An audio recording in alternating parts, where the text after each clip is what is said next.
tu yang mungkin kita boleh try control slide tu.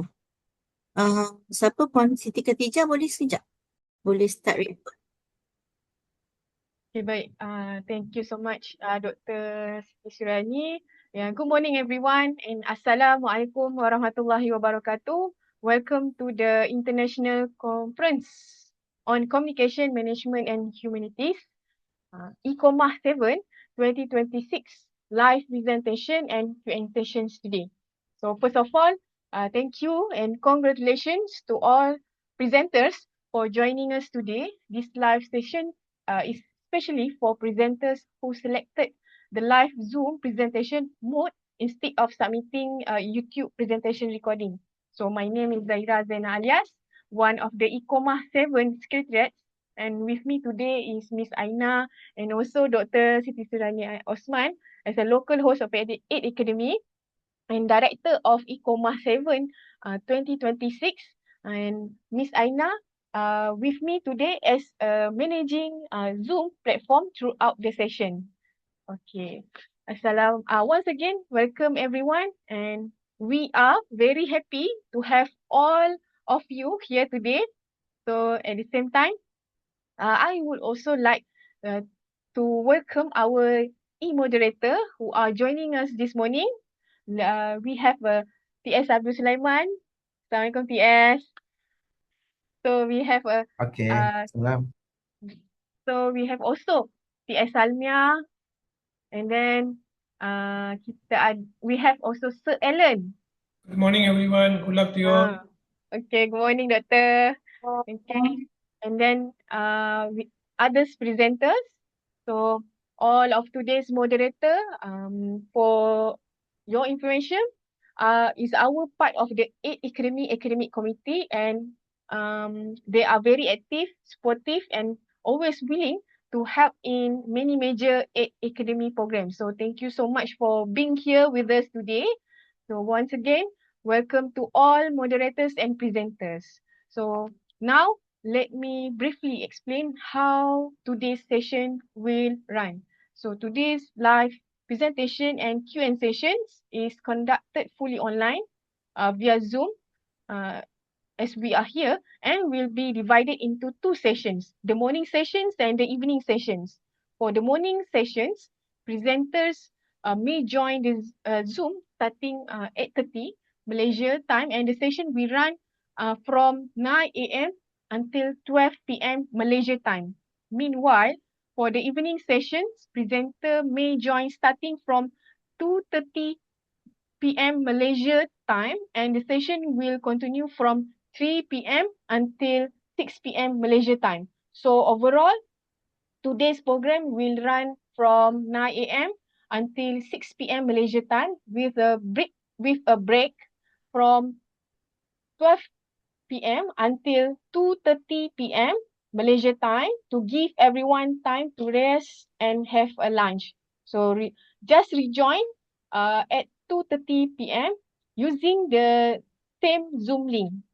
So each slot will take approximately 1 hour, and all presentation will follow the official schedule for the Iccomah live presentations and Q&A session on 2020 May 2026. So we have a total of 6 presentation slots today, 3 slots in the morning and another 3 slots in the evening session. So please make sure to check the schedule carefully to know your assigned slot. The scheduling will be shared by Miss Aina in the chat Zoom. So take a look and check. So then before we start, let me share a few important reminders to all presenters. So firstly, please make sure join the Zoom at least 15 minutes before your scheduled slot begins.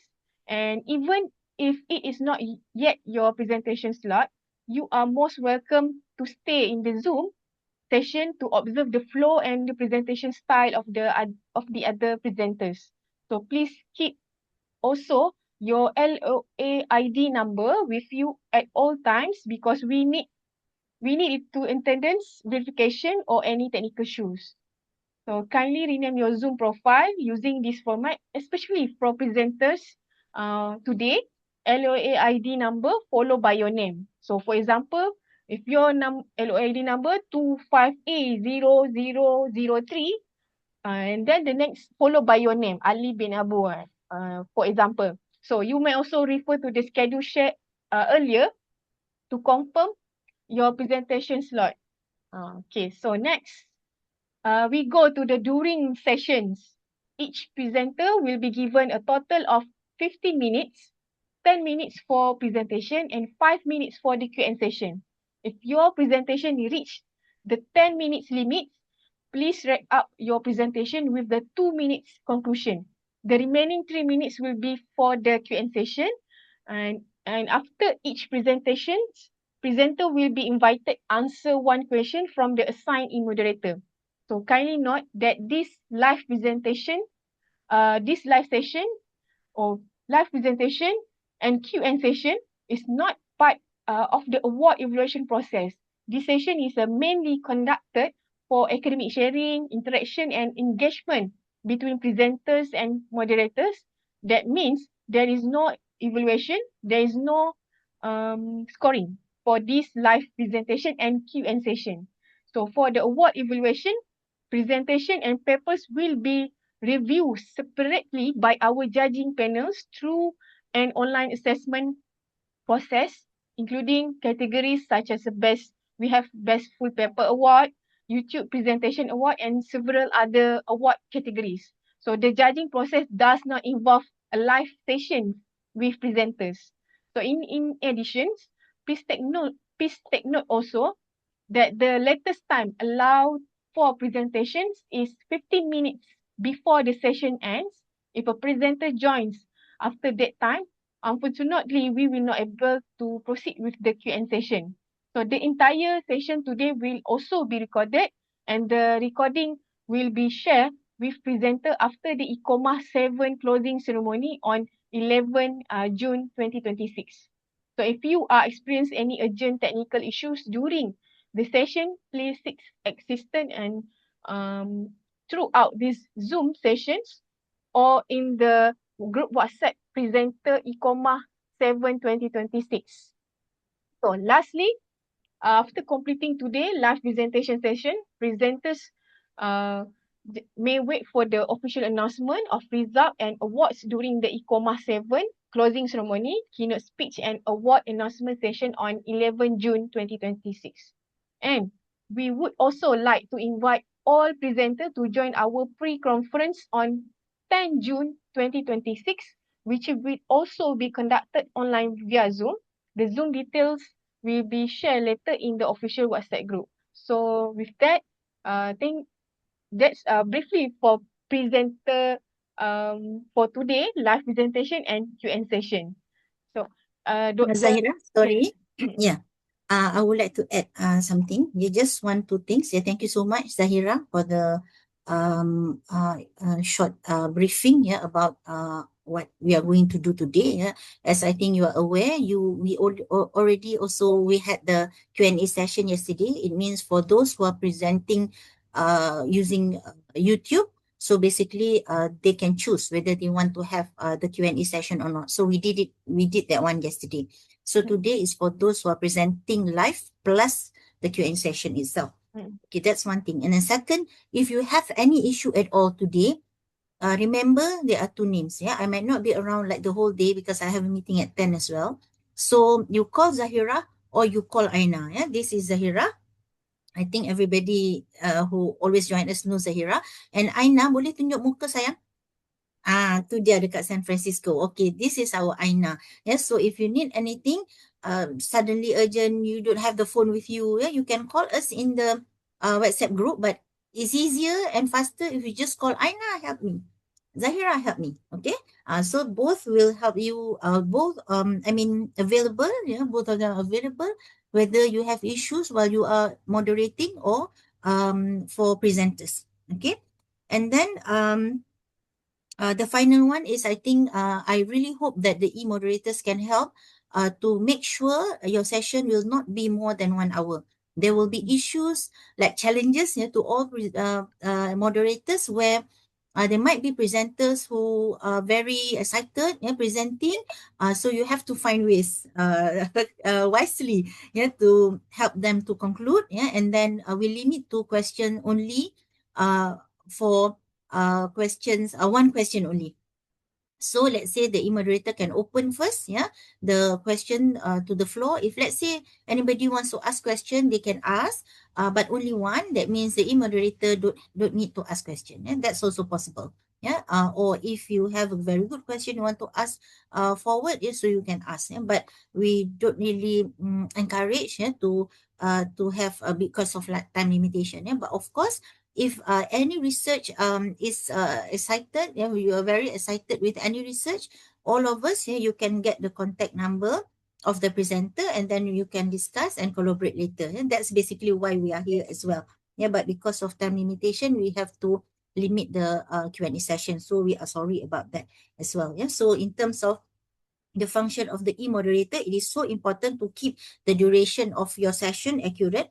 So second is, if let's say your session can be started a bit 5-10 minutes earlier, yes, Zahira and Aina will remind, will inform that we can start earlier. And then they will inform, they will make sure also, at least one presenter is there already to present. So we can make it faster, because we have to always remember, in any presentation we have the possibility of presenters who present exceeds the time, that the duration that we provide.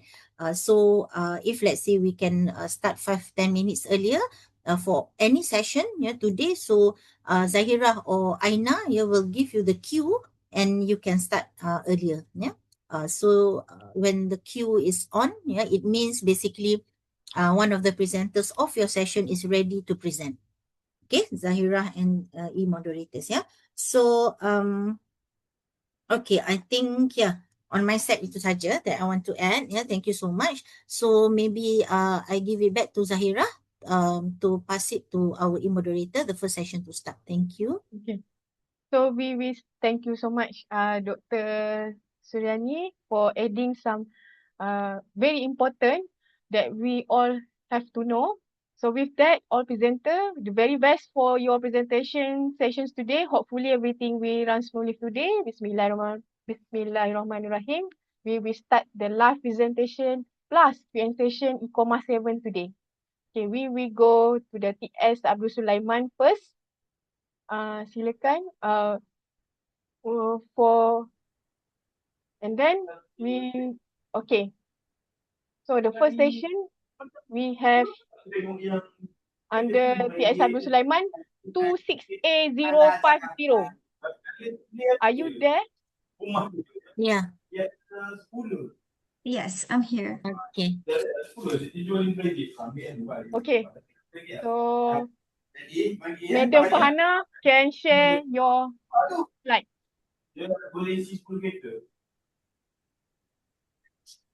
Okay, I think we can pass the session, Zahira, straight to TS Sulaiman, so that TS can handle the session. Okay, so can I start my presentation today? Silakan TS Abdul Sulaiman. The TS floor is Sulaiman yours. will open the session first, and Puan Farhana can continue after this. Thank you. Silakan, TS. Okay, good morning. Assalamualaikum everyone. Welcome to live presentation and Q&A season for Iccomah 2026. My name is T.S. Abdul Sulaiman Ismail, and I will serving you as a moderator for this season. First of all, thank you for participant lah for this Iccomah and joining us for this morning. We are pleased to have maybe some researchers and academicians for various institutions. I think so. Sharing their valuable idea and finding for this conference. As told before, each presenter will be given total of 15 minutes, right? Then 10 minutes for presentation and followed by 5 minutes for the Q&A season. And then as a moderator, maybe I will ask one question to each presenter. I would like to also invite to the participant and fellow presenter to active engage in discussion as well lah. Hopefully you are ready for this season. To ensure the smooth season, I respect the schedule. So kita sepatutnya 10 minute lah, 10 minute for presentation. And for this, our first presenter is Nurul Fahana binti Hamdan from University Islam Sultan Sharif Ali from Brunei, is it? Yes, from Brunei. Entitled a regulatory analysis of halal compliance in food premises in Brunei Darussalam from certification to enforcement. Okay, let us begin our season. The floor is yours. Please. Bismillahirrahmanirrahim. Assalamualaikum warahmatullahi wabarakatuh. A very good morning to respected lecturers and ladies and gentlemen. First of all, I would like to thank you to the Iccomah communities for giving me opportunities to present my research topic. Firstly, I would like to introduce myself. My name is Nurul Farhanah binti Hamdan. I'm from Halalan Taiban Research Center, University Islam Sultan Sharif Ali. So today I'm going to present a research topic on a regulatory analysis of halal compliance in food premises in Brunei Darussalam from certification to enforcement. So this is the overview of my presentation today. Okay. Wait. Okay. So where's the... Okay. So for the background of the study, the introduction of halal industry. So firstly, global consumption of halal food has markedly risen, driving by increasing demand from Muslim consumers. So in light of increasing global demand for the halal products, so this increasing, growing part of halal industry is expected to continue or to persist. Therefore, the halal industry is prominent sector, which means it is well known within the halal food industry. And today we can see it encompasses a diverse range of products and services, including cosmetic, medication, marketing services. Moving on to the development of Brunei Halal Regulatory Framework to strengthening the halal certification regulation, the first halal certificate and halal label order HCHLO 2005 was issued. So this is the foundation of the nation of halal legal framework. And then this order also seeks to strengthen the control of halal food for businesses, services to ensure they are adherence with the halal standard. An evolution towards more stringent enforcement of halal certification, especially concerning targeting micro, small, and medium enterprises. So this amendment mandates that all food and beverages businesses must comply with the halal certification or must obtain the halal certification, making compliance a mandatory requirement and no longer voluntary. So despite the existence of the food establishment, halal regulatory framework in Brunei, there is still need to critically evaluate an implementation and enforcement of halal compliance in food premises. So there are three main issues that the researcher would like to highlight. Firstly, the credibility of halal food product. As we can see that the Halal Food Control Division discovered 32 out of 87 premises operating without halal certification. This finding brings serious concerns about the credibility of food products. When restaurants operate without a valid halal certificate, the integrity and trustworthiness of the food halal status are compromised. And another issue is when the liters of pork fat, 35 solid packets of duck blood, and 58 other questionable food items used in cooking was found in the restaurant. And then another issue is the cross-contamination, the discovery of brushes made from pig bristle, resulting to the immediate revocations of halal certificate and halal supervisors. And then the final issue is the increasing number of unsatisfactory food premises indicate a gap on Taiwan practice implementation. So these premises may meet halal requirement but fail to maintain the Taiwan values, resulting in food safety risks and public complaints. Therefore, the objective of this research is to examine the regulatory framework that governs halal compliance in food premises and to analyze the halal certification process and to evaluate the enforcement and monitoring mechanism.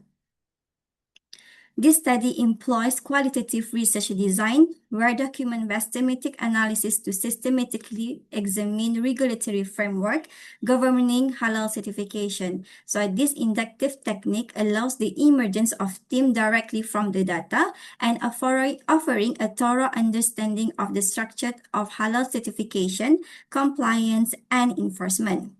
Based on the findings and discussion, there are 5 major themes. First is centralized halal governance in Brunei Darussalam.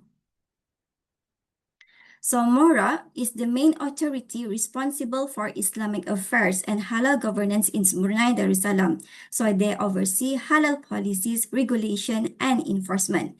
Meanwhile, Brunei Islamic Religious Council is responsible for issuing and authorizing halal certificate and halal label. And then the Halal Enforcement Authority in Brunei Darussalam is managed by the Halal Food Control Division. So the Halal Food Control Division plays a key role in the entire halal certification process, including application, processing, site auditing, inspection, and post-certification monitoring. So the halal businesses that have undergone this stringent process clearly indicate to consumer that they are reliable and trustworthy. Therefore, this centralized approach where a single authority system increases regulatory control and the involvement of various agencies through halal inspection committees also strengthen enforcement and monitoring.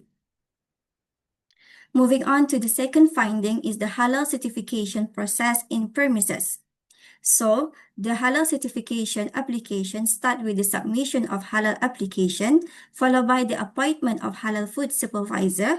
According to regulation in Chapter 4 of Halal Certificate Halal Label Order, the business owner must have at least 2 halal food supervisors who are acknowledged by Brunei Islamic Religious Council, and then document or adequacy audit. So documentation is reviewed to verify supporting materials and followed by on-site inspection, the review of premise documentation, evaluation of the entire production process. Next, inspection by a committee, approval and issuance of halal certificate, and finally is continuous auditing is also conducted to ensure adherence to Islamic requirement and the principle of halalan tayyiban. The next theme is premises compliance, meaning compliance in practice.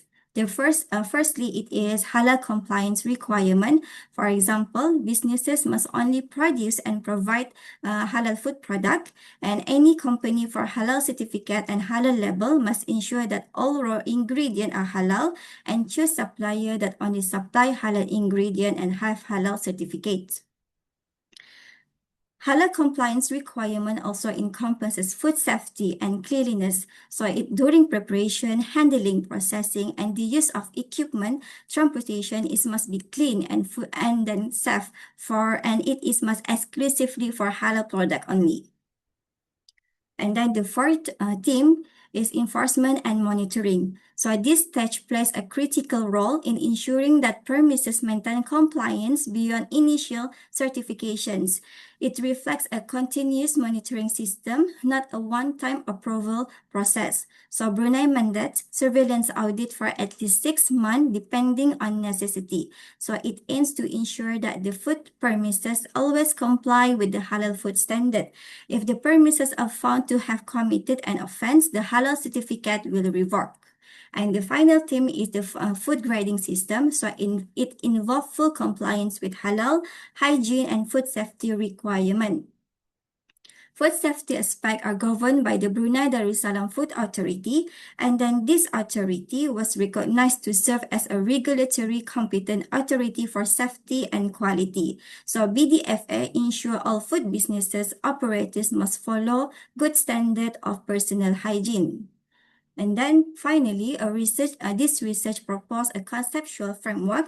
A conceptual framework for halal enforcement in food premises is proposed to describe the relationship between the governance, certification, compliance, enforcement, and monitoring in the halal regulatory system in Brunei Darussalam. In conclusion, The findings show that the halal compliance in food premises is regulated through a centralized and organized halal regulatory system. And then the halal certification process include continuous monitoring, inspection and regulatory control. And the involvement of MORA, BIRC, and HFCD demonstrate the importance of centralized halal governments in maintaining the integrity of halal practices. And finally, the integration of enforcement, monitoring, non-compliance control, and the role of BDFA in food safety and hygiene reflect a comprehensive halalan Taliban. So that is the end of my presentation. Thank you.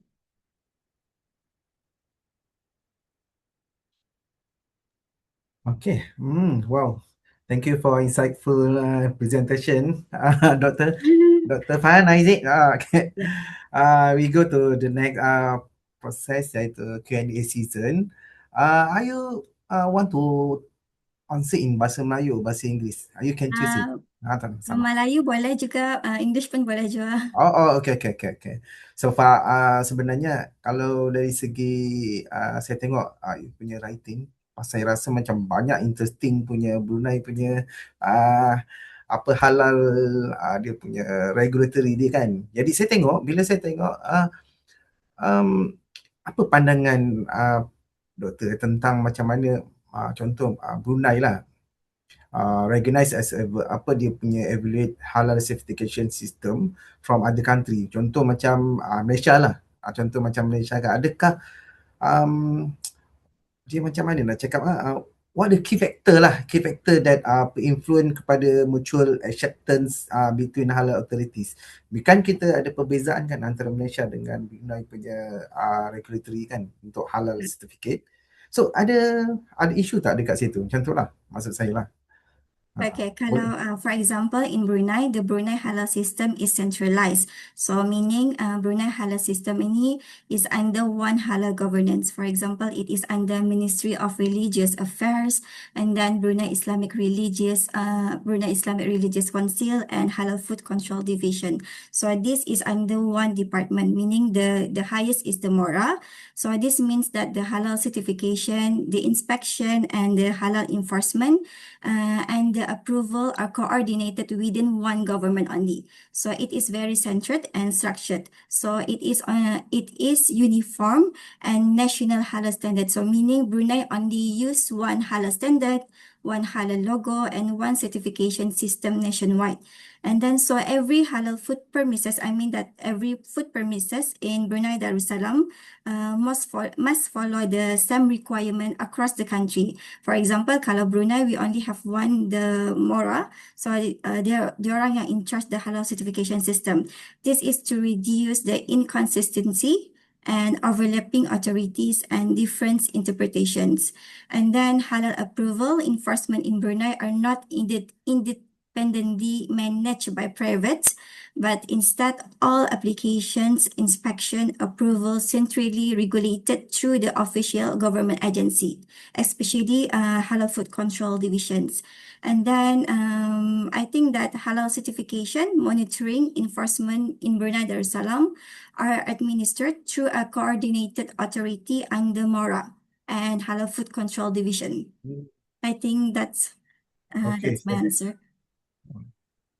Wah, crystal clear. Betul-betul clear lah. I think so interesting lah so far. So maybe Dr. Surani, kita nak open to the audience if any question or only one question. Only one question. You can open first. Only. If there's no question from the audience, then you can ask. Tapi ni Okay, tak. please feel free lah if ada apa participant hari ni atau hari ni nak bagi soalan. Kalau ada apa-apa nak tanya, mungkin sementara kita punya presenter ni macam paper dia menarik ni. Saya tengok. Sangat menarik. Okay, if no further question, we shall need to the next presenter. So thank you once again to the presenter. Congratulations for your season. Okay, thank you. Thank you so We go much. to the next presenter. Thank you.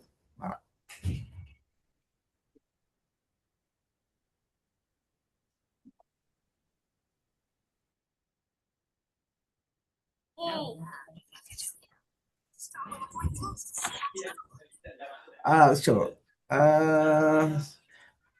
We shall now move to the next presenter. Our next presentation will be delivered by forgot her name. Nur Lawana Lawana. Sulaiman. Yes, Yeah. correct. Sulaiman, also from University Islam Sultan Sharif Ali from Yes. Brunei. Yes, Your correct. entitled is feedback driven insight in analyzing the effectiveness of the Halal Sharia Executive Program. Correct. Okay, the Correct. floor is yours. Please present your. Uh, okay. Can you see the slide? No, not yet. It's a blank. Not yet. Oh, is it? Okay, wait.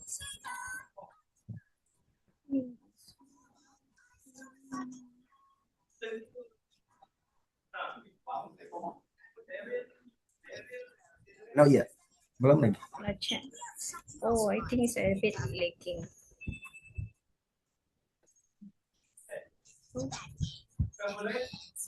Okay, now. Okay.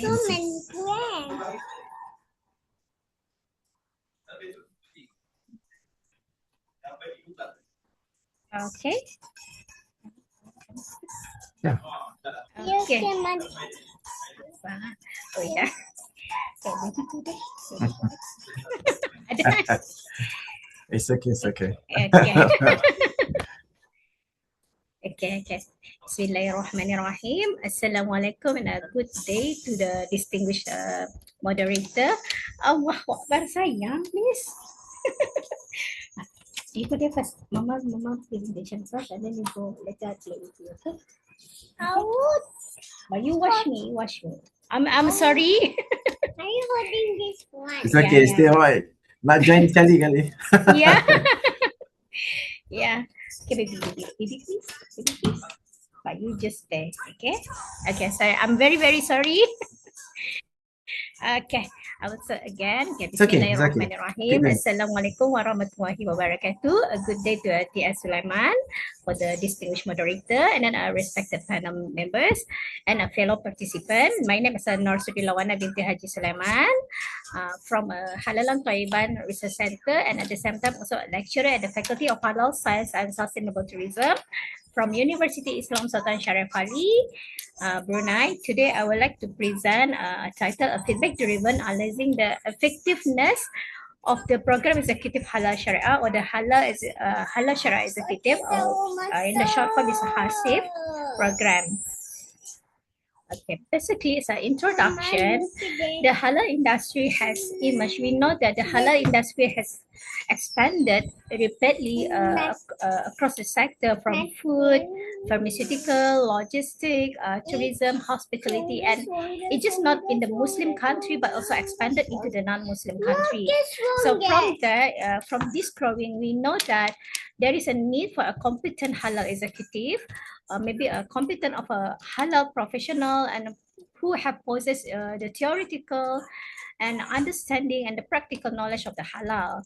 So from there also we can see that there is a various institution. I believe that various institutions have introduced the halal training, the halal executive training, the program to strengthen the halal awareness and the industry readiness.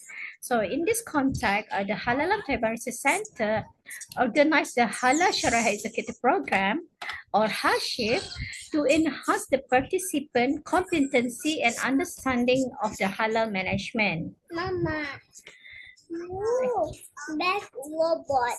That robot. Although there is a many halal courses and training program conducted regionally and internationally, there is a limited research has that has examined the effectiveness of this program. So from here, we look at like this one.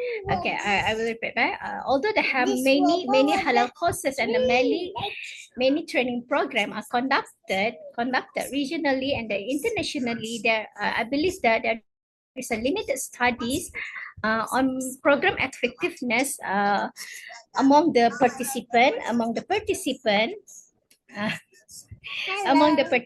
uh, to see to examine the program effectiveness. So therefore, my study is we access conduct to enhance, to check the effectiveness of the program based on the participant feedback, based on the satisfaction and the participant feedback. So for the methodology, before that, the main objective of this study is to assess the effectiveness of the HACCP program by analyzing the participant satisfaction regarding both the program implementation and the module of the program. So this study have employed a quantitative approach using a post-program feedback survey, and then the survey involved 13 participants from the government agency, academia, business sector, alumni, and student. And then we use a 5-point Likert scale used ranging from the non-satisfied to the extremely satisfied. Then we collect the data, the collected data were analyzing using the IBM SPSS version 26. And then through the descriptive analysis of frequency, percentage, mean, score, and standard deviation. Here is our participant demographic. During the program, we have received around 30 participants because it's just a starter. We just start the program, and then we want it to be a very close program so that we have easier contact with the participants. So we only limit into the 15 participants, but we only receive 15 participants during this time.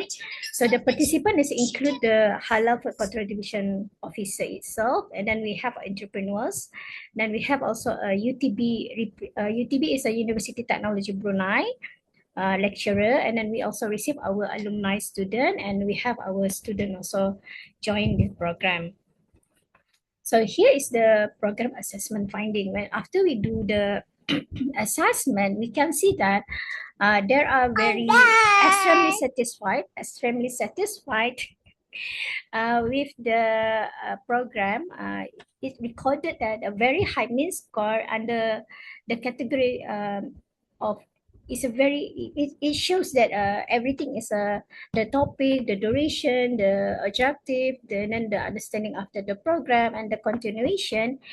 It shows that the assessment is a very extremely satisfied, and with the highest mean score was for the continuation of the program. So every participant believed that this program should be continued, and then perhaps it can extend or prolong the time to, because we do this, the program is just 1-day program. So they believe that by continuing this program and maybe extend the period, perhaps in 2 days or 3 days, they will be very satisfied. So, and then even the continuation also have a 4.92 mean score, where there is support for the continuation of the program. So this indicates that the participants strongly supported the sustainability of HACCP. Okay, for the module we have teach the introduction to the HACCP itself, and then the halal certification, more towards the how to apply the certification, and then how to get it, and then everything that related with the halal certification. And then the facilitator also teach on the Muslim friendly hospitality. And then lastly, by polishing the talents. Polishing the talent is we discuss on the role and responsibility of the halal executive. So from here also, most the participant is a very extremely satisfied, and the introduction of HACCP in the halal certification module obtained the highest mean score of a 4.85, and then this reflects that the participant appreciation for the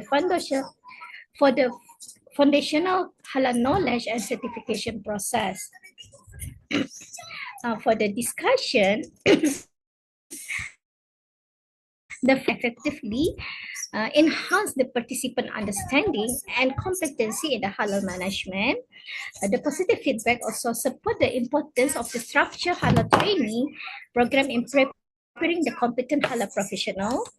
This finding also were consistent with the previous study that highlighted the role of halal training institution in strengthening the halal education and in the industry preparedness. So the study also, I believe that it's a very significant because it support the halal human capital development, and then it strengthen the halal awareness for all the related stakeholder to the halal industry. Then it's also contribute to the halal industry sustainability, and then perhaps also the feedback is a very useful for a future training enhancement and for the betterness for the future training also. So as a conclusion, that HASHEP has proven to be an effective platform for enhancing the halal awareness, professional competency, and the industry readiness. And then participants also demonstrate high satisfaction across all program and module assessment. And then we perhaps that by future program may further improve by enhancing the duration and incorporating the more practical and interactive activities. I think that's all from me. Thank you.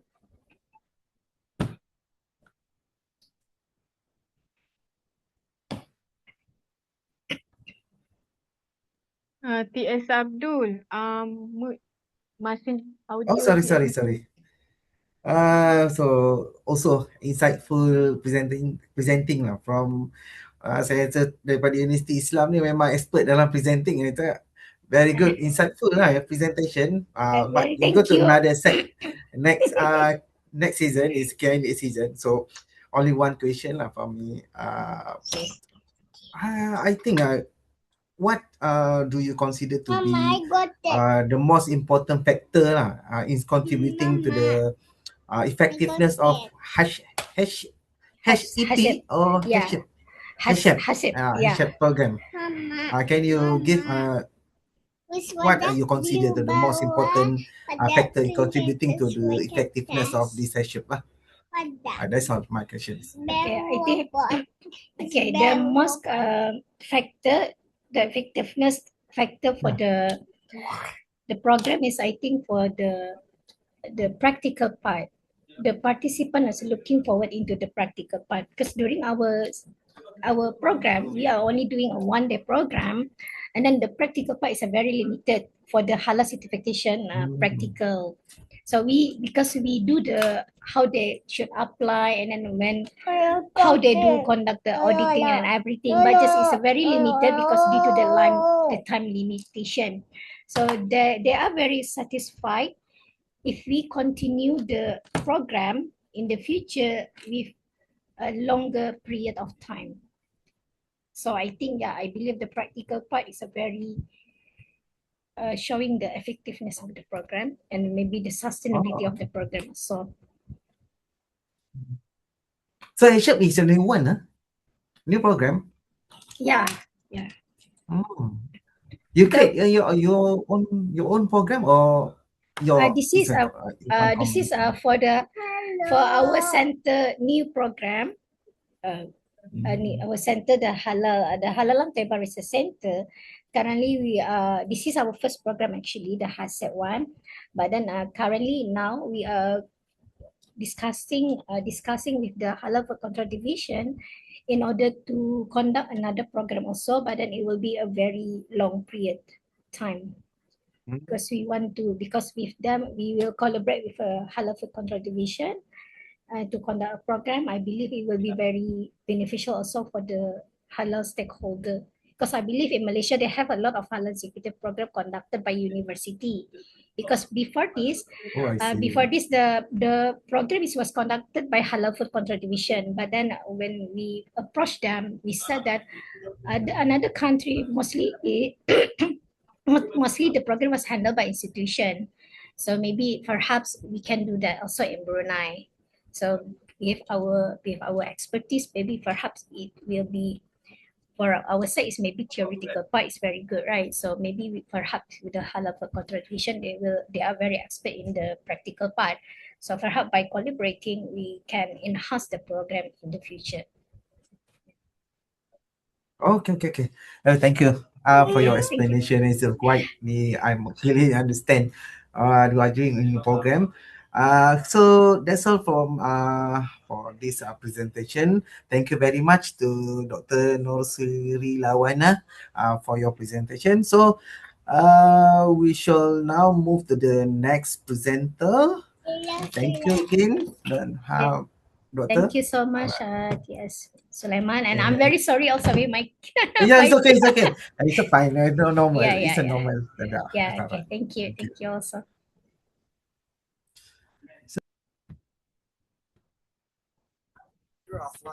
The next presenter. Wait,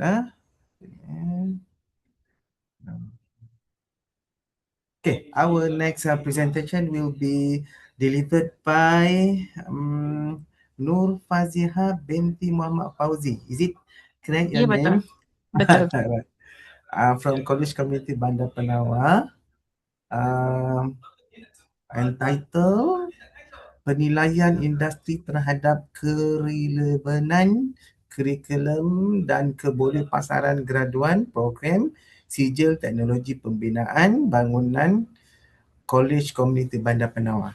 Okay, please begin. The floor is yours.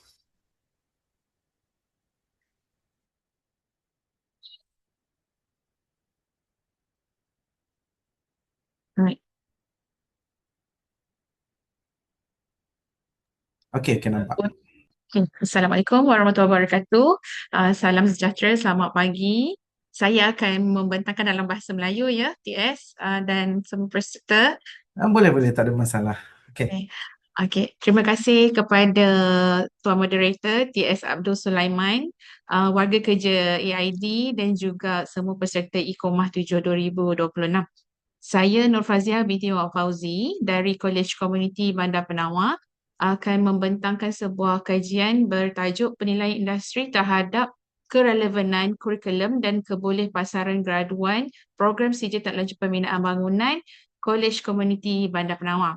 Jadi bersama-sama dengan saya ada dua orang penyelidik lagi iaitu Puan Suhana binti Sanatora dan Puan Hulia Abdul Samad. Okey.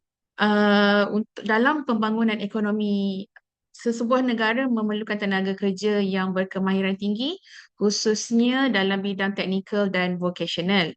Sehubungan dengan itu, pendidikan dan latihan teknik dan vocational ataupun lebih dikenali sebagai TVET menjadi agenda utama dalam menyediakan modal insan yang kompeten dan memenuhi kehendak industri. Di Malaysia, pada tahun 2024, dasar TVET negara telah diperkenalkan khususnya untuk menekankan pembangunan program TVET yang berkualiti yang memenuhi kehendak industri semasa. Jadi program Sijil Teknologi Pembinaan Bangunan yang dia berada di College Community Bandar Penawa telah ditawarkan dari tahun 2010 untuk memberi laluan kepada pelajar-pelajar yang berminat dalam bidang pembinaan.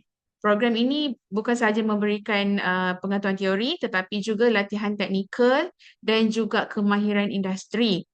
So, namun begitu, perubahan teknologi dan permintaan industri yang sentiasa berubah memerlukan kurikulum itu sentiasa disemak semula supaya program tersebut kekal relevan. Okay. Untuk pengetahuan semua, negeri Johor adalah negeri ketiga terbesar penyumbang ekonomi negara Malaysia. Dan di negeri Johor, sektor pembinaan adalah sektor ketiga terbesar menyumbang kepada keluaran dalam negeri kasar KDNK negeri Johor. Sebabnya negeri Johor mempunyai lokasi kelebihan strategik yang berhampiran dengan laluan perdagangan antarabangsa dan Johor mempunyai 3 pelabuhan utama iaitu Pelabuhan Tanjung Pelepas, Pelabuhan Tanjung Langsat dan juga Pelabuhan Johor. Dan faktor ini menjadikan sektor pembinaan dan pembangunan infrastruktur berkembang dengan pesat yang kita boleh lihat yang sedang berlangsung banyak projek mega di negeri Johor. Dan laporan ekonomi negeri Johor pada tahun 2024 dan 2025 yang telah dikeluarkan oleh Bahagian Perancangan Ekonomi Johor telah menyatakan sektor pembinaan mencatatkan peningkatan sehingga 42.7% berbanding tahun-tahun sebelumnya. Dan Jabatan Perangkaan Malaysia juga menunjukkan Johor menyumbang 5.4 bilion nilai kerja pembinaan pada suku tahun kedua 2024. Jadi ini menunjukkan perkembangan ini menunjukkan permintaan yang tinggi terhadap tenaga kerja mahir dalam bidang pembinaan. Itu dari sudut ekonomi. Dari sudut pendidikan, Agensi Kelayakan Malaysia (MKA) melalui Code of Practice for TVET Program Accreditation ataupun COP TPA menekankan bahawa kurikulum TVET perlu berasaskan hasil pembelajaran, kompetensi kerja dan kehendak industri. Jadi kajian ini dijalankan di atas sebab-sebab itu kajian ini dijalankan untuk melihat kurikulum STP masih relevan dan untuk menyemak sama ada graduan yang dihasilkan benar-benar memenuhi keperluan industri pembinaan semasa. Okey, terdapat dua isu kajian di sini iaitu adakah kurikulum STP masih relevan dengan kehendak industri pembinaan. Walaupun program STP telah melalui beberapa kali semakan kurikulum, namun perubahan teknologi penggunaan peralatan moden seperti drone dah pun mula digunakan dalam sektor pembinaan dan juga kehendak industri yang semakin kompetitif. Jadi kita perlu melakukan penambahbaikan. Okay? Dan persoalan yang kedua adalah adakah graduan STP memenuhi keperluan pekerjaan semasa, kerana dari aspek kebolehpasaran graduan ia menjadi indikator penting dalam menentukan keberkesanan program tersebut. Jika graduan sukar mendapat pekerjaan ataupun tidak memenuhi keperluan kompetensi industri, maka kurikulum perlu dilihat semula.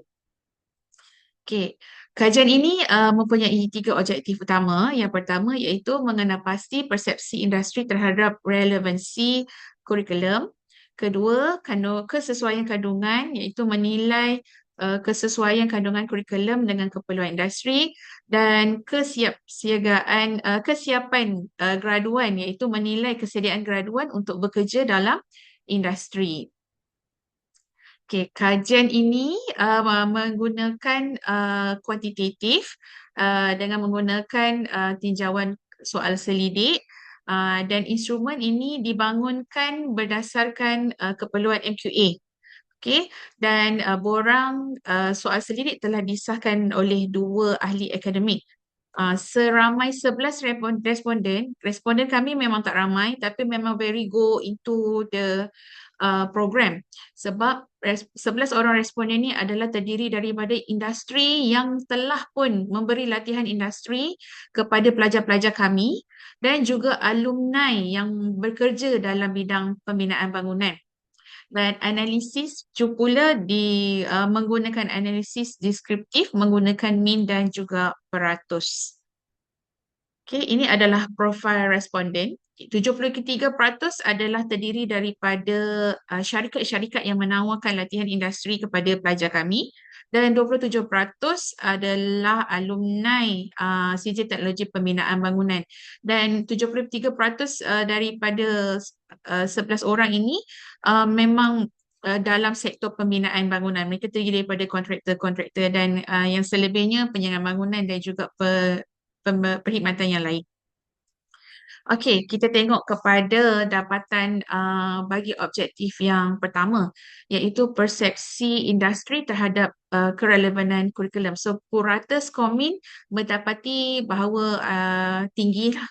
Okey, di mana industri bersetuju kurikulum telah memenuhi keperluan industri. Okey, maknanya 3.64 silibus memenuhi keperluan teknologi pembinaan.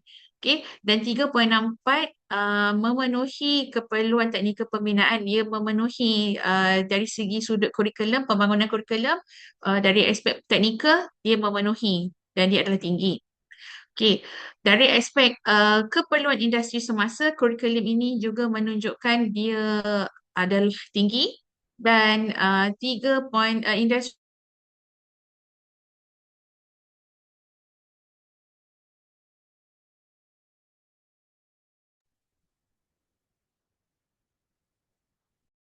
Sorry, Nur Fazia, saya tak dengar suara.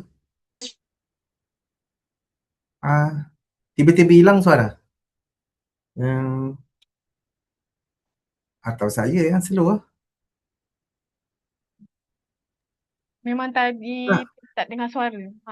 Okay, Baru okay. tak dengar Nur suara. Fazia, Saya pun sama. you're mute. You have been mute. daripada tadi tak dengar Nah, baru lagi. Sampai baru dekat yang lagi. skala sampai you punya dapatan responder score min untuk yang 3.5 Okey, tadi tu. So. saya share semula ya. Tak nampak kan? Okey, nampak ke? Ya, okay. Okey. Alright. Jadi berdasarkan dapatan ini menunjukkan bahawa institusi dan industri berada dalam keadaan positif yang mana berpotensi untuk memperkukuhkan lagi kolaborasi strategik. Okey. Untuk objektif yang kedua, secara puratanya skor min adalah sederhana. Okey, terdapat 5 item yang dinilai iaitu industri tempoh pengajian 3 semester, industri berpendapat ia adalah mencukupi sebab pelajar akan berada di industri 1 semester sahaja di hujung semester yang keempat lah. Semester 1, 2 dan 3 berada di institusi dan semester keempat akan menjalani latihan industri dan mereka terus boleh keluar bekerja. Okay. Untuk item yang kedua ialah tempoh latihan industri mencukupi berada dalam skor min sederhana. Ini menunjukkan industri berpendapat tempoh 4 bulan tu tidak mencukupi sebab tempoh latihan industri yang adalah selama 4 bulan sahaja dan mereka berpendapat tempoh itu perlu dipanjangkan lagi supaya pelajar dapat the whole idea of what is teknologi pembinaan bangunan. Okay. Dan item yang ketiga ialah melihat industri sebagai panel penilai dan ini juga adalah sederhana. Penggunaan peralatan industri juga berada dalam sederhana. Namun begitu, program sangkutan industri kepada pelancarah mendapat skor min yang tinggi. Okay. Ini menunjukkan syarikat bersedia, industri bersedia untuk menerima pensyarah untuk menjalani latihan industri dan berkongsi ilmu kepada pensyarah. Okay. Okay. Dapatan yang seterusnya ialah menilai tahap kesediaan graduan STP untuk diambil bekerja di sektor pembinaan. Okay. Kesemua responden bersetuju bahawa program STP memenuhi keperluan industri pembinaan. Jadi dapatan ini sangat signifikan kerana dia menunjukkan keyakinan industri terhadap kompetensi graduan STP. Okay. Jika dilihat sebanyak 73% industri bersetuju pelajar-pelajar sesuai untuk menjadi jawatan yang bersesuaian adalah juru teknik. Okey, diikuti dengan kerani tapak, kontraktor binaan dan juga penyerta tapak bina masing-masing adalah 55% dan 45% pembantu juru ukur dan juga juru ukur tanah dan juga pembantu juru ukur bahan. Okey, jadi ini adalah dapatan yang sangat signifikan. Okey, seterusnya ialah kadar gaji yang sesuai ditawarkan kepada graduan STP. 64% bersetuju untuk menawarkan gaji sekitar 1,500 sehingga RM2,000 kepada graduan sijil teknologi pembinaan bangunan. Okey, manakala yang lain 27% kurang-kurangnya 1,500 dan 9% bersetuju dengan kadar gaji RM2,001 hingga RM2,500. Jadi ini menunjukkan selain daripada itu dapatan industri juga menunjukkan industri bersedia untuk menaja kursus profesional kepada graduan selepas diambil bekerja. Contohnya untuk dapatkan kursus di CIDB. Okey, jadi dan industri juga bersedia untuk mengambil pelajar terus diserap ke bekerja selepas tamat latihan industri. Jadi ini menunjukkan kebolehpasaran graduan yang baik malah berpotensi untuk berkembang menjadi dalam laluan kerjaya industri pembinaan. Okey, secara keseluruhannya kandungan dua daripada tiga objektif berada dalam skomin yang tinggi, iaitu kurikulum yang relevan dan juga graduan STP dilihat sebagai kompeten dan bersedia dan sudah bersedialah setelah tamat pengajian bersedia untuk masuk ke alam pekerjaan. Okey, kecuali satu sahaja mendapat skomin sederhana, iaitu apa? Tempoh pengajian, tempoh latihan industri yang pendek perlu dilanjutkan lagi supaya pelajar dapat idea lah apa secara keseluruhan dalam bidang pekerjaan sebenar. Okey. Okey, dari segi isu penambahbaikan, apa yang dilihat ialah kita fokus kepada tempoh latihan industri yang singkat selama 4 bulan, dan kerja dari segi aspek kerjasama industri boleh memperbanyakkan lagi perkongsian kepakaran, penggunaan teknologi industri, penglibatan industri dalam penilaian pelajar dan juga program sangkutan industri pensyarah. Okay, untuk makluman panel moderasi dan juga peserta-peserta Iccomah, 7, memang sememangnya pensyarah teknologi pembinaan bangunan mesti setiap 2 tahun sekali menjalani sangkutan industri, dan ini adalah keperluan TPA yang dikeluarkan oleh MQA sendiri. Jadi Alhamdulillah melalui kajian ini kita dapat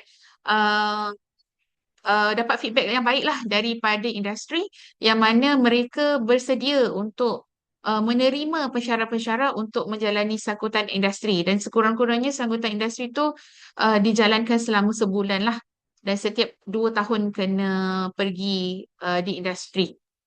Okay.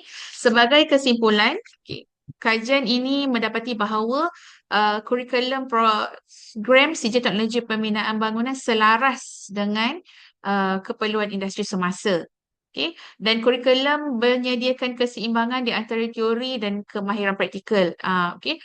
Untuk pengetahuan semua juga, College Community memang adalah institusi TVET yang mana 70% melibatkan kerja hands-on dan 30% sahaja melibatkan kerja teori. Jadi pelajar-pelajar kami memang sentiasa berada di bengkel untuk mengikuti latihan-latihan amali lah. Okay. Dan kebolehpasaran graduan mempunyai kebolehpasaran yang tinggi di pasaran kerja, dan industri juga cenderung bersetuju untuk menawarkan pekerjaan kepada graduan STP sejurus tamat pengajian. Dan sebagai kesimpulan yang akhir, program STP berpotensi melahirkan kerja TVET yang kompeten, cuma perlu perbincangan yang lebih lanjut untuk menilai semula tempoh latihan industri. Okey, itu sahaja daripada saya. Terima kasih. Okay, thank you very much for your fluent presentation. You prefer to Q&A season in bahasa Melayu atau bahasa Inggeris? Bahasa Melayu lah, Fazila? TS. Pembentangan Okay, dalam okay. bahasa Melayu. Alright. So okay, kita directly to the pada soalan lah kan. Depend on your industry feedback lah kan. Daripada industry feedback tu, adakah apakah penambahbaikan lah atau kemahiran tambahan yang you rasa perlu dimasukkan dalam kurikulum STP to enhance dia punya employability and competitively lah, macam dia punya daya saing graduan dalam industri pembinaan. Boleh bagi sedikit pendapat ya? Okey. Dapat tak? Dapat. Penambahbaikan dengan tu kan. Okey, dengar. Okey, sebenarnya untuk pengetahuan semua, pelajar-pelajar sijil ni, mereka ni bukanlah datang daripada background pendidikan akademik yang okey. Mereka dari segi SPM tu memang minimum lah, minimum sekadar lulus SPM sebab syarat kemasukan CJ Tolong Pembinaan Bangunan ni syaratnya adalah lulus SPM Bahasa Melayu Sejarah dan mempunyai sekurang-kurangnya 1 kredit sahaja. Jadi very minimal. Kemahiran matematik pun kurang, tetapi mereka ni dari aspek kerja tangan, kemahiran memang terbaik. Memang boleh buat kerja. In fact, industri yang dah offer bila kita pergi observe pelajar kita LI, ada lagi tak puan. Pelajar kalau ada yang di area sini boleh panggil, boleh bawa dia ke sini. Dia macam tu. Tetapi apa feedback yang kita dapat daripada industri, kebanyakan ialah mereka kurang mahir dari segi komunikasi. Baik dari segi presentation, baik dari segi bercakap PR dengan lah. ya, HR dia agak memang kurang lah kan. Jadi untuk menjawab soalan TS tadi, it's good to have elemen apa yang selain daripada teknikal, mereka juga perlu ada soft skill lah. Dari segi kemahiran bercakap, presentation, sebab mereka memang boleh menggigil-gigil dekat depan tu nak bercakap dengan in fact dengan pensyarah sendiri depan kawan-kawan dia pun mereka akan rasa sangat susah untuk present. Jadi dan itulah yang feedback yang kita dapat daripada industri. Dan itulah yang kita kena polish lah dari segi aspek itu. Okay, clear. Good point lah, I think. Thank you very much. Saya rasa kita end untuk this presentation season. And then we shall now move to next presenter. Thank you, Nur Fazia. Terima kasih. Salam dengan Suhana. Oh, okay. Alright. Alright. Okay, done. The next Okay. presenter will be delivered by Siti Khadijah binti Muhammad Saleh, entitled Assessing Mobile Data Plans for Online Learning, a Study of Postpaid and Prepaid Option for Polytechnic Malaysia Students. Please present. The floor is yours. Assalamualaikum, selamat pagi. Boleh dengar suara saya kan? Yeah, very clear. Alright, saya mau untuk share saya punya screen.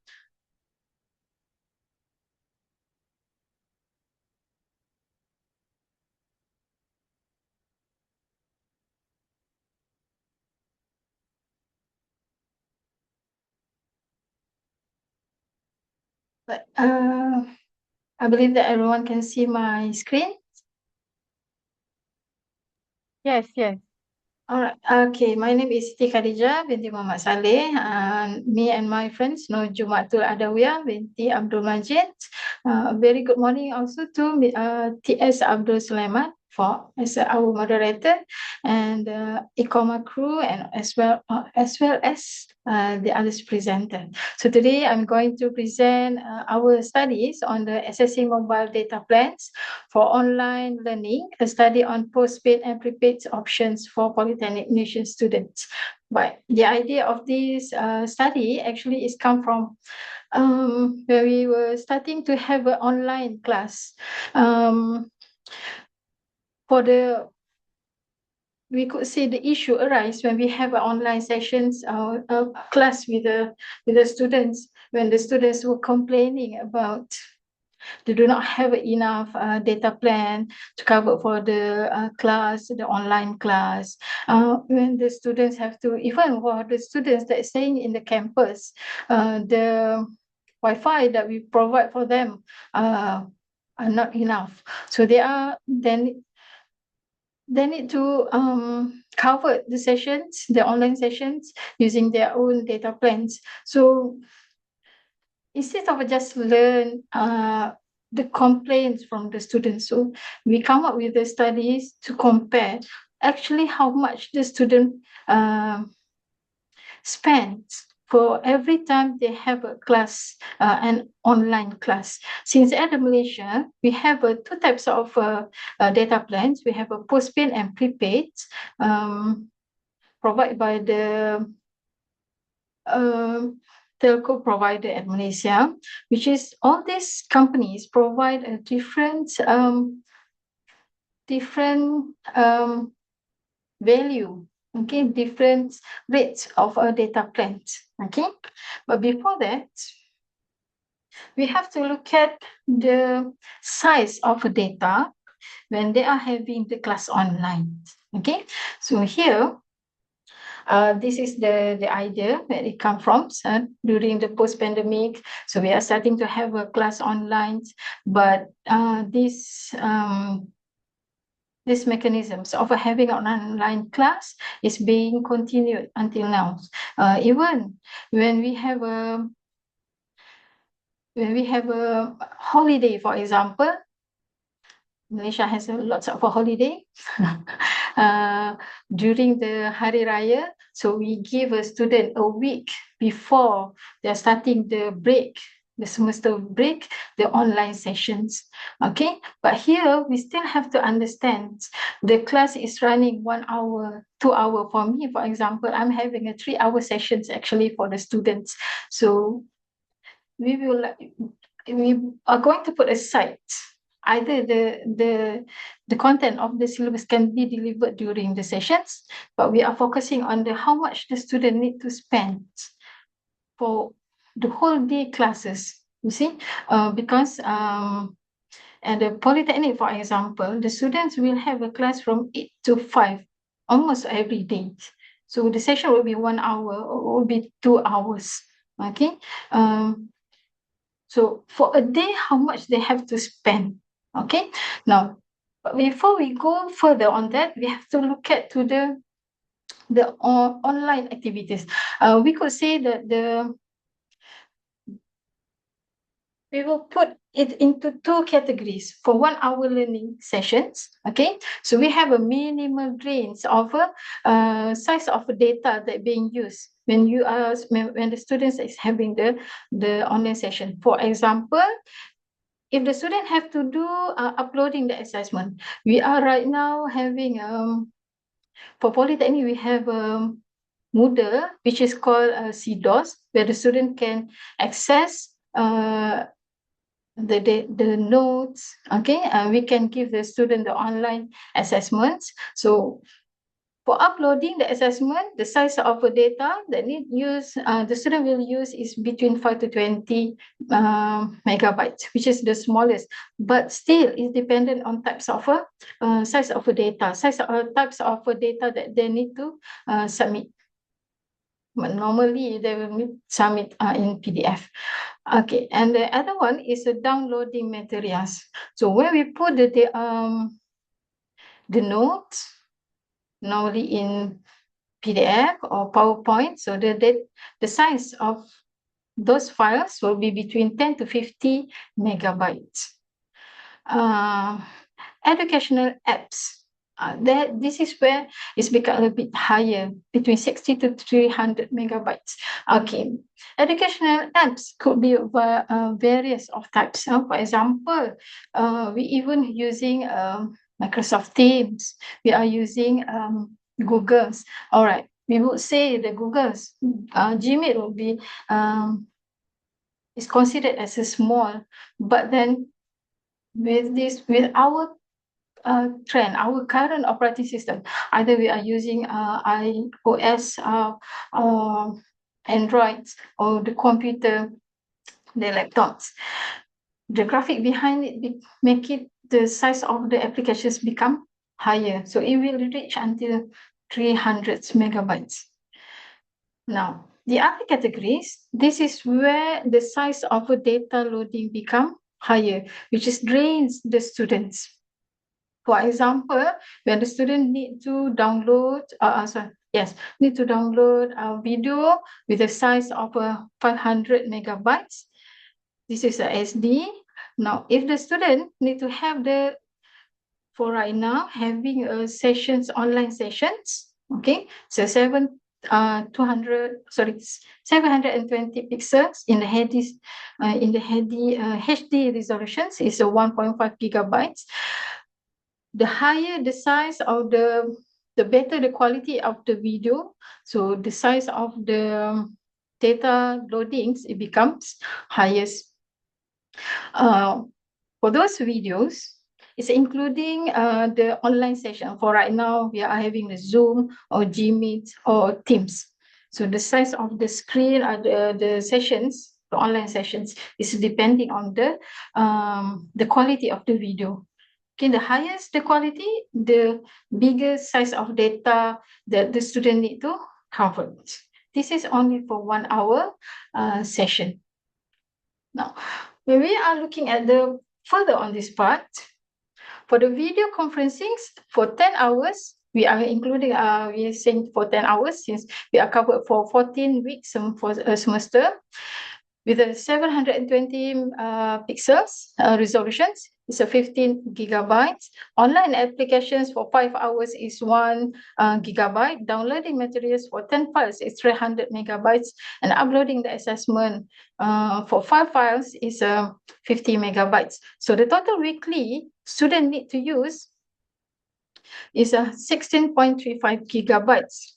When we are multiplying with the 14 weeks, the student need to have 229 gigabytes, which is for us, it's considered quite big. So the baseline data requirement for a single polytechnic student to successfully complete for 1 semester, right? We understand here, we are saying this is for 1 semester, okay? What will happen if the class being run for 1 semester? But for a week, for example, that we mentioned before, when we have a class, even for a single week before the holiday, so meaning that the student will cover 16.35 generally a week. Now, I think So- masa sudah mencemburi, tapi boleh make it fast lah. Okay. So this is the calculated burdens for the students for 1 semester is 180. Okay, so we are this is the plans for hotly the comparisons between postpaid and prepaid. Okay, so the highest will be hotly prepaid unlimited lah. It's only 30 gigabytes. So what we can conclude from here is actually the students is facing a high they are facing a high demand, not high demand. They have spent the online sessions cost them quite high. Okay, for 180 per week, meaning that it's quite expensive for the students. Okay, so we Sorry to hope. interrupt. Yeah. Miss Hadijah, you have 3 minutes left. Please wrap up your presentation. Thank you so much, All right, Madam. no problems. Okay, so that will be we come with the conclusion here that when we are having the online sessions, yes, we are saying that the online sessions, the online class will be flexible for the students, even for the lecturers, but we are costing the students in terms of how they have to pay for the online sessions. So we hope that there will be a positive step by the government to cater these situations. We cannot just simply ask the student to join the class online, but might be give the students some I don't know, mungkin pengurangan dari segi harga postpaid and prepaid. So I think that's all for my presentations today. Okay, thank you very much, Dr. Siti Khadijah. Go to the next season is a Q&A. So I just have one question that based on your study, which type of mobile data plan, maybe for prepaid or postpaid, that combined these two type of mobile data plan, was found to be more suitable for student to supporting student online learning needed lah. And then what would the main factor influence the preference lah? Like, can you give some opinion on this? Clear tak pasal saya punya soalan? Uh, Ya. Maksud Puan ialah yang mana prepaid atau postpaid yang preferable for the students? Yeah, correct. Yeah, okay. The best. For this time being, What tu big burung? the most okay. Yang kita ada kat sini is a hotlink, Yescom, Celcom and another hotlink prepaids. Actually kita ada another one which is not included in our kita punya research kat sini, is a U Mobile. U Mobile is most for currently is the most suitable for the students lah, with the price and the punya coverage. Okay.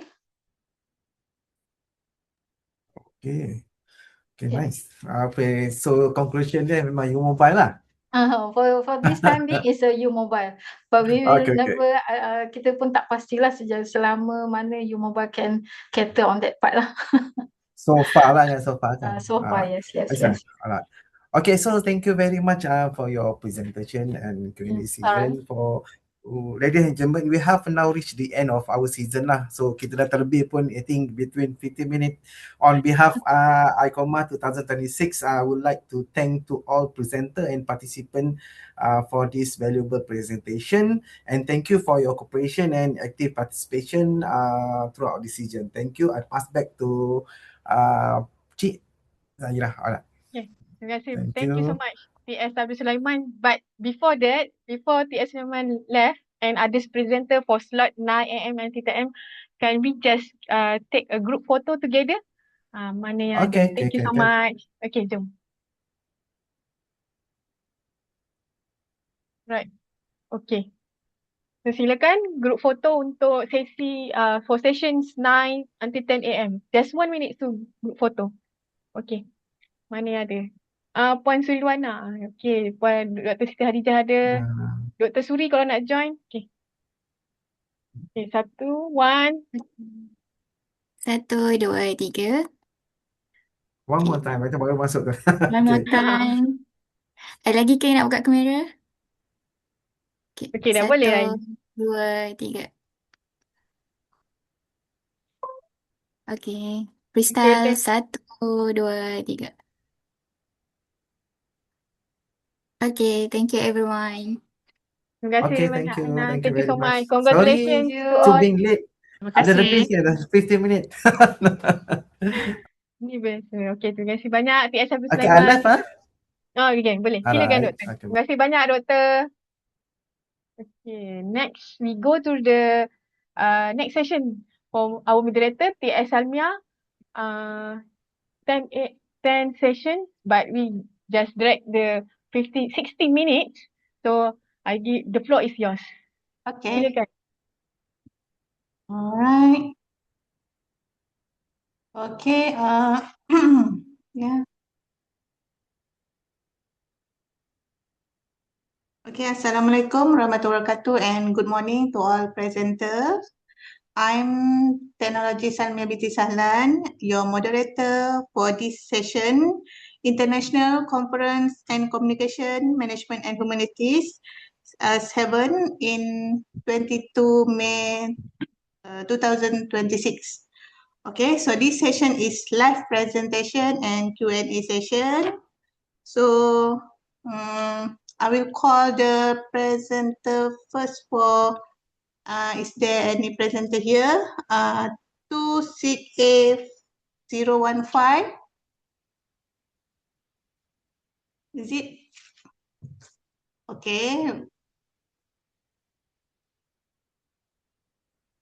Presenter on 268-015, are you there?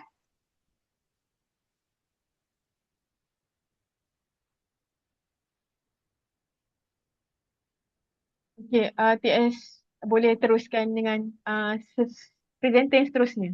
Okay, okay. For the next presenter, 268-011.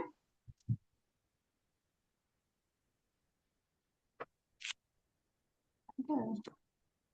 011, it's me. 011. Okay. I will. Okay. Tuan Masiniwati. Okay, baik-baik. Yeah. Spotlight. Ada? Okay. Hai, Assalamualaikum. Waalaikumsalam. First of all, let me share my slide first. Okay. I just want to confirm that you are in this session. For my schedule, the first is 26A015. But if there is no other response from her, shall we go start for Tuan Masiniwati first? Yes, thank you. Okay. So, are you clear on the instruction given from AID Academy before this? I guess so. Yes, for the presenter only have 50 minutes, 10 minutes for presentation and 5 minutes for Q&A. Is it clear? Yes, yes. Okay, and then if there is recording, okay, it's the recording. All right. Okay, so the floor is yours. You may start first. Okay, first of all, have you seen my screen? Yes. Clear. Clear. Okay, thank you. Assalamualaikum warahmatullahi ta'ala wabarakatuh. My name is Tuan Mastinwati Haji Tuan Mansur. I am from Polytechnic Hulu Terengganu. I would like to present my paper entitled Auditors' Ethical Judgment and Intention, the Roles of the Professional Code of Ethics on Auditors' Commitment. Okay, here are my contents for my presentation today. Okay, the increasing importance of ethics in the auditing profession stems from a series of financial scandals involving auditors that have harmed the profession's reputation. Auditors have been criticized for unethical behavior that led to corporate failures, as the landmark case involving Arthur Andersen and Enron. Major audit issues such as failing to detect massive revenue overstatements of Wirecard in Germany and audit failures at Carillon in the UK have triggered significant scrutiny and penalties and ultimately caused reputational damage to the audit profession. Here, in Malaysia, the governance of auditing profession lies under these two bodies, which are Malaysian Institutes of Accountant, MIA, and also Audit Oversight Board, AOB, which undertake routine inspections to enhance the quality of auditors' performance. However, in performing auditors' duties, they follow the guidelines contained in the Professional Code of Ethics. The guidelines aim to ensure that the professional services by auditors are at the best quality to safeguard the profession's reputation. Even though the codes have helped auditors to identify what is ethically right, however, the codes are criticized of being insufficient to ensure that individuals act ethically. According to Valentuya, highlights that professional code of ethics have shifted from moral responsibility as it focuses on merely technical specification and rules. And in some sense, the quality of the decisions made by auditors can be subject to criticism. And also, there are claims that auditors have financial incentive to cater the needs of their clients, which can compromise their integrity and objectivity and leading to unethical behavior. Thus, this study tries to explore ethical judgment and ethical intention of auditors using the framework of SOR theory. This theory, which originates from the Mehrabian and Russell, 1974, states that stimulus is an external factors that can influence organism or which represent the individual's internal state that lead to response. Okay, for this study, professional code of ethics is chosen as stimulus factor. Meanwhile, independence commitment and public interest commitment as organism factor, and ethical judgment and ethical intention as response factor. Okay, these are the definitions of each construct. Professional code of ethics is to refer to professional norm of practice that serve as guidelines, okay, for the auditors. Independent commitment is a degree to which accountants view auditors' independence as fundamental professional attributes. public interest commitment is the extent to which auditors perceive serving the public interest as their primary role. Ethical judgment is the process through which individuals recognize ethical problems and evaluate different alternatives to solve the best problems. And ethical intention is the commitment to act morally by prioritizing moral values over other values. Okay, the first stimulus factor is professional code of ethics. As according to previous literatures, seems to have a positive relationship between professional code of ethics to the professional accountant's quality of judgment. Thus, this study proposed that hypothesis 1, professional code of ethics positively influence independence commitment of auditors, and hypothesis 2, professional code of ethics positively influence public interest commitment of auditors. The second one is organism factor. The first one is independence commitment. Previous studies such as Tuan Mansur et al. 2020 and Latin 2018 have found that the positive relationship between independence commitment and ethical judgment. Thus, this study also proposed the same influence, which is hypothesis 3, independence commitment positively influence ethical judgment of auditors. The second organism factor is public interest commitment. Based on Means 2015 and Barangkua and Espinopai 2018 have shown that the positive relationship between public interest commitment and ethical judgment. Thus, this study also proposed the following. Hypothesis 4, public interest commitment positively influence ethical judgment of auditors. And the response factor for this study is ethical judgment and ethical intention. And based on the literature, the connection between ethical judgment and ethical intention arise from the well-established ethical decision-making model, such as REST 1996, Jones 1991, Han and Vittel 2006, and Jones also suggests that ethical judgment is a direct antecedent to ethical intention. Thus, this study also hypothesized that ethical judgment positively influence ethical intention of auditors. Okay, for the research methodology, data collection and sampling method, this study, the respondents of this study is auditors that are employed from Malaysian professional firms. The sampling techniques is purposive sampling techniques because of the population and specific characteristic that we need to identify with the valid respondents.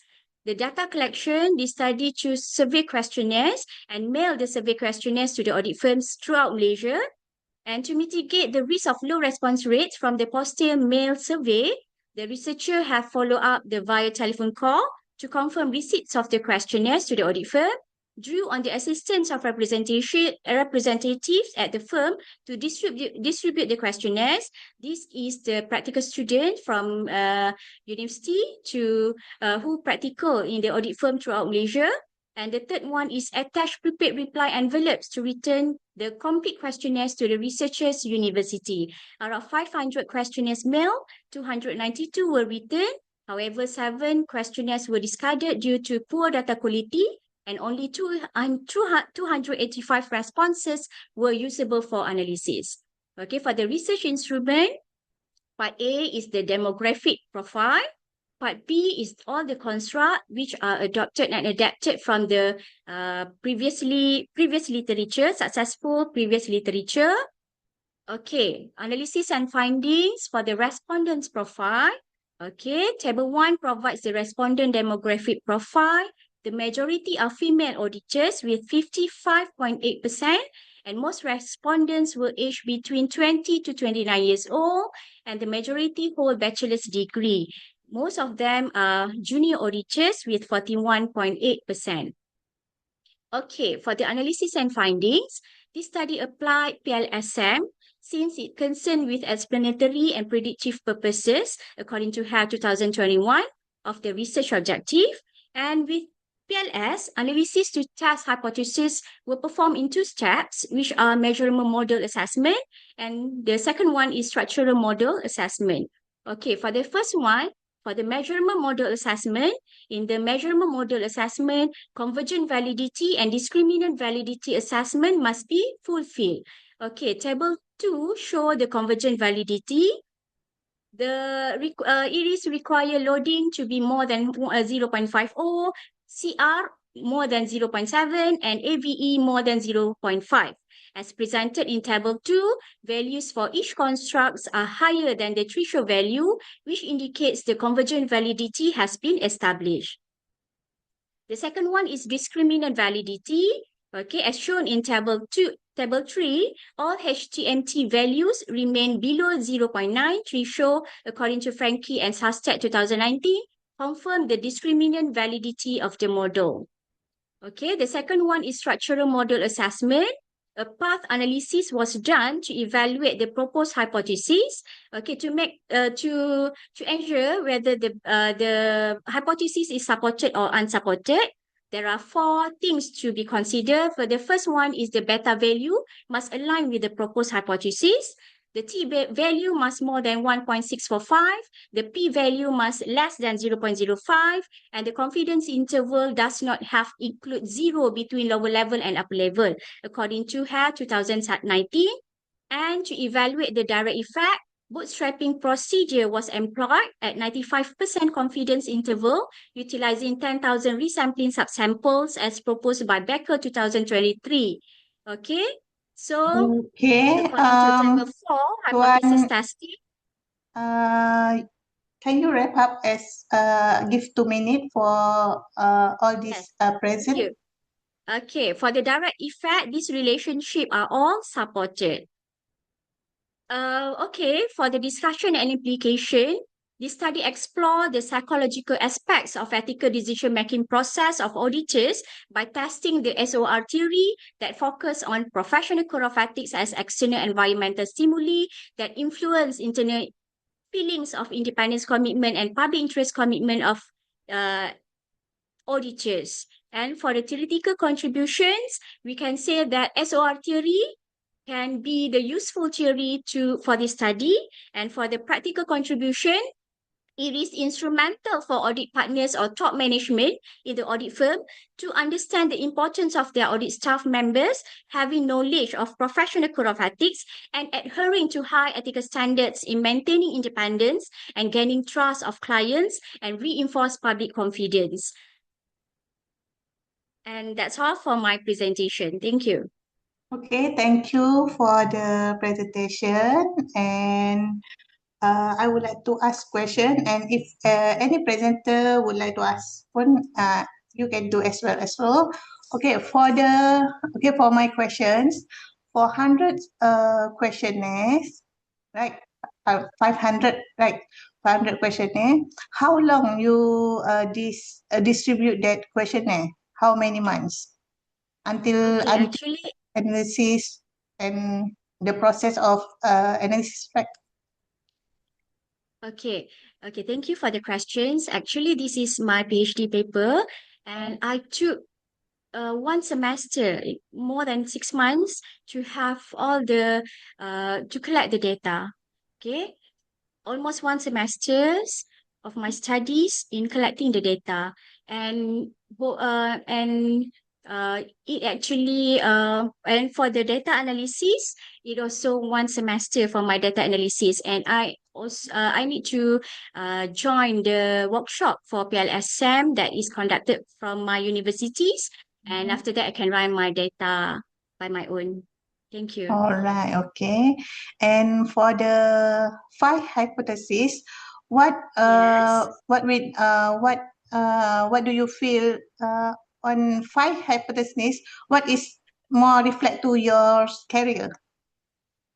Reflect to my career. Okay, actually, I am also auditing lecturers in my Right. polytechnic. So actually, I can in my career as a auditor's lecturer, I can teach my students the importance of the standards and rules that they have to follow, even though they are future auditors one day.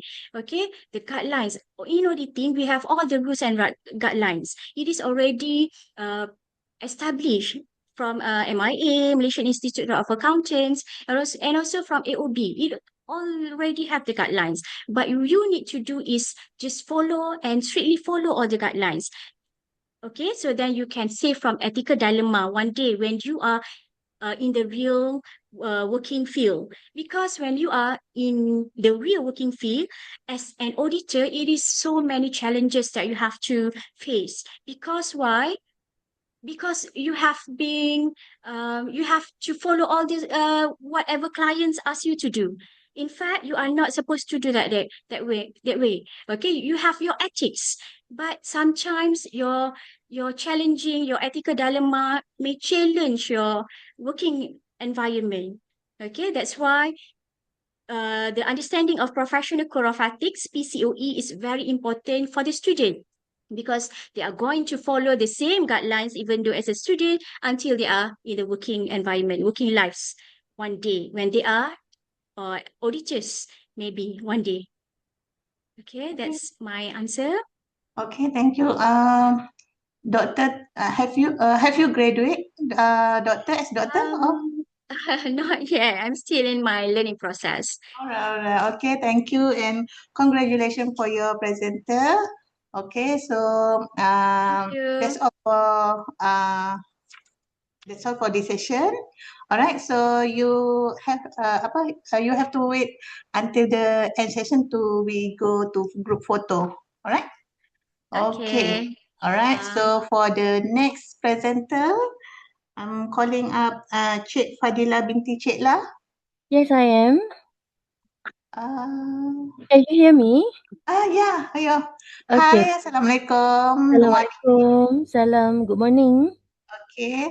So do you clear about the instruction? 15 Yes, minutes? Yes, okay. 15 minutes. All right. You Let want me to start share. up? Yes, excuse me. Okay, you may proceed. Okay, I will share my slide first. All right. Did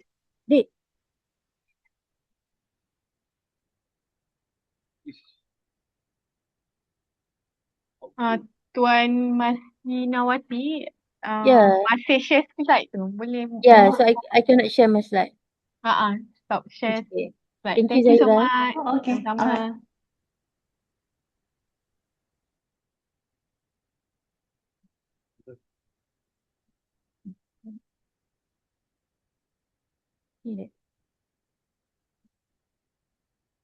Can you see my slide? Berdouble ya? Saya rasa macam berdouble. Yeah. Ni dek.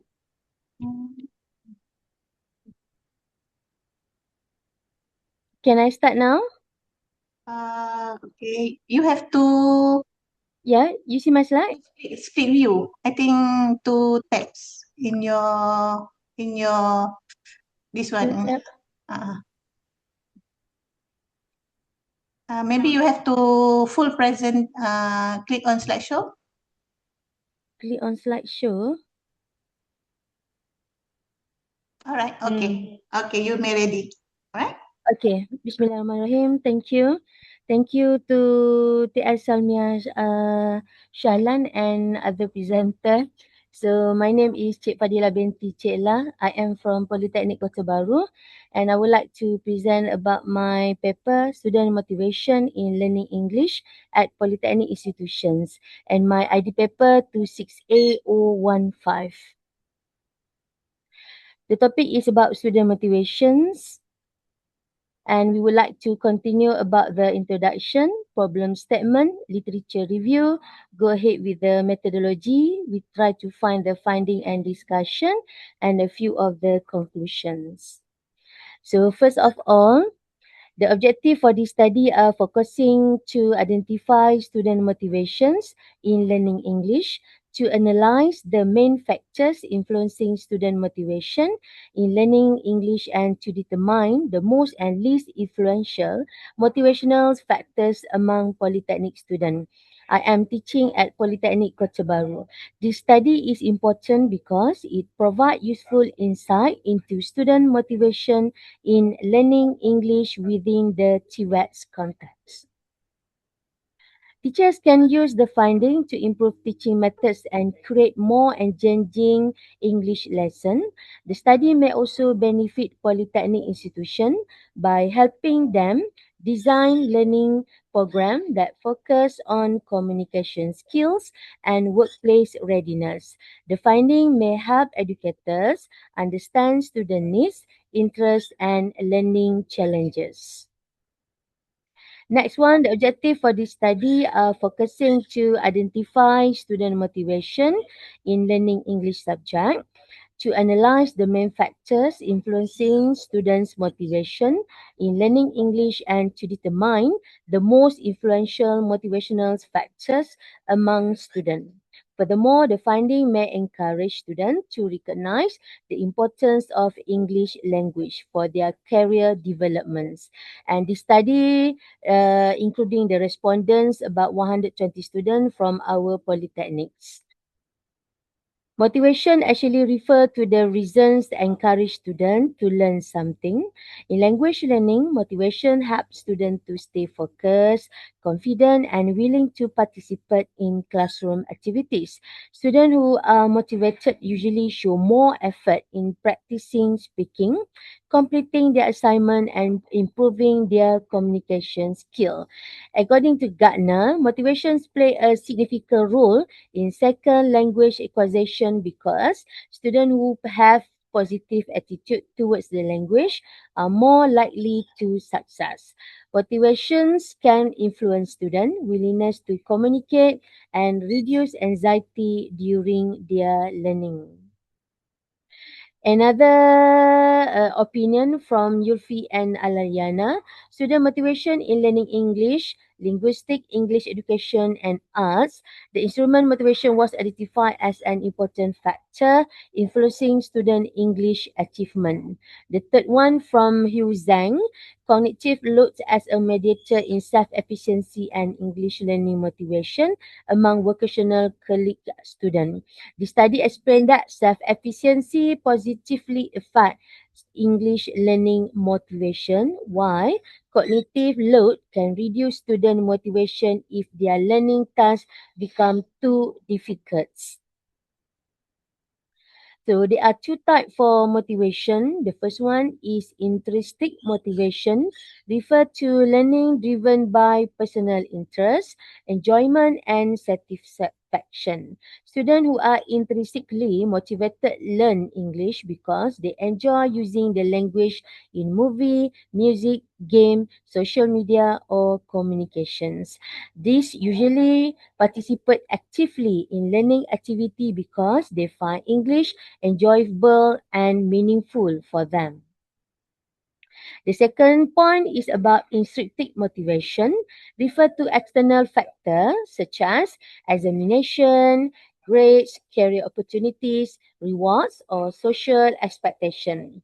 Many students learn English because they want better employment opportunities or need to fulfill academic requirement. In for the TWET students, extrinsic motivation is often connected to future career and workplace communication. Career motivation is one of the strongest factors influencing student motivation in learning English. Teacher play an essential role in motivating students to learn English. A supportive teacher can build student confidence, encourage classroom participation, and create positive learning. Teachers who are interactive teaching methods such as game, group discussion, storytelling, motivational videos, real life example can make learning more enjoyable and effective. Positive feedback and encouragement from teachers can also reduce student anxiety and improve their willingness to communicate. This chapter will explain the research methodology. So I am using quantitative research about 120 students from polytechnic students, which divided into several semesters. The participants came from different academic background within the polytechnics, allow the researcher to obtain the broader understanding of student perspective toward English learning in TWET's context. And this is the distributions for the questionnaire.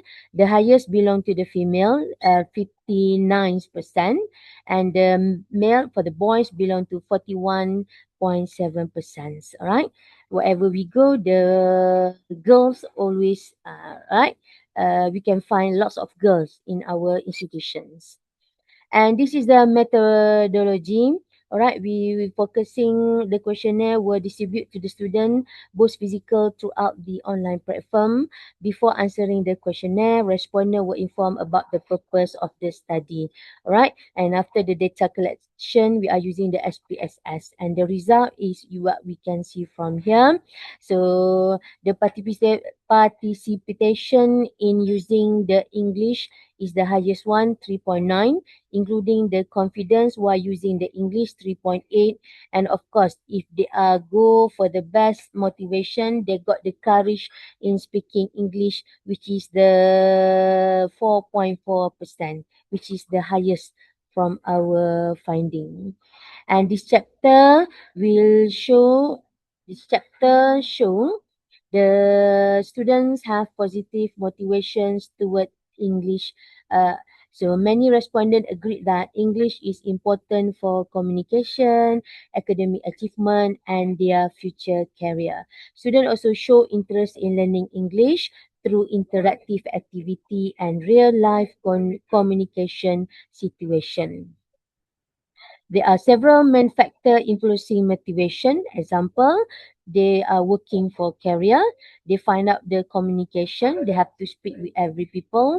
And of course, what kind of personal interest. And they have to achieve the academic requirement. So all that matter need the motivation for their study.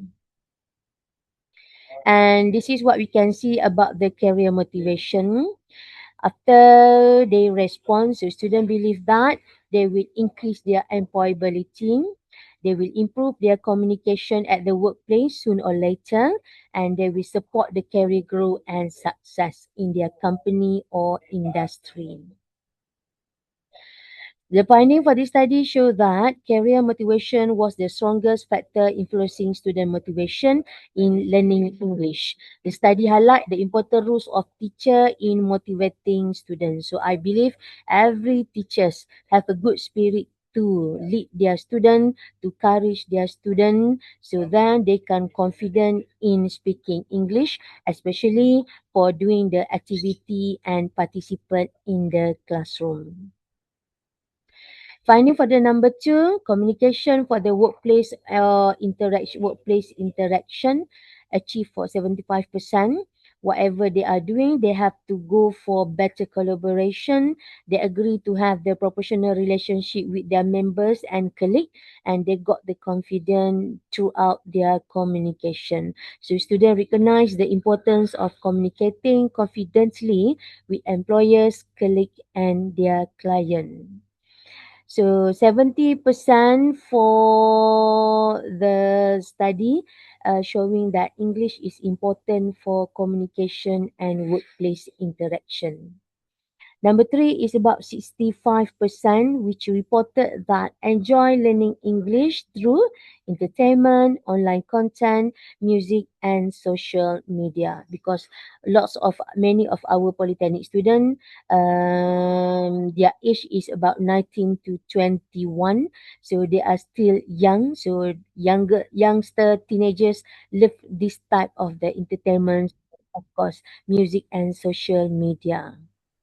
So 95% for this discussion reported that they enjoy learning throughout this type of the uh, instruments. And the rules of teacher itself, number 1, it will support the classroom. It will give the positive feedback. And of course, the classroom would be the easiest or comfortable with everyone that participates. So when teachers inspire, give guide, and empower students to succeed in English language. Number 5 is about AI tools and technology that courage for the motivations. The use of technology and AI tools also contributes positively to student motivation. Many students found that digital learning platform, online videos, language learning application, and AI-based tool make English learning more interactive, flexible, and enjoyable. Technology allows students to practice communication skill independently. And the sixth one is goes to the academic requirement. All right. So it achieves about 15. Academic requirement recorded the lowest percentage because if they can't, because the basic, actually, if they want to enter the polytechnic, we are not go for credit actually for the English subject. So it's kind of the difficult for them because in our final paper is also in Dwi Bahasa, which is using Malay and the translation of English language. And however, academic requirement recorded the lowest percentage, but still under 50%. So the study showed that polytechnic students are largely future-oriented learners. They are motivated when they are clearly see connection between English and real-life outcome, such as employment, internship, and workplace communication. The study also highlight an important insight why the students are more motivated when English is meaningful, practical, and connected to their goals. Motivation in English learning is not simply about teaching content. It is about creating relevance and purpose for students. Teacher play an important role in supporting this motivation by providing practical, interactive, and relevant learning experience. And this is from the infographics. All right, why we call it the student as the future oriented learners. They would success for their employment, internship, and workplace communication. They will go through a lot of goal. They want to success whatever they want to do in their future, and they will relate to their motivations. The teacher also play an important part, and of course, technology is a part of the language learning also. And the findings and the discussion for today: education empower minds, build futures. When English learning is relevant, purposely, and support by the dedicated teachers, students become more motivated, confident, and ready for their future. Alright, so they will achieve their success, get a better world, build up the strong relationship. They're gonna have a good career, and they will build up the personal growth and be happy in their life. All right. All right. So, okay. Okay. So is a few okay comparison between the learning educations. All right, the old one and the new one. All right. So my conclusion today: the study successfully explored the motivation of polytechnic students in learning English at Polytechnic Kota Baru. The finding shows that students generally have positive motivation toward English learning. Career opportunities emerge as the strongest motivation factor, followed by communication need and personal interest. Meanwhile, academic requirement was identified as the least influential factor. Students are more motivated when they understand the practical importance of English in workplace communication and future careers. Thank you. That's all for me. Okay, thank you for the first paper, I think, for this motivation, student motivation. I want to ask, but I will ask for another next. So I need to present for second paper first. So the another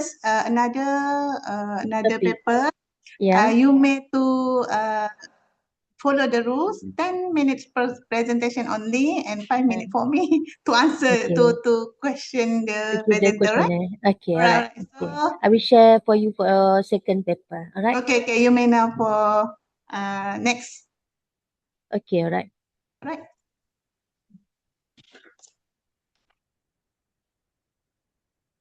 Dek.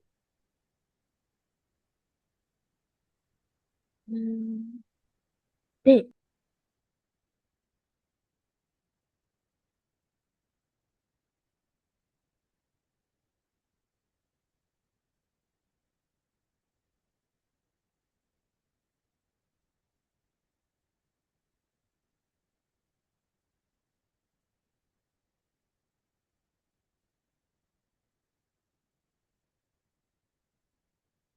Right, you may now. Thank you. Madam Puan Cik Fadila boleh unmute.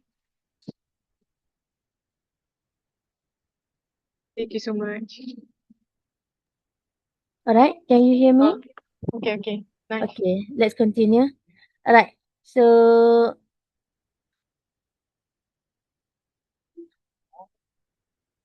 My topic is about the challenges faced by English language teacher in Malaysian Polytechnic Institution.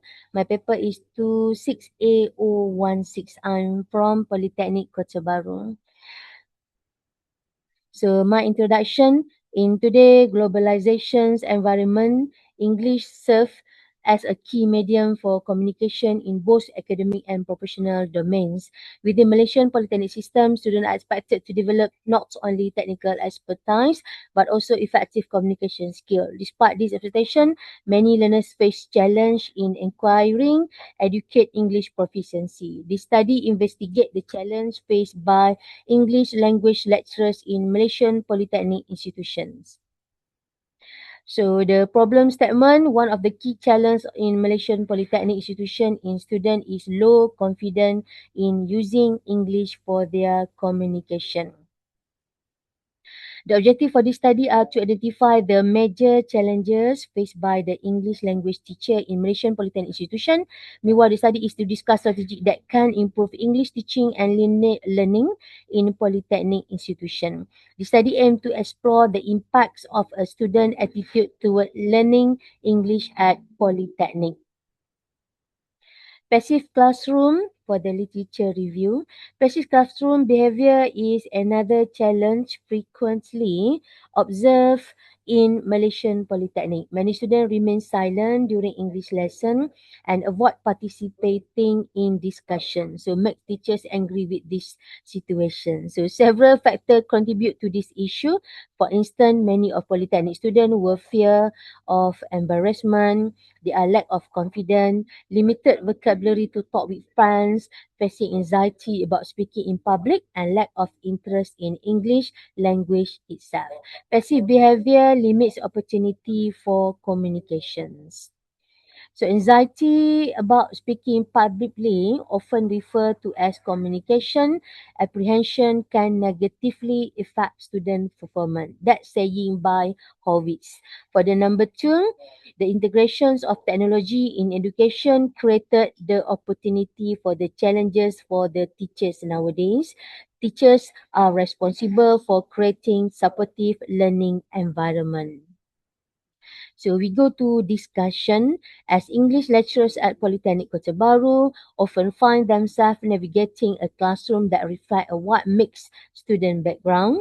They are coming from other different places but still in Malaysia, and this diversity brings real instructional challenges. Many students enter the polytechnic with limited exposure to English, especially those from rural, right, and non-English speaking environment. So for this learner, English is not just another subject, it also refer unfamiliar.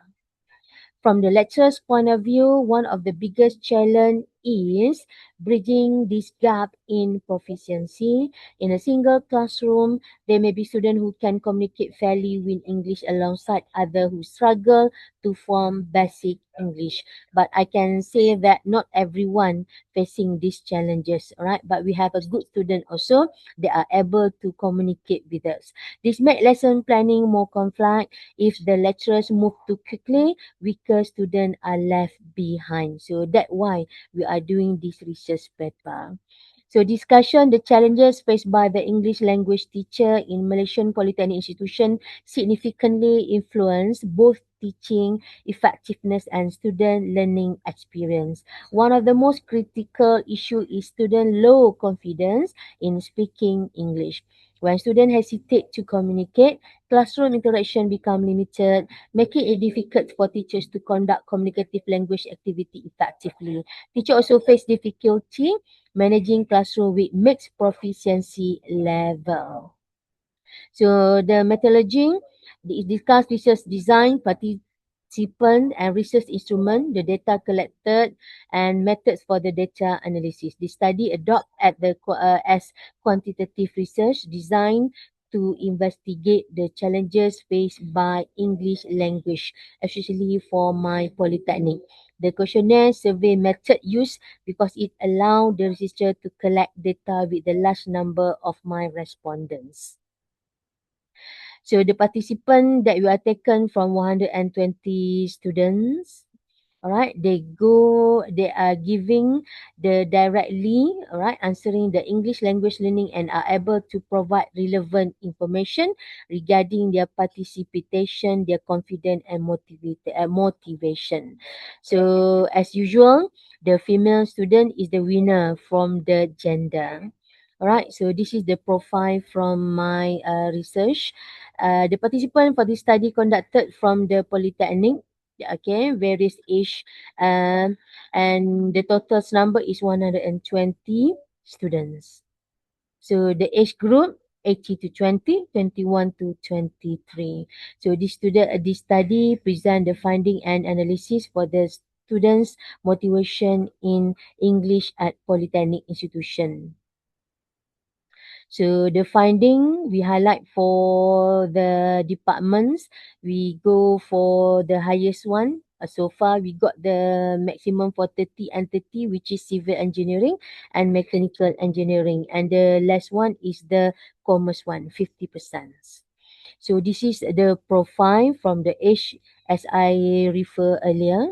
And the finding number one, English language teacher in Malaysian Polytechnic institution face many challenges in delivering effective lesson to students. Based for the graph and infographic, the biggest challenge is low student motivation and interest, which recorded the highest percentage, which is 88%. So many students perceive English as a difficult subject. So in their mind, they are saying English is difficult.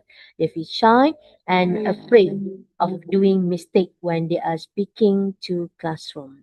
And the finding, as what we can see from the graph, so 88% saying that they are having the low motivation and interest, especially when they are coming for English classroom.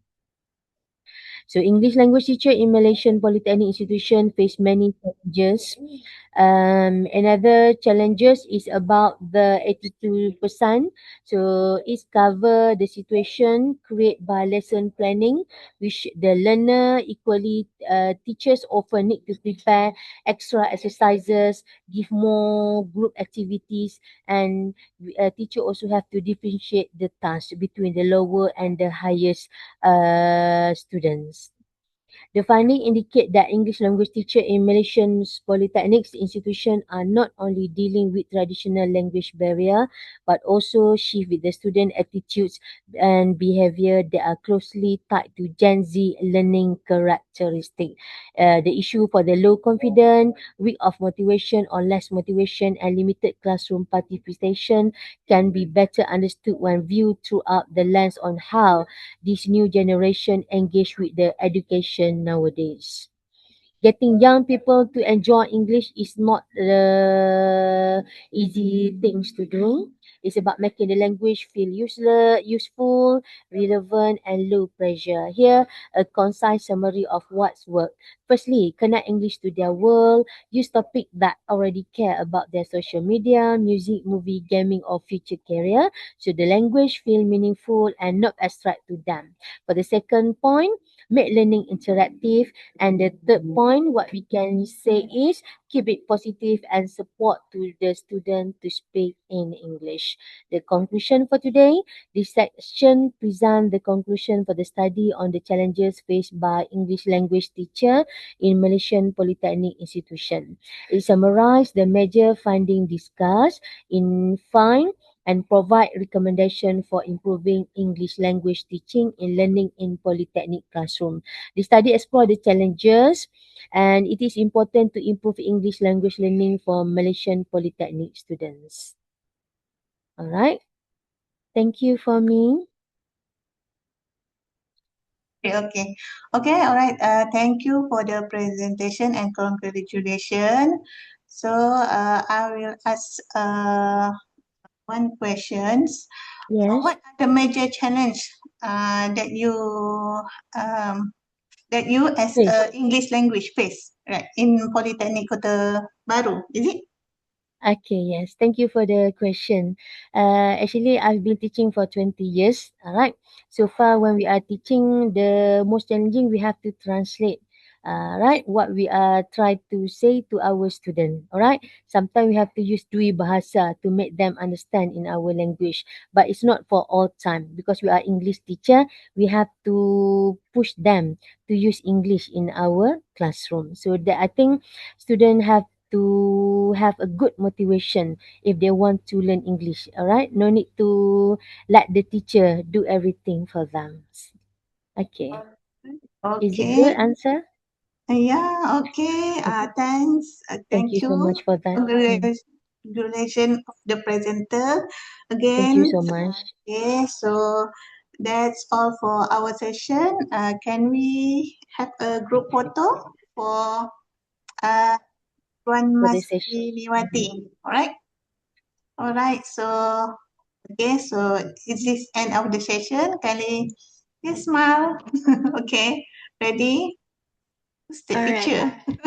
I Okay. will count 1, 2, 3. Another one. 1, 2, 3. All right, freestyle. 1, 2, 3. All right. Okay, thank you Thank everyone. you. Thank you, Prof. Thank you. Congratulations, Dawn. Assalamualaikum. Waalaikumsalam. Thank you. Alhamdulillah. Thank you. Right. Thank you. Thank you so much, CS Salmia. So I can left? Yes. All right. Thank Thank you so you. much. Okay. Okay. So we go next to the next sessions for Zahira, I 11. have to wait, Zahira. Yes. I cannot Sebab leave now. Okay. Just betul continue, betul. right? Okay, back Okay. to back. Okay, thank you, Zahira. Welcome. But Puan Fadila may change the ID LOA number. Rename Zoom for the third paper. Okay. Good luck. One. Okay, next we go to the next sessions, 11 a.m. until 12 a.m. Then we go. I will give the floor to the Sir Ellen as a moderator for the next session. So, Right, silakan, sir. thank you, Thank Zainab. you. Okay, good morning and welcome everyone to the International Conference Communication, Management and Humanities, Iccomah 7-2026. It's my pleasure to serve as a moderator for this session. We are honored to have 4 presenters. So far we have 2 from various higher education institutions in Malaysia who will be sharing their valuable research findings in their fields, language education, educational technology, blended learning, and learner motivation. Before we begin, I would like to inform all the presenters and participants. Each presenters will be allocated 10 minutes for the presentation session, followed by 5 minutes for the questions and answer session. Kindly ensure the presentations are delivered within the allocated time to allow the session to proceed smoothly. I also would like to remind participants to keep their microphone muted throughout the presentations. Questions and comments may be shared during the Q&A session. Okay, let's begin with our first presenter. Our first presenter is Margaret Anthony from University Science Islam Malaysia, USIM, with the title of the presentation Exploring the Implementation of a Communicative Language Teaching in Japanese Language Classroom among upper secondary students. Ms. Margaret Anthony, you may begin your presentation now. You will have 10 minutes for your presentation, followed by 5 minutes Q&A. Okay, a very good morning. But before I start, can I get confirmation whether my screen can be seen? Yes, sure. Okay. Okay, so I shall start my presentation.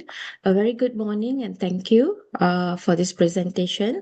Today I will be presenting a study entitled Exploring the Implementation Communicative Language Teaching Japanese Language Classrooms in Japanese Language Classrooms among upper secondary students. Okay. Okay, so let me start. The research focuses on how communicative language teaching or CLT is implemented in Japanese language classroom within the Malaysian secondary school context. Okay, this study specifically investigates teachers' understanding of CLT principles, the communicative activities conducted during lessons, and the challenges faced when applying communicative approaches in Japanese language teaching. This study is important because communicative competence has become one of the major goals in foreign language education, especially in preparing students to use uh, to use uh, Japanese language meaningfully in real life communication. Okay, let's move to the background of the study. Okay, communicative competence has become increasingly important in modern foreign language education. In many traditional classrooms, language teaching focuses heavily on grammar explanation, memorization, and textbook exercises. Although these approaches may help students understand grammatical structures, learners often struggle to communicate naturally in authentic situations. Therefore, communication language teaching, or CLT, was introduced as a learner-centered approach that emphasizes meaningful communication interaction and active participation. In the Malaysian context, Japanese language education has expanded steadily due to the educational and economic ties with Japan. However, many learners still face difficulties in oral communication, which highlights the importance of communicative teaching approaches. Okay, we look at the problem statement here. One major issue identified in Japanese language classroom is that students often rely heavily on memorized sentence patterns and grammar drills. While learners may be able to answer examination questions correctly, they frequently experience difficulty communicating spontaneously in Japanese language. Many students also face speaking anxiety and fear making mistakes during classroom interaction. Okay. In addition, exam-oriented learning culture sometimes limits opportunities for communicative practice because teachers need to focus on syllabus completion and examination preparation. As a result, learners may possess grammatical knowledge but still lack confidence and fluency in real-life communication. Okay, the research gap here and the objective is, although many studies have examined communicative language teaching in English language education, research focusing specifically on Japanese classroom at secondary school level in Malaysia remain limited. Most existing studies focus on learners' motivation, vocabulary learning, or higher education setting rather than actual classroom practices among secondary school learners. And therefore, this study aims to address this gap by exploring teachers' understanding of CLT, identifying communicative classroom activities, and examining the challenges encountered during implementation. The finding may contribute to improving Japanese language pedagogy and curriculum development in Malaysia. Okay, let's move on to the next slide, which is literature review and the framework. Okay, the study is grounded in the theory of communicative competence introduced by Himes and in 1972 and later expanded by Kennel and Swain in 1918. According to these scholars, successful communication involves not only grammatical knowledge, but also sociolinguistic discourse and strategic competence. In CLT classroom, communication becomes both the goal and the method of learning.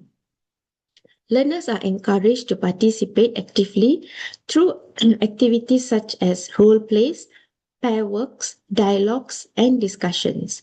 Therefore, CLT shifts the classroom from teacher-centered instruction towards more learner-centered instruction and meaningful language use. For the research methodology, the study employed a qualitative case study design because the researcher aimed to explore classroom practices and teachers' experience in depth within a real educational setting. The participants consisted of 2 Japanese language teachers and Form 5 students aged approximately 16 to 17 years old from College Permata Insan. So in College Permata Insan, for your information, they have a student who is 16 years old also taking the SPM examination. Okay, data collection involves 1 classroom observation session and semi-structured interviews with the teachers. During the classroom observation, the researcher focused on communicative activities, students participant, teachers interaction, and classroom communication pattern. The collected data were analyzed using thematic analysis to identify recurring themes related to CLT implementation. And the findings, the thematic analysis identified 5 major themes related to the implementation of CLT in Japanese language classrooms. These themes include teachers' understanding of CLT principles, communicative classroom practices, students' participation, and interaction. And challenges encountered during implementation, the teacher's perception towards communicative language teaching. Overall, the findings suggest that teachers demonstrated positive understanding towards CLT and recognized the importance of meaningful communication in Japanese language learning. Okay, the communicative classroom practices. The classroom observation showed that teachers frequently incorporated communicative activities into Japanese language instruction. These activities included role plays, pair work, situational dialogues, group discussions, and question and answer session. Role play activities were particularly common because they allowed students to stimulate real life situations such as self-introduction, ordering food, or asking for directions. Pair and group interaction are also created a less stressful learning environment where students felt more comfortable communicating with peers. The finding indicated that students were generally more engaged during communicative tasks compared to grammar-focused lessons. The students' participation and the challenges. The findings showed that communicative activities contributed positively towards students' participation and classroom interaction. Students appeared more willing to speak Japanese during pair work and group activities compared to whole class speaking situations. Learners also demonstrated improved confidence and engagement during communicative tasks. However, several challenges were identified.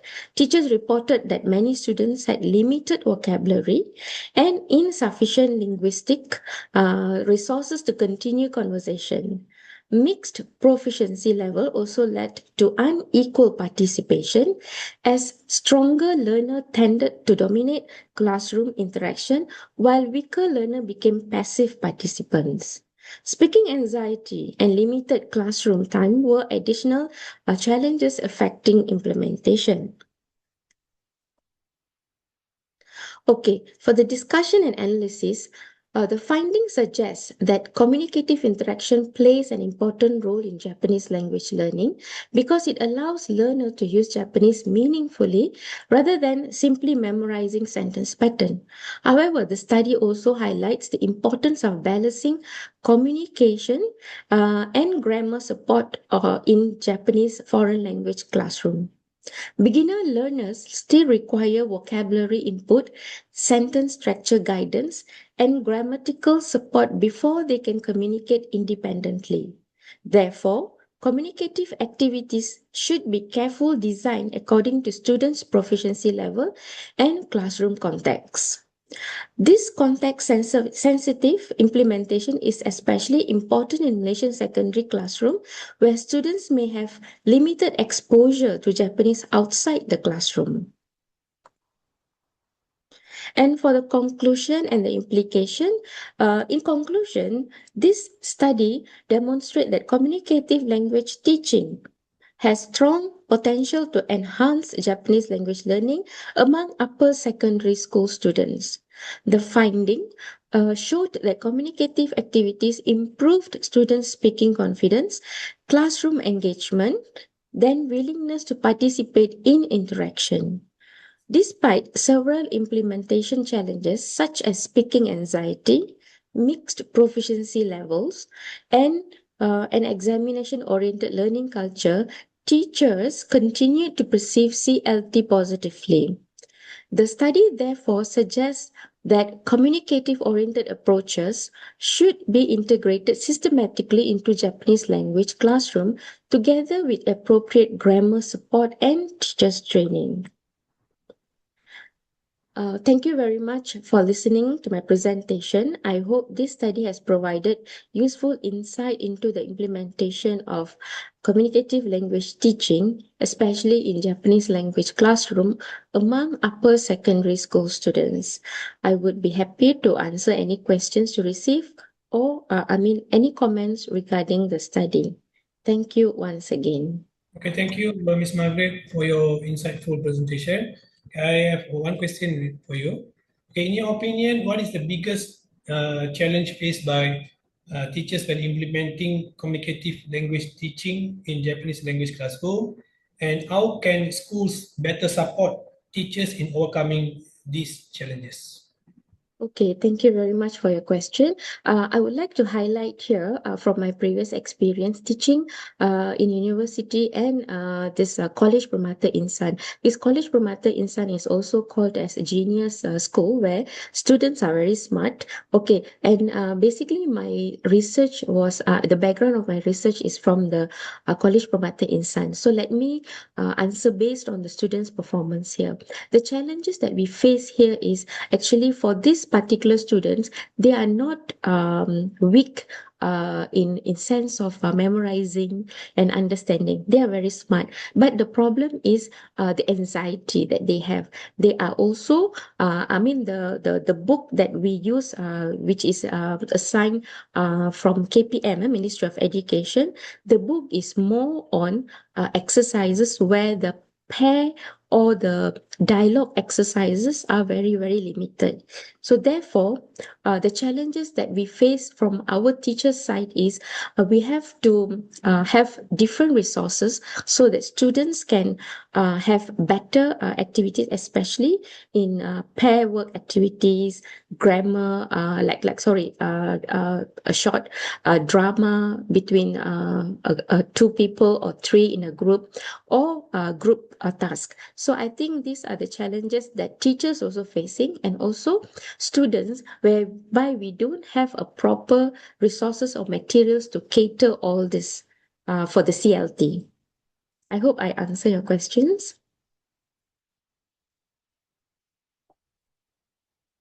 I cannot hear you, sir. Sorry, I muted my microphone. Okay, thank you again, Ms. Margaret, for your valuable sharing and responses. Thank you. Okay, we will continue with the next presenter from Madam Sivaranjani, daughter of Suguna Silan from College Community Sungai Siput, with the title Evaluating a Blended Learning Approach for Information Technology Students in Sungai Siput Community College. Ms. Sivaranjani, daughter of Suguna Silan, you may begin your presentation now. You will have 10 minutes for the presentation. Hello, sir. Is it my slot or Mr. Muhammad Firdaus slot? No, you will go. I think I go first. Okay, because sure, no problem. according to schedule, I am the second presenter. Yes, Sorry, sir. sure, go on. Okay, no problem. Okay, so we will continue with Mr. Muhammad Firdaus Muhammad Noor of the Faculty of Education UKM, with the title Leveraging Human Expert and Large Language Model Judgments to Improve Second Language Reading Q Matrix Specification. You may start, Mr. Muhammad Firdaus. Okay, thank you to Mr. Elan Sigaragan. Very good morning and greetings to everyone. Thank you for joining my presentation today titled Leveraging Human Expert and Large Language Model Judgment to Improve Second Language Reading Cumetric Specification. My name is Firdaus Muhammad Noor. I'm from University Kemasam, Malaysia. Uh, as a start, can AI really take over the human's expert's role in deciding what a reading test really measure? So let us see in this presentation. Okay. So as for introduction, to begin, this study is actually situated within cognitive diagnostic assessment or models CDM. So CDM provide fine-grained information about learners' mastery of specific attributes in learning. Unlike conventional measurement theories such as classical test theory or item test response theory, CDM do not only provide overall score, but they identify the specific reading attributes they have mastered or not mastered. However, the accuracy of CDM-based diagnostic feedback depends heavily on the quality of the Q metrics, the metrics that map the relationship between item and attributes. So in second language reading, Q metric construction is challenging because items may involve overlapping attributes such as lexical, literal, inferential, and evaluative processes. And traditionally, Q-metrics development relies strongly on expert judgment, but this may involve subjectivity and susceptible to potential misspecification. So at the same time, large language model offer possibilities to support or automate Q-metric specification. The key issue in this study is the inaccurate Q metric specification that can lead to incorrect diagnostic inferences. There are several main problems identified. Firstly, expert-based Q metric construction is time-consuming and also subjective. Second, reading items often involve multiple cognitive processes, making item attribute mapping difficult. Third, over-specification, which occur when unnecessary attributes are assigned to an item. Fourth, underspecified when occurs when required attributes are omitted. And finally, there is a very limited evidence on how LLM generated Q matrices converge with expert derived Q metrics in second language reading assessment. So the objective of the study, there are two, to examine how expert evaluation supports the validation and refinement of second language reading diagnostic items, and also to compare the convergence between expert-derived and LLM-generated Q matrices. So based on this, there are two research questions, and the first one is how does expert evaluation inform validation, triage decision, and diagnostic optimization of an L2 reading item pools? And the second one is to what extent do expert-based and LLM-based Q matrices converge in the specification of cognitive attributes for second language reading diagnostic items? So this is the method that I use. It is actually a two-stage methodological design. In stage one, the study involved expert consensus-based item validation and also Q-metrics construction. And then in the second stage, the study involved LLM-based Q-metrics generation and comparison with the earlier metrics developed by expert. And for item development, the study used 48 items tagged into B1 level, and items were developed based on curriculum alignment, text type, lexical load, and also reading attributes. So each item contains short reading text, a stem, key answer, and two distractors. And there are six attributes that are used in this study. There are C1, C2, C3, C4, C5, and C6, as you can see on this slide. All right. The next part of the method is the comparison between expert and LLM procedures. So in this phase, it has two phases. The first one was expert validation, where experts evaluated item components using 4-point scale. The components evaluated were text, stem, key, distractor 1, distractor 2, and also attribute alignment. And as for the analysis, I use icons V to assess content validity. The cutoff used was greater than 0.70. An item below the threshold will then discuss in a focus group. After that, expert discussion produced the final expert-derived binary Q matrix. And then if in the second phase was LLM Q matrix generation, in which during this phase, finalized item and fixed attribute definitions were submitted to ChatGPT, and using control prompting protocol was used.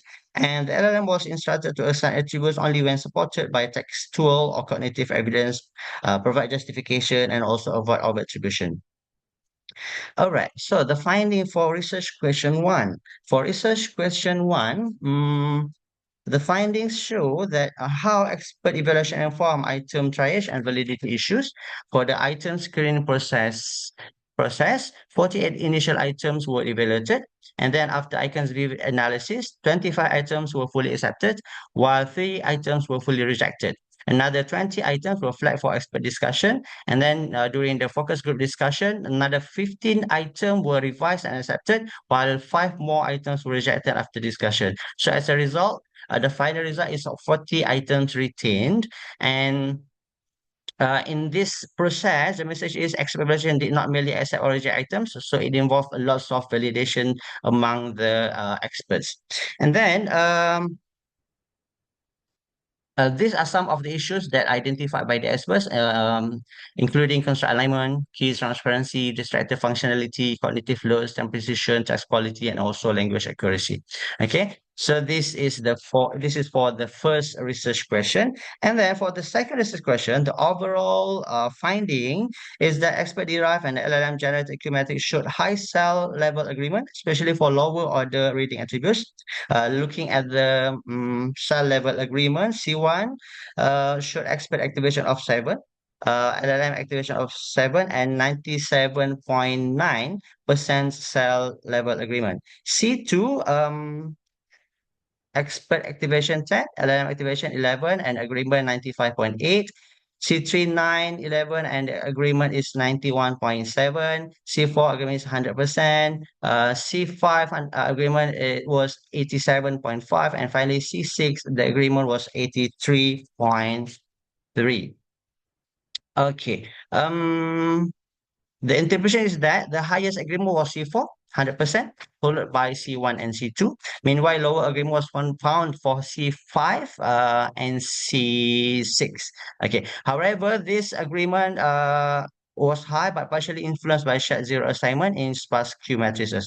Therefore, Cohen's kappa was used and Jacob similarity was also examined. So for C1, Cohen's kappa was 0.92 and Jacob's was 0.88, which shows that very strong interpretation. And then for C2 is 0.86 and 0.8, C3 0.61 and 0.58 for jacket similarity. And then for C4 for Cohen's 1 and also 1, this is reflected in agreement 100%. And then C5 is 0.55 and 0.5, which shows a weak convergence, and also generalization 0.43 and 0.33. So these two, the last two attributes are weak lah. Okay, as for discussion, the findings suggest several important points. First, item validation must go beyond surface level agreement, which means that it is not enough for an item to appear acceptable. So you see, the items were accepted by experts, but the main item must actually elicit the intended reading attribute. So in assessment, in measurement, attribute specification is very important. If item does not successfully tap into the attribute that they want to assess, so it's no use. Okay. Second, key and distractors were the most vulnerable components because they shape response processes. And also this is important because weak distractor may encourage guessing or sleeping or elimination instead of the intended reading attribute. Third, strong LLM and expert agreement for C1, C2, C4 shows LLM usefulness for explicit, rule-based, and text proximal attributes. In other words, LLM was more aligned with the experts when the attribute was directly spotted in text. However, lower argument for C5 and C6 suggests difficulty with implicit reasoning, inferential judgment, and generalization. Okay. Some implications of the study. There are some implications. The first one is LLM can support Q-matrix review, especially for explicit reading attributes, and then expert judgment remain essential for higher order reading attributes. And also CDA item validation should integrate quantitative indices, qualitative expert feedback, and also AI assisted comparison. And finally, last implication is hybrid expert LLM workflows may improve efficiency without compromising validity. Some limitation of the study did not include student response data. I did not include students data from the students in this study, in this phase of the study. And then also only one LLM and one prompting protocol was used. And third one, the Q metric was binary, which means only use 1 and 0. And then expert judgment was context dependent and may vary across panels. And the study focused on only CFRB 1 level. And then some recommendation, compare, maybe in the future we can compare expert LLM Q metrics using empirical student response data, and then test multiple LLMs apart from ChatGPT, and also explore probabilistic or weighted Q metric specification, as I mean AI assisted Q metric construction in larger item banks, because in this study only 48 items, and also maintain human oversight for higher order cognitive attributes. So some conclusion, this study shows that expert judgment and LLM judgment can be used complementary to improve L2 reading Q metric specification, and also the findings show that expert evaluation improved diagnostic item quality by identifying issues in wording, keys, distractors, and attribute alignment. And also LLM generated Q matrices showed strong convergence with expect Q matrices for explicit lower order attributes, but not higher order attributes. However, with Q convergence for inference and generalization, these are the higher level attributes, indicates that human experts remain necessary for higher order cognitive demands. Therefore, LLM are best positioned as structured analytical support, not replacement for human expert judgment. And overall, the main conclusion is that the future of Q-metric development is hybrid, meaning we need to combine the efficiency of LLM and also the interpretive authority of human experts. And that brings me to the end of my presentation. Finally, in educational assessment, it is not human versus AI, but rather human judgment strengthened by AI support. So with that, thank you very much. Okay, thank you, Mr. Muhammad Firdaus, for the informative and thought-provoking presentation. Okay, there's one question. Okay, with the increasing use of large language model, LLM, in education, how do you see the balance between human expertise and AI evolving in future language assessment practices? Okay, as we know, AI, artificial intelligence, is um, moving rapidly. Every day there are changes here and there.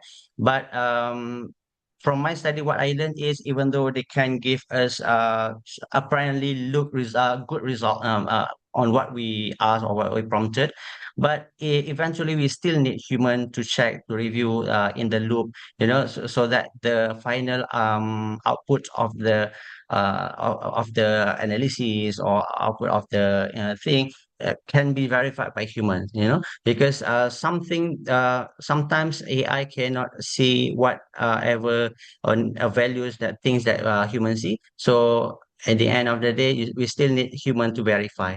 Yeah, I hope that answer your question. Yeah, you answered. Yeah, you're right. Whatever end of the day, human is needed. Yeah. Species the AI. Okay. Thank you, Mr. Muhammad Firdaus, for the excellent explanation and insight shared. Okay. We move on to the third presenter. Ms. Sivaranjini, are you ready? Yes, good morning. Shall we share? Shall I share my slide? Can.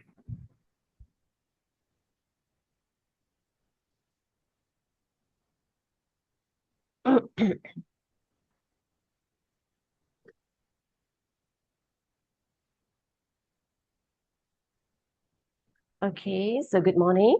A very good morning to Mr. Alan Segrin as our moderator for this morning. And salam sejahtera to other presenters as well. It's so nice to see other presenters from all over Malaysia.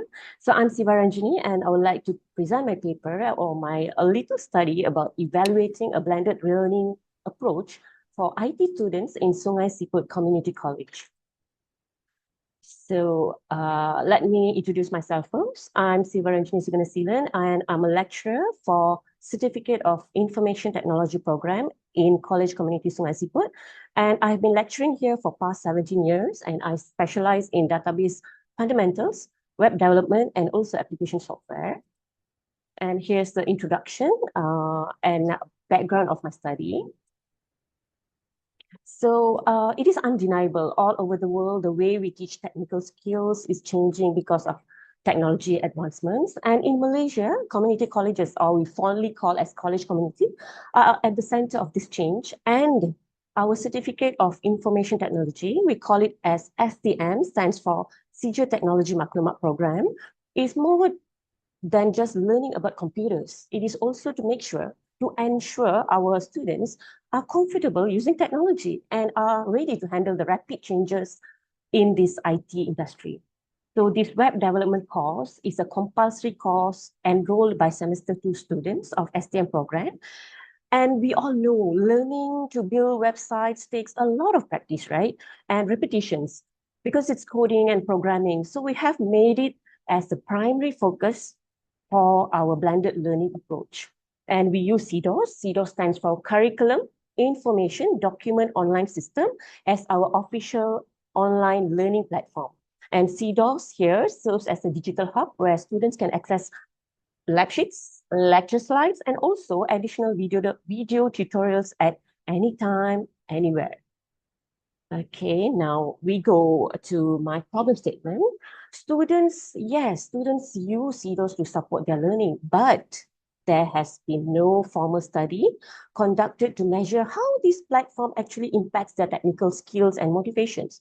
So the main purpose, actually, if I want to say it in Malay, we don't want to do this short sendiri teaching, we apply one new technology, CDOS, but then we don't know whether there is an impact, good impact, positive impact to the students. So students have different levels of digital skills. So there is a need to investigate if a blended learning approach through CDOS provides the flexibility they need actually.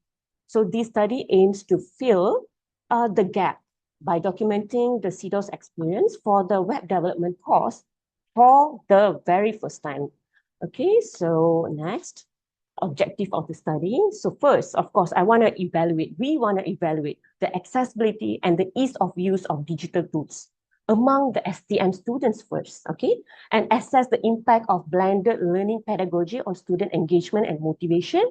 And finally, to determine how digital resources help students feel more confident when they practice their programming and coding skills, okay? Okay, I've done a little bit of research regarding the shift, of course, the shift from chalk and talk. Okay, behind me is a whiteboard. This is my lab.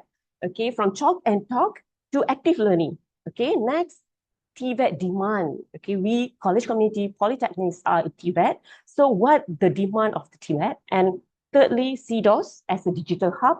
And finally, the most importantly, building motivation and confidence among the college community students. Okay, let me proceed to methodology. I simplify it into this 4 subtopics. So the first one is the research design. I use mixed methods case study approach, whereby I combine qualitative data from student survey, and secondly, qualitative views. This is very important from the course lecturers. And thirdly, to support the data, we need the CDOS engagement metrics. Okay, and the respondents, of course, I used STM2 students of KKSS, College Community Sungai Siput, 30 of them, and I use purposive sampling only for web development course, the one that I teach. And why? Because these students are the primary users of the blended learning materials on CDOS. Okay, and for research instrument, I structured a questionnaire via Google Forms, and it is a very simple, direct, but then I have written it in dual language, Malay and English. Okay, so each item uses 5-point Likert scale. And finally, for data collection analysis, I just use single semester in span of 14 study weeks, 14 weeks, yeah. And data was analyzed using descriptive statistics, and I compared with the CDOS engagement metrics and also lecturers' observations. And here's the interesting part of the study, whereby the results and the findings, let me share. 30 total respondents. There are 2 classes for STM2, 2A and 2B. And majority of the students, 90% of them access CDOS very frequently. And 60% of the students use desktop computers in college labs. This is my college lab, okay? And 30% of them use smartphones to access CDOS, and while 10% use their own laptops. Okay. We go on to digital tool accessibility and ease of use.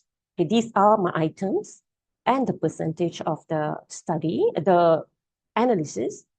Okay, first of all, students found the digital resources highly accessible with almost 97% of them agreeing that CDOS is easy to navigate. Okay, and then 100% stating that YouTube tutorials significantly enhance their subject understanding. But then, here's the catch.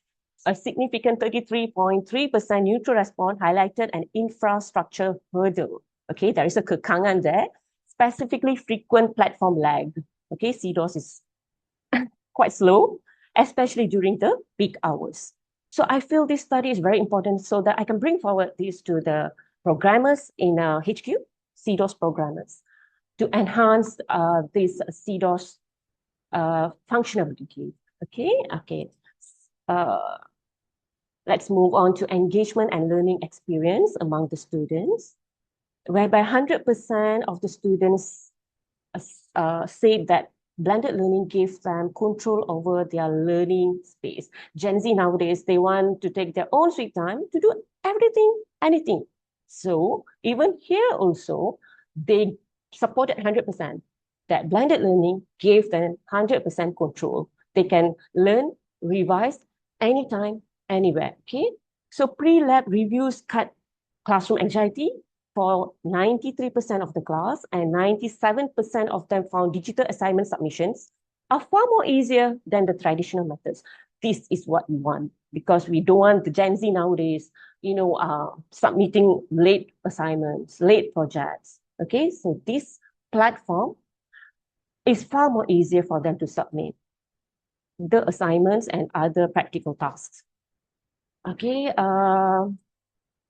the next is confidence and skills impact, where an overwhelming 97% of students reported a massive boost in confidence regarding using IT tools for their future careers. Ultimately, 97% found this blended method far more effective than traditional learning method alone. So here we are blending both traditional learning plus technology CDOS. Okay, so this approach successfully drove independent problem solving and practical exam readiness. Before they come for exam, before they enter the class, the lab, they are far more ready. It's 93% of the class supported this. So here's the point, because of this confidence level, 93, this is quite surprising for me actually, 93% of them clearly express a desire to see this digital platform model continue in their other courses. So this is quite a good news, but then I have to bring forward this data to HQ to improve the speed of CDOS. Okay, this is the very important data, whereby this is the CDOS engagement metrics. If you can see, our system logs clearly validated the survey data, revealing that a single CSS and JavaScript study case recorded over 1,000 views from just 18 users from one class. Okay, averaging 56 views per student. So I don't know why study case really attracted them until they view per person almost 56 views. Okay, and then for storyboard notes, if you can see, okay, the timestamp proved true flexibility, showing students practicing or revising, or I don't know, whatever they want, open and see the storyboard notes from 5:30 a.m. until 10:30 p.m. Okay, 10 p.m. So even if this proves that they need flexibility even in learning. Okay, so finally, let's move on to the qualitative insights from the lecturer's observation. Okay, we confirmed the powerful shift from passive listening to active and self-reliant, independent learning. Okay, and students, yes, this is very true. Students arrived at the lab better prepared and more confident, leading to advanced discussions in class. We can straight away go to the discussions. No need, I don't have to do this introduction step by step. Okay, so there is a very advanced discussion in class, and finally, digital tools encourage the students to work together and created a more collaborative environment. Okay, here's the discussion. The fact that a single CSS and JavaScript study case received over 1,000 views from only 18 students proves that technical subjects require constant repetition. And 100% agreement on self-paced learning and observation of independent problem solving show that students are no longer passive listeners. They just don't listen and write no more, okay? But then the 33% neutral response regarding the technical difficulties cannot be ignored, as CDOS platform lag and slow loading times are the primary barriers. I have to admit that, okay? Okay, here's the conclusion. This study confirms that blended learning is an essential evolution for technical education and should be viewed as a standard requirement for all IT programs. So here's the final part where limitations and recommendations. The limitations of my study, I have to admit, I use a very small sample and a single location. I focus just on 30 STM students at College Community Sungai Siput. Results may not represent all colleges nationwide. And there is a specific practical course only. Data is strictly based on highly practical hands-on web development programming coding course. And the duration I just conducted over a single semester, making long-term motivation trends may be unmeasured. So for this, to overcome these limitations, I recommend expanding the research scope. Maybe can involve larger student sample sizes across multiple urban and rural Malaysian community colleges. And we can test across diverse subjects. Maybe we can apply in English, discrete maths, maybe, entrepreneurship, maybe. Okay, so these are the non-technical or theoretical subjects. Okay, and we can do comparison studies. We can run multi-semester comparative studies between full traditional and full blended classrooms so that we can come up with the better findings. Okay, so that's all for now. Thank you very much. So is there anything I can answer you? For the engaging presentation, there's one question.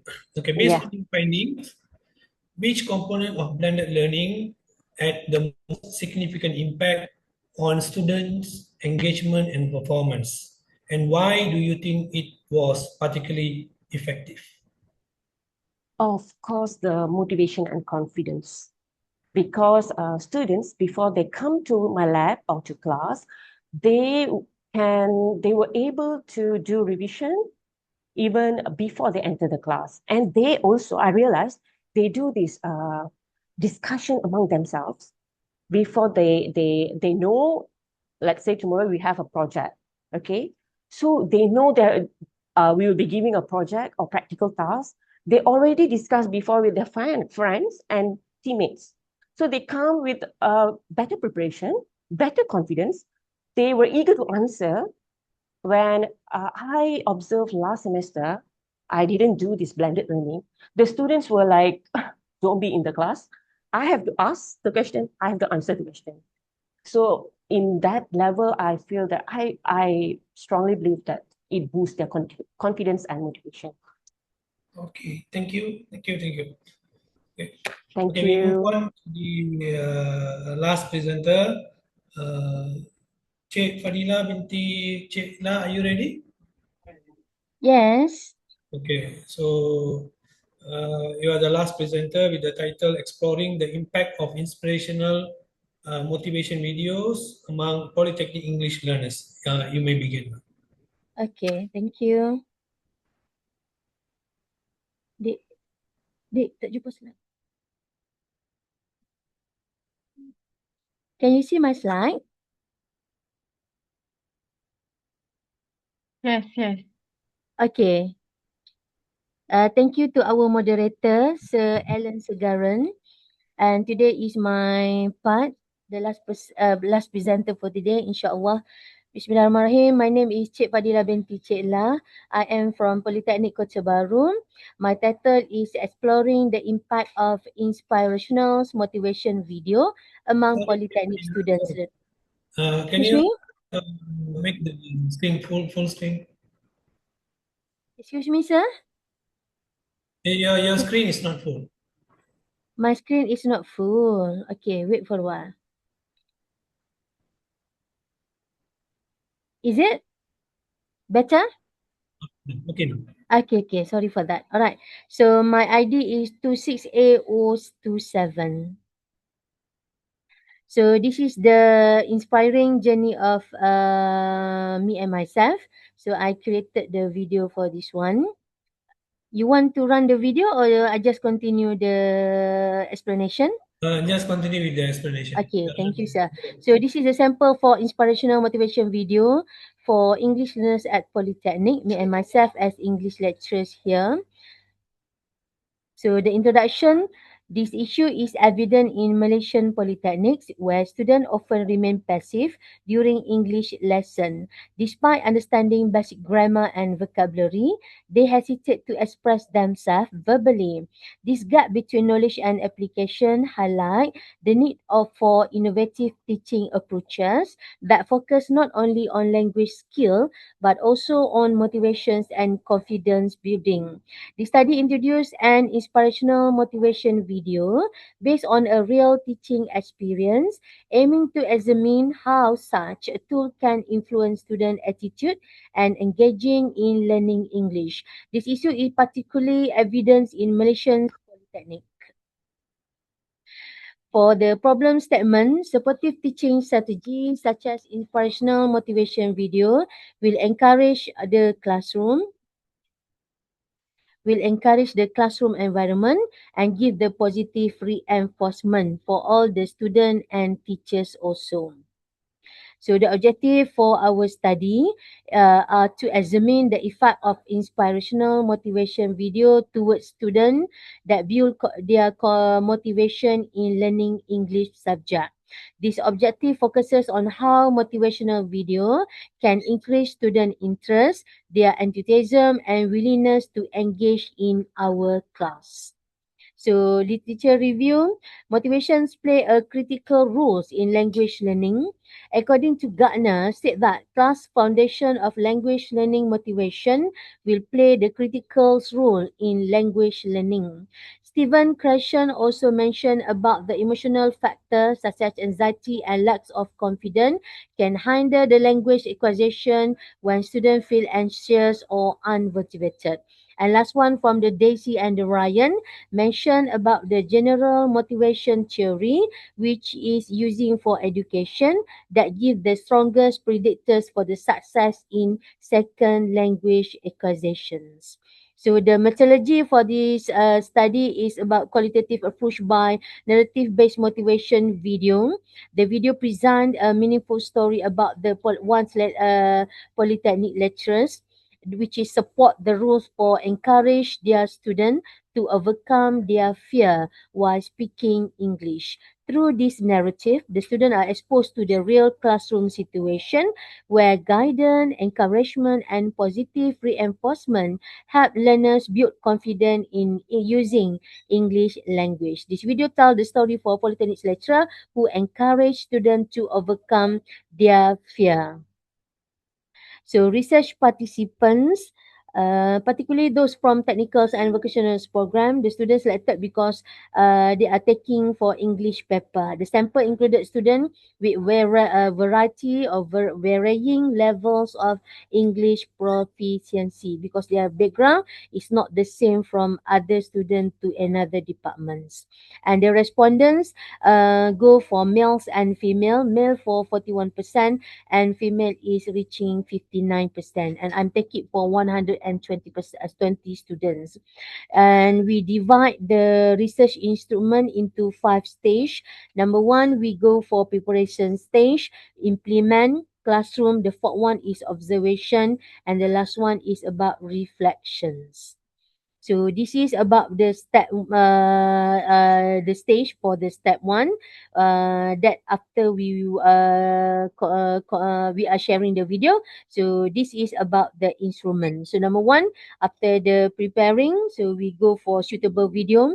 Student we watch a few video, and then next step we implement. The student will watch again and again. If they like it, they can review or they can share with their friends the information or input from the video itself. And then they will interact actively within their friends. We go by group discussion and other related activity. So under observation, the students showing their confidence, especially when discussing the topic given. And last one about the reflection is go for higher motivation.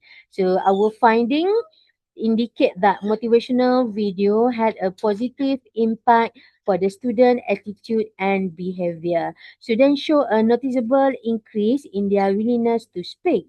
They participate more actively in discussion and attempt to use English. So they are not afraid about the mistake anymore. Furthermore, the inspirational motivation video help reduce student fear of speaking by seeing a relatable story. Students realize that making mistake is a natural part of learning. So this is about the finding under discussion. Table 1 represent about the student motivations toward English learning. So the highest goes to motivational or inspirational video, increase their interest in learning English. Table number 2 is about the student confidence. So we go to the highest one, which is 4.2 ohm. They are more confident to speak in English after watching this inspirational motivation video. That means that the student reported feeling less afraid of doing the mistake and willing to speak. So which is the best, which is showing the best of the student why they are respond towards the discussion. And table number 3, we go for the statement 4.4. Statement number 1, I pay attention throughout the video. So of course, because the video we got the song, we got the subtitle and other parts, so student will pay at least attention to watch the inspirational motivation video. So this is about the variable into the overall mean, highlight for confidence, motivation, and participant, which is all the average one, but the highest go to motivation. Whatever they do, when we goes to motivation, so student we got the encouragement and spirit to use English in their conversations. And this is from the student rule and the teacher's rule. So as a teacher, nowadays is technology and other part, so we cannot forgot about the AI and other part. As so far, even though we are guiding and facilitated the student, but we still have to motivate it, but we have to use the technology in our daily classroom. And this is about the importance of using inspirational motivation video, especially for the student at polytechnics. Number 1 is going to build the confidence. It will increase the student motivation, and it will give the learning interest, which is the more feel joyful and happy when you see when they are watching the visual, where they are listening to the sound and other engaging engaging from the slide, okay, from the video. So my conclusion, the use for inspirational motivation video can significantly impact the student confidence in learning English by addressing both emotional and cognitive aspect of learning. Such tool help students overcome fear and develop a positive attitude toward language use. The study highlight the importance of motivation in education and emphasize the role of teacher as facilitator of both knowledge and confidence. Overall, inspirational videos are effective teaching tools that improve student motivation, confidence, participation, and learning attitudes. They help create a more engaging and supportive classroom environment, especially in English language learning. So that's all from me. Thank Okay. you. Thank you, Mr. Fadila binti Cik Saleh, for the inspiring presentation. Okay. Okay. Two questions from me. Yes. Okay. Do you think the motivational impact of inspirational videos is sustainable over a long period of time? Okay. And what are the strategies would you recommend to maintain students' motivation consistently?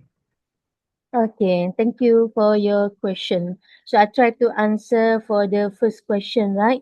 So you said that is it the motivation is very important to sustain student. So me and myself as the educators, right?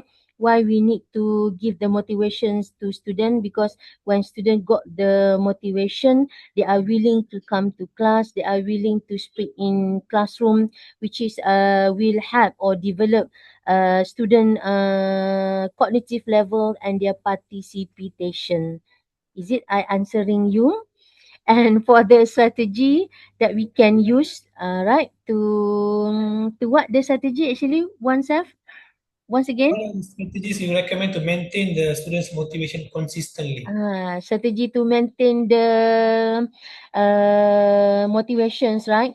So Yeah. far, me and myself, I love English. So that's why I be the English teacher, because when you love your teacher, you come to school. But we hopefully not just for the English people. So the willingness to find the knowledge, to search for knowledge actually important. So we will ask our student to what? To have the encouragement, such as they can go for our classroom, we give reward, all right, we go for small gift or something that can build up their, build up their energy. So then they say when they come to class, yeah, they got something to do. So I think by rewarding, they also can participate more, especially for English, because English actually nowadays more on interactive, so student will join easily without fear and nervous. So that's strategy, I think. Another strategy, nowadays we are not using the old one, not just chalk and talk. So we can use one of them is that's why we are creating the inspirational motivation video. So then by look at the motivation every day, hopefully can wake up. You're not just a student, even though the educators and the teachers also have to learn something new for especially for the AI technology in our education nowadays. Am I answering you?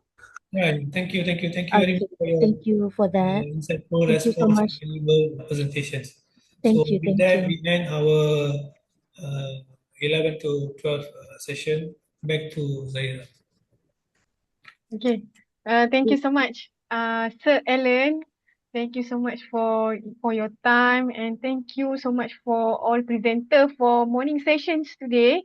So I would like to take the a bit moment for this time for we we take group photo together also with Sir Alan. Okay. Okay, ready?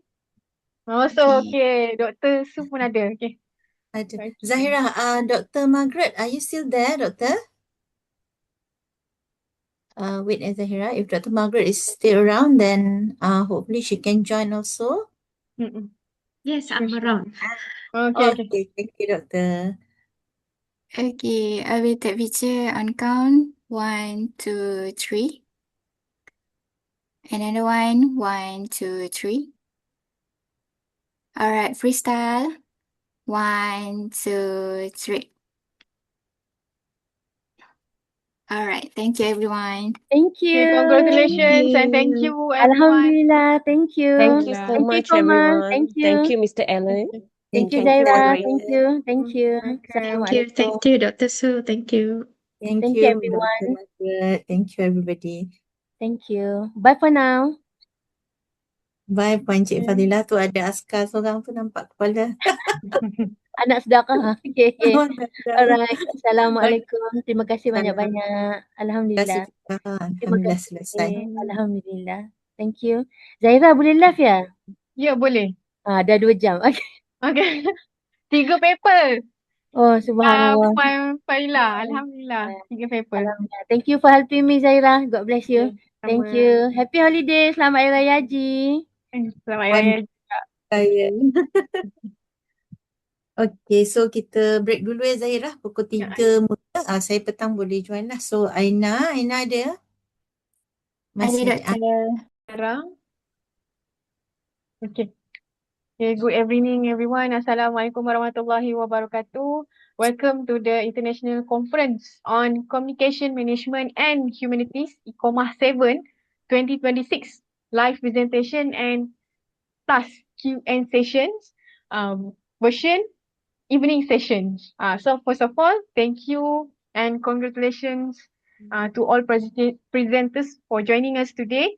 So this live session is especially for presenter who selected the live Zoom presentation mode instead of submitting a YouTube presentation recording. So my name is Zahira Zaina alias one of the Iccomah 7 secretariats, and with me today, our director for Iccomah 7 2026, Dr. Siti Surani Osman, and also local host of 8 Academy. So, Assalamualaikum Doctor and everyone. Okay, so once again, welcome everyone. We are very happy to have all of you here today. And at the same time, I would like to welcome our dedicated e-moderators who are joining us this evening, which is Dr. Mariam binti Badrul Munir from UNESA, Universitas Negeri Surabaya, Indonesia. So say hi, Dr. Mariam, to all our presenters. Okay, hi everyone. Hi. Thank you, Dr. Mariam.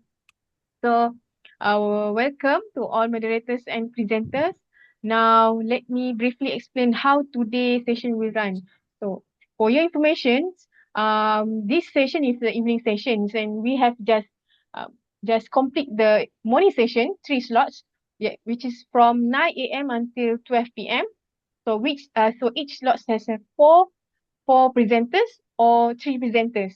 So morning sessions, they're complete. All presenters have attend. So very good performance for this live presentation for the morning sessions, and we continue to the evening session, which is starting from 3 p.m. until 6 p.m. So each slot have 1 hour. Each slot has 1 hour and will be moderated by one moderators, and starting with the Dr. Mariam Badumune, which starts at 3 p.m. until 4 p.m. So so the next um briefing, the next point is very important to each presenter to know, which is please make sure to check the schedule carefully to know your assigned slot. The scheduling has already been shared in the WhatsApp group presenter Iccomah 2026 by our secretariat. So before we start, let me share a few important reminders for all presenters. So firstly, please make sure to join the Zoom at least 15 minutes before your scheduled slot begins. And even if it is not yet your presentation slot, so you are most welcome to stay in the Zoom session to observe the flow and presentation style of other presenters. So please also keep your LOA ID number with you at all times because we need it for attendance verification or any technical issues. So kindly rename your Zoom profile using this format. We just share at the chat Zoom, which is LOA ID followed by your name. For example, 25A00 and followed by your name, which is Ali bin Abu. So you may also refer to the schedule shared earlier to confirm your presentation slot. And the most importantly is kindly note that this live session is not a part of the award evaluation process. This session is mainly conducted for academic sharing, interactions and engagement between presenters and moderators. So that means there is no in live presentation plus Q&A session this today, there is no scoring and no evaluation. And for the award evaluation, presentation and papers will be reviewed separately by our judging panels through an online assessment process, including categories such as Best Paper Award, YouTube Presentation Award, and several other award categories.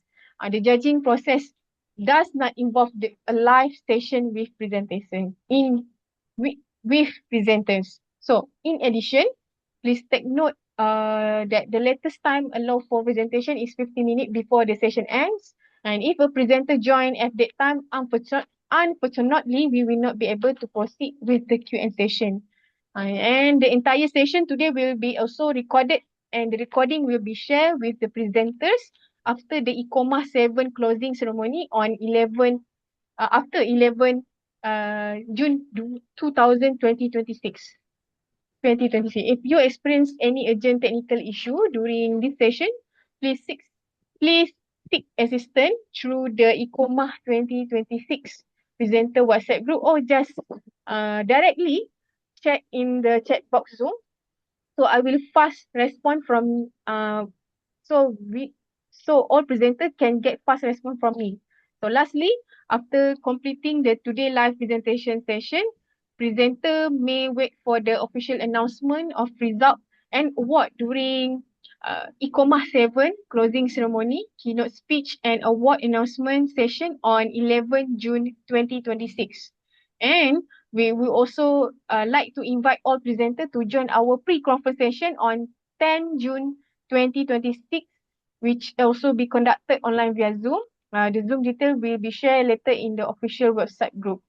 So with that, thank you once again, everyone, for your cooperation and participation today. I wish all presenters very best for your presentation, all the best, and hope everything will run smoothly today. Okay. Okay, thank you so much, Zahira. Just 1 minute before we start. Yeah, so of course we welcome Dr. Mariam as the first moderator for today.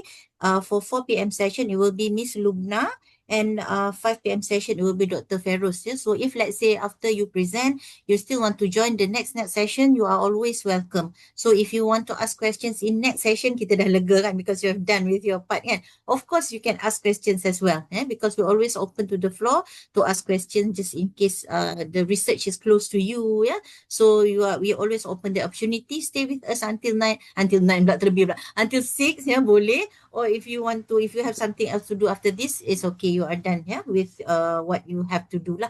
So again, just in case if there's any emergency, just call, shout, you can shout my name, Suryani, or you can shout Zahira's name. So both of us are here for the whole session. If there's any emergency, your phone is not with you, so you can call us. Okay, boleh on saja mic, katakanlah ada apa-apa emergency that you want to ask. And for those who haven't joined the 8 Academy group WhatsApp, you can join. Zahira dah letak dalam link dalam chat box. So Zahira will put it there. So in case any of you are not yet with us, so boleh join kita lah. Okay, so Zahira saya pass terus dengan Dr. Mariam, boleh? Boleh Doktor, Yeah, silakan. boleh ya. Okay. So we welcome Dr. Mariam Badrul Munir from Universitas Negeri Surabaya as the e-moderator for today's session to continue and lead the first session for today. Silakan Dr. Mariam, tafadhal. Okay, thank you very much, Dr. Su. I will take over for this session. Okay, kita akan go through terus untuk kita punya sesi. Bismillahirrahmanirrahim. Assalamualaikum warahmatullahi wabarakatuh, and good afternoon, everyone. Welcome to the All Participant International Conference on Communication, Management and Humanities, Iccomah 7th, organized by 8 Academy. So for this session, we have total actually three presenters with 4 papers, because I already knew that we have one presenter with 2 papers. So my name is Mariam binti Badrul Munir from Universitas Negeri Surabaya, UNESA. So maybe after this if you want to go Surabaya, you can find me under 8, and I will be the e-moderator for this session. Okay, so before I go through to Dr. Umi Hamidatun as a first presenter, I will announce for the requirement for this session. Each presenter will be given 10 minutes for presentation and 5 minutes for the question and answer question. And please note the Q&A session is limited to the one question only for each presentation, and after each presentation, the session will be open to the audience for question. If there are no question from the audience, the e-moderator will ask the question to the presenter. Please also be informed that this session being recorded, and the recording will be uploaded to the conference website for documentation and academic purposes. Thank you. Now we will begin with the first presentation. So let me check first. Dr. Umi Hamidatun, are you here in this link? Okay. Yes, okay, I can see. am. Okay, I can see you. So Yes. without further ado, our first presenter, Dr. Umi Hamidatun from USIM, who will be discussing understanding AI readiness among university academic through work-life balance, engagement, and job crafting, a systematic literature review. Okay, time is yours, doctors. Okay, so I will share my screen with all of you today. Wait here. Okay, can everyone see my screen? Okay, now. Okay. Okay. Okay, so without further ado, I would like to introduce about myself. Thank you so much. I'm so nervous because the moderator is actually one of my good friend. Then unfortunately, he is actually become our moderators of the session today. But I'm hoping that throughout my presentation today, I will be able to share one of my research that have been done with my few members. So I took this opportunity to share lah with all of you. That is actually regarding the AI readiness among academics, a systematic literature review on work-life balance, work engagements, and also job crafting. So first and foremost, I would like to thank to the organizers of Iccomah for the opportunity to share my study today. So Bismillahirrahmanirrahim. Good evening, everyone. Today, I would like to present my research on that selected topics. So basically, these studies explore on how academic in higher education try to adapt to increase the elements of integrations that they have, especially when we are discussing about AI intelligence, not only from the technological perspective, but also we will try to view on a humans and also organizational perspective. So as we know, meanwhile, universities are rapidly introducing the elements of AI tools. I do believe in Malaysia also we have, and also in Indonesia, which is actually reflect the universities of Dr. Mariam. I do believe the implementations of AI tool is very familiar, especially in terms of teaching, when we are doing research, administrations, and also we want to know the levels of readiness of academic to embrace with the AI, and more on not only solely depends on the technical skill alone. So therefore, this studies is actually focusing on the three important human-centered factor, which I look for the elements of work-life balance, working engagement, job crafting. Then I do believe this factor will help us to understand how actually academic psychologicals and also behaviorals respond towards the AI transformation, especially when we are currently among academicians and we are currently in the levels of higher educations and also institution. Okay, so this is the summarizations of my research. I try to make it very precise and simple and try to finish within the time that have been given, right? Okay, so basically on this slide, you can see they have 10 selections of section that I will introduce for the first slide, which related to the elements of introductions. So we can see that AI are basically related to the transforming higher education across multiple dimensions. So we also look at our academics today are increasingly exposed towards the tools of ChatGPT, Microsoft Copilots, and I also believe that currently our ministry also give a free Gemini Pro license for educations, and also we are using Turnitin AI features. This is among the examples of AI tools that we are using daily as the academic. So this technology actually now try to influence the elements of teaching and learning that we have, also influence the elements of research productivity that we conduct, assessment methods, and also the elements of administrative tasks that we do when we have the positions of admin within the organizations, and also how it may influence our student engagement. However, we also need to know the existing discussions surrounding AI adoptions, mainly focusing on heavily on the technical competence. For example, they also have raised a few questions on how to use AI tools, whether we have the good levels of AI literacy skills or not. Do we have any digital infrastructure within the organization? And also, what are the kinds of ethical governance that we conduct currently? But there is still limited discussions on the human sides of AI readiness, whether we are ready or not, because this is quite important gap that we want to identify, because if university provide the very advanced technology, do academics are really know how to use it, or actually academics may still have a few challenge or resist to struggle to adopt the elements of AI. So when we have the resistance and we are not really happy to adopt the AI technology, most of our academic will have excessive workload. Some of us will be dealing with the stress and also burnout, and some of us will have lacks of institutional support, and some of academic may have low motivation, and some of the academics, I do believe, we are actually fear of change. So this is actually what we want to look at. Right, so therefore, this study argues that AI readiness must be examined through the human-centered dimension. For example, my research will be focused on the elements of work-life balance. I do believe that everyone here knows that work-life balance will refer to the abilities of academic to balance their professional responsibility and also towards our personal well-being. And then the second one, I will focus on the work engagement that will reflect the levels of energy that we have, elements of dedications, and how far involvements of academic towards their work. Then we also focusing on job crafting.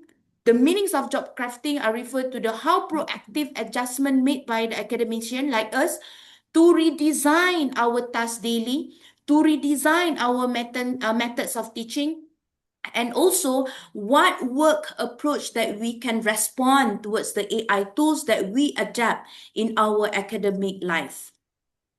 Okay, next, we look at the literature review. Basically, how we develop our literature review. If you can see my fulls of paper, they have few citations that have been made. So we try to synthesize the few paper that we will able to summarize. They have 4 major concepts discussed in my literature throughout the slide that you can see. So first one, AI readiness. So the literature defines the AI readiness refer to the preparedness, willingness, the levels of confidence and abilities of individual to adopt AI technology. So what I want to mention here is actually AI readiness is not only about technological skill, but also it may include our mindset, our organizational culture towards the ethical judgment, institutional policies, and also the most important things that reflect the psychological openness towards change, which is reflect to the elements of academics. Okay, so now we move for the second one when we try to compile the meanings of the work-life balance throughout our literature review. So this second concept is actually work-life balance. So most of our academic today are often experience of heavy teaching loads, research pressure. Some of us is actually burdened by administrative responsibility, and then how to maintain that the elements of continuous digital connectivity. And I also believe that AI technology become integrated into the higher educations, and some academics may perceive AI helpful, and some academic may perceive AI is actually additional burden that may increase our stress and also our workload. So a poor work-life balance may therefore will reduce the elements of willingness for us to engage with AI adoption. So the last one is actually work engagement. So this is the third concept of the work engagements that refer to the engaged academic usually will demonstrate the high levels of energy, our strong dedications, for example, and also the better resilience during the changes that we met. Okay, so that the last one referred to the job crafting, which is actually refers to the proactive effort by employee to reshape their work. So in the academic context, what can I conclude that these job crafting may involve redesigning our teaching activities that we conduct. They also reflect to the adjusting teaching activities, and also they may reflect to the adjustings of assessment strategy that we may have, integrating AI towards our lesson plan that we conducted in class. And also the most important things, I think, really when we are discussing about job crafting, is actually changing the elements of communications and how we may approach our student.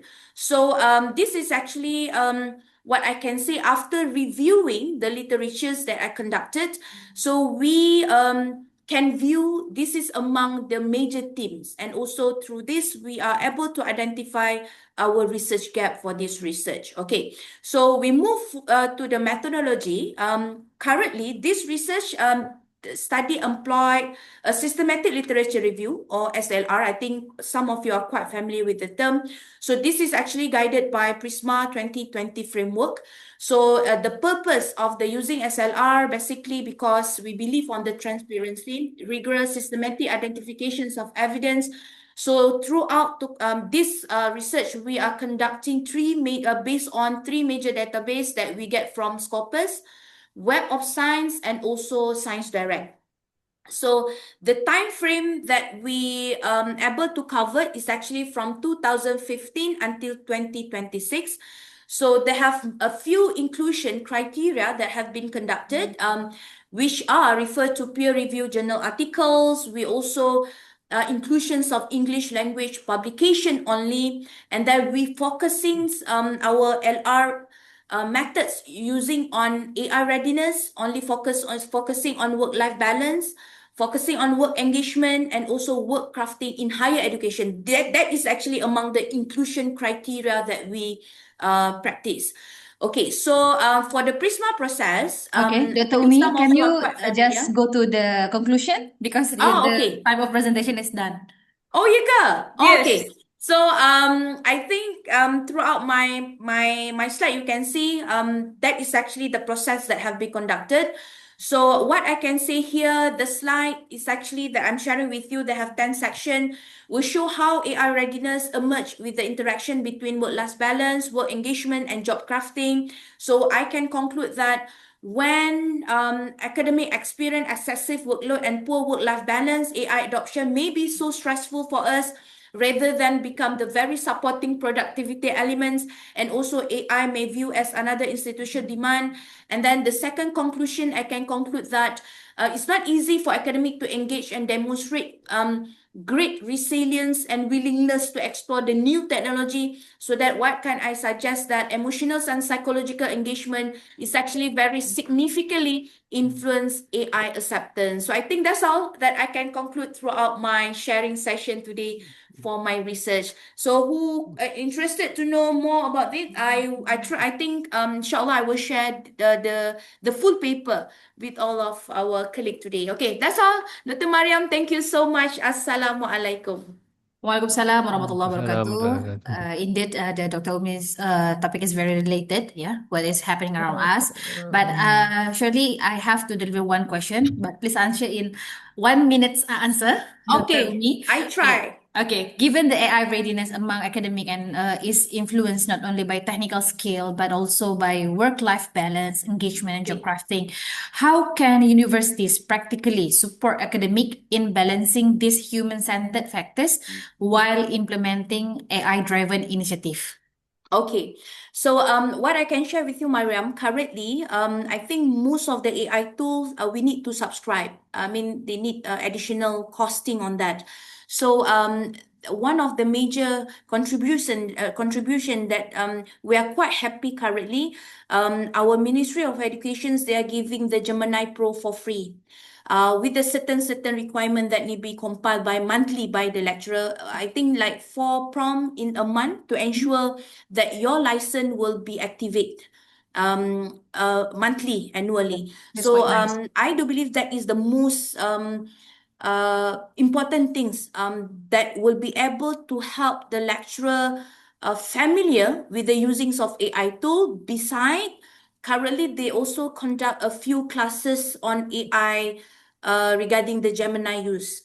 So that is actually certain university will make it the class compulsory to ensure the AI may reduce the burdens, and also to ensure that we are able to get involved with the adaptive behavior with the integrations of AI and also the workload that we have currently in Malaysia. So I think that is actually my response to your questions. Okay, thank you very much, Dr. Umi, thank for you. the answer, for the question. It's really helpful, the answer. And then maybe we can go through to the next session.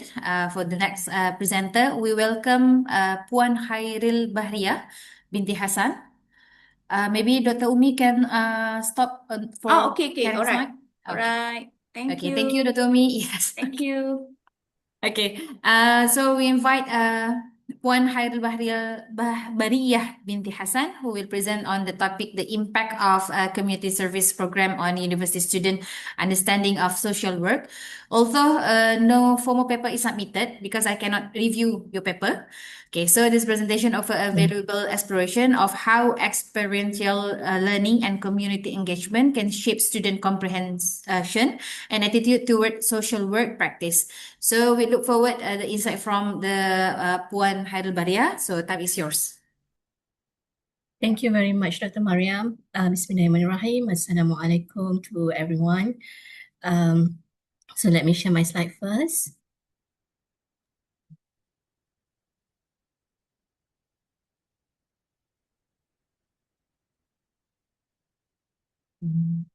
Okay. Now I can see your slide. All right. Thank you very much, Doctor. Okay. My name is Khairul Bariyah binti Hassan. I represent my team members Hasnul Hidayah, Siti Rahayu, Muzairi Hana, Nurzita, and also Rozila from University Selangor.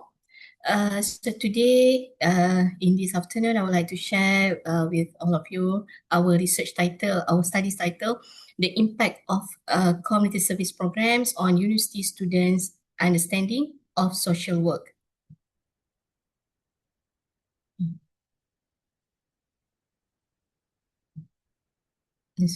Sorry. Okay.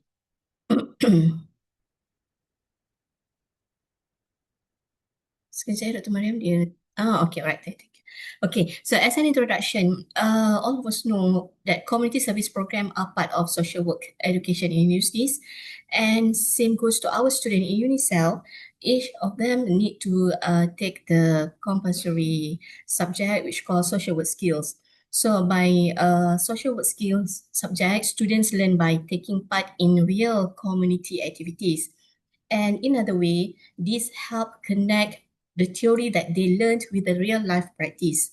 So in this study, UNICEF social work skills students work with the special needs individuals at a PDK, which is Pusat Dalam Community, in Petani Street together with the local community members. So our program aims to improve students' understanding of social work through direct experience. Therefore, the community service and also service learning have long been recognized as effective educational approach to enhance students' academic and also their personal development. So a little bit on the background. Social work is a profession dedicated to enhancing individual community well-being through the advocacy, through the intervention, and also by support services. But however, many university students possess limited understanding of the actual roles and responsibilities involved in social work before they participate in any community-based activities. Their perception are often shaped by stereotypes or incomplete information gained through classroom instruction alone.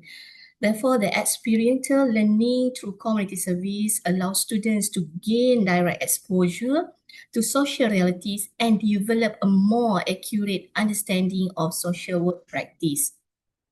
Therefore, our objective in conducting these studies is to measure the students' level of understanding after they participate in the social work program and to identify any changes in their attitudes toward the volunteering program. And lastly, to examine the relationship between understanding the social work and also their interest in either future social work or in either social activities or program in their community. So in construct this study, we refer to the previous research, and it found that in year 2021, whereby Grasslight say that service learning in social work education develop core competencies, values in students. And also in year 2020, Shanti found that community service program enhanced university students' understanding of social work by improving communication and also collaboration skill through community engagement. And in current study in this year, 2026, Öztürk from Turkey found that service learning models integrated with community social work practice strengthen students' knowledge, strengthen students' skills, and also strengthen students' values in fostering a more integrated relationship between theory and also in practical. And also, there are a study in year 2020 whereby Chris Wadana found that community service programs are integrated into higher education to enhance student competence and engagement with a focus on student socialization.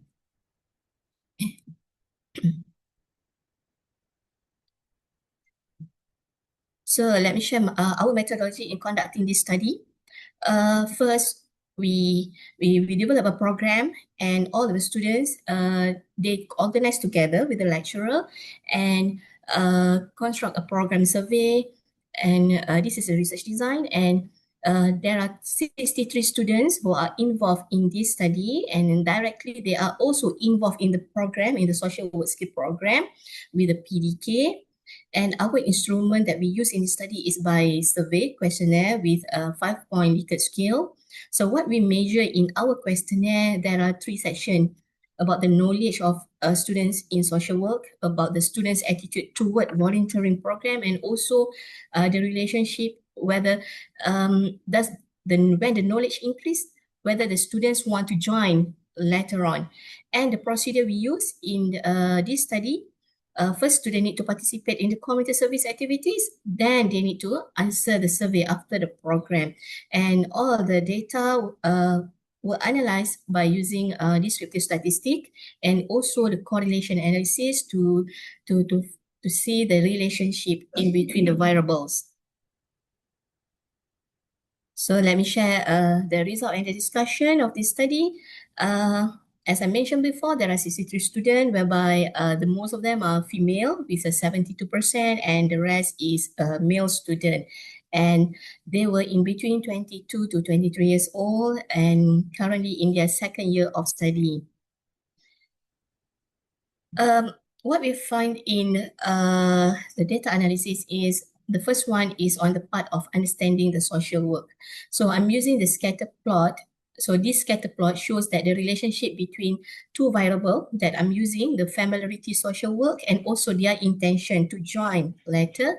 And we found that the correlation is R equals to 0.618, whereby it shows that a positive correlation coefficient in between these 2 variables. What does it mean? It means that the positive relationship means that students are familiar with the social work increase when they join the program. In other way, it helps to increase their intention to join more volunteering work. And in other way, it shows that students better understood their roles in social work. Not only join, but they understand better what they should do, how they can play their roles, and to create more awareness of the community needs. And the second part is on attitudes toward volunteering.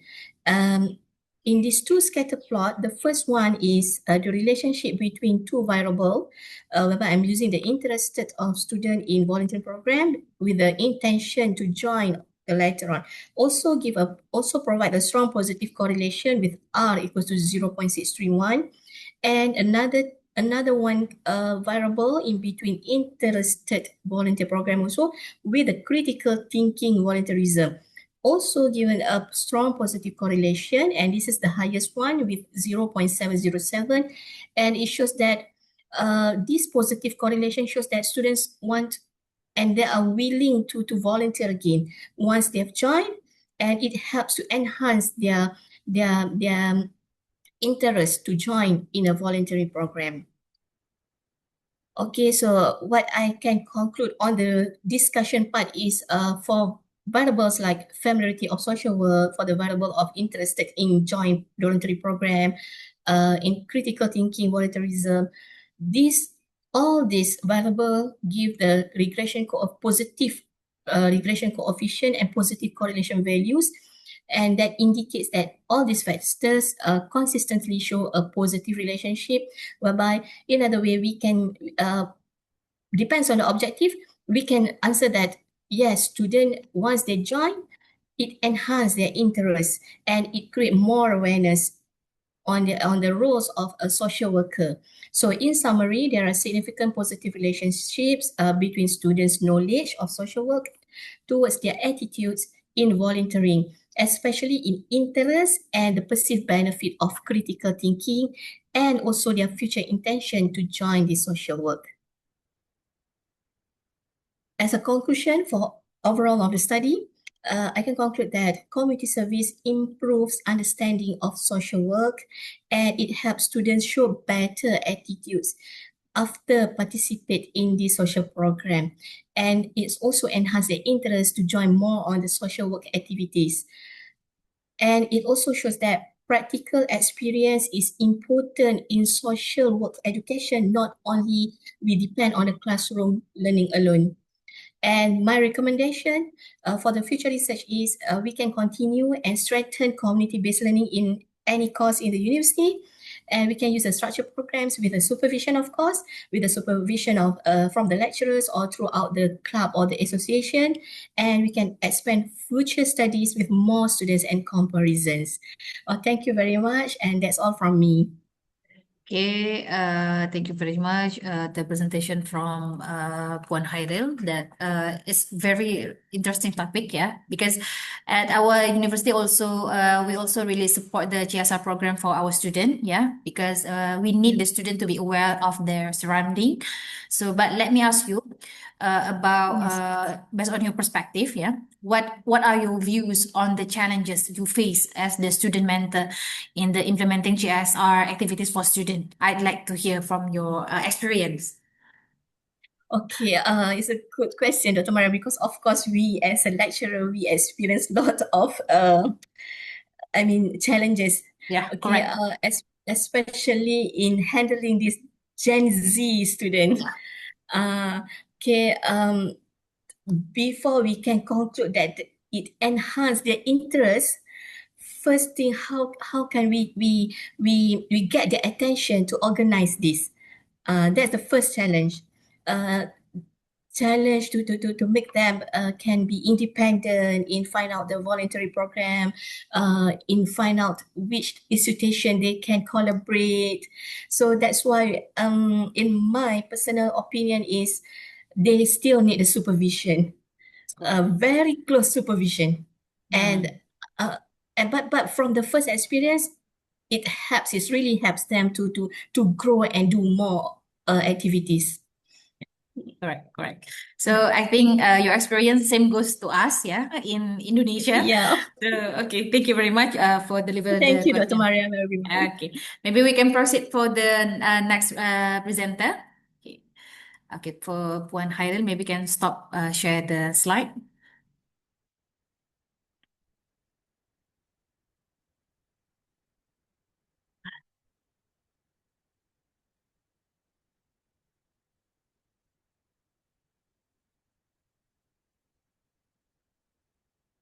Okay, thank you.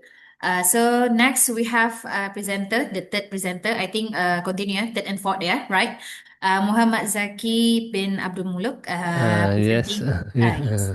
Presenting on tahap kognitif dan persepsi pelajar terhadap pencapaian akademik, topik nilai kini masa wang bagi pelajar diploma perakaunan semester 3. So, time is yours, Encik Zaki. ya. Okey, sekejap ya.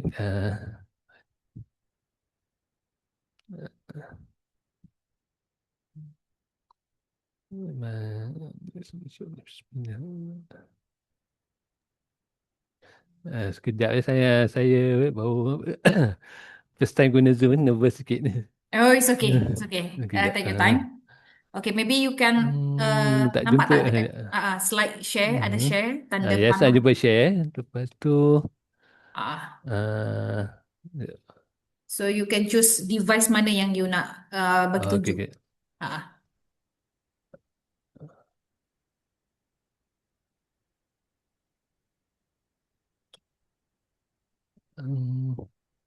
Maybe boleh buat dalam yang first slide. Okay, thank you. Okay. I can see Encik Zaki, boleh mulakan? Okay. Okey, saya akan bentangkan paper saya, cabaran dan strategi pelaksanaan e-invoice dalam kalangan perusahaan kecil dan sederhana, ataupun ringkasnya PKS. Cik Zaki, minta maaf. Ya, Cik Zaki boleh buat full slide, full full slide. presentation. Okey. Nice. Dah ke? Dah. Belum lagi. Belum lagi. Full Dekat bawah tu, paling bawah tu dekat yang Zoom ke? Dekat Zoom ke dekat ni? Dekat slide doktor. dekat slide PowerPoint tu. PowerPoint tu belah ke Oh, untuk PowerPoint Zoom dia. tu. PowerPoint. Oh, Bawah bawah. belah kanan belah kanan sekali. Betul Okey. kat situ betul. Tekan.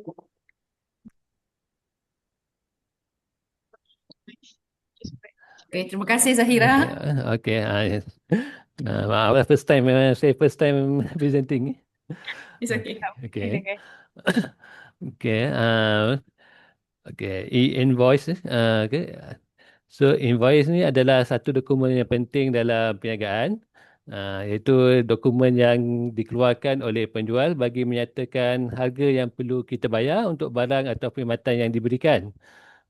So sebelum ni pengeluaran invoice secara manual, secara berterusan bagi transaksi yang banyak boleh mengakibatkan kesilapan penulisan, risiko kehilangan dokumen serta kelewatan dalam pengeluaran invoice.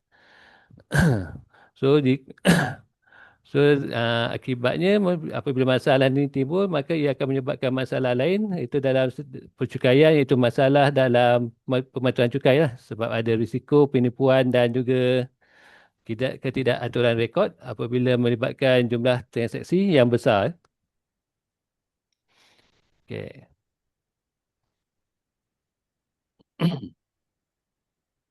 Oleh itu, pelaksanaan invoice ni, kerajaan Malaysia sedikit sebanyak dapat membantu menyelesaikan masalah yang timbul lah. So langkah ini adalah sejajar dengan usaha pendigitalan pentadbiran kerajaan bagi meningkatkan kecekapan dan juga ketelusan.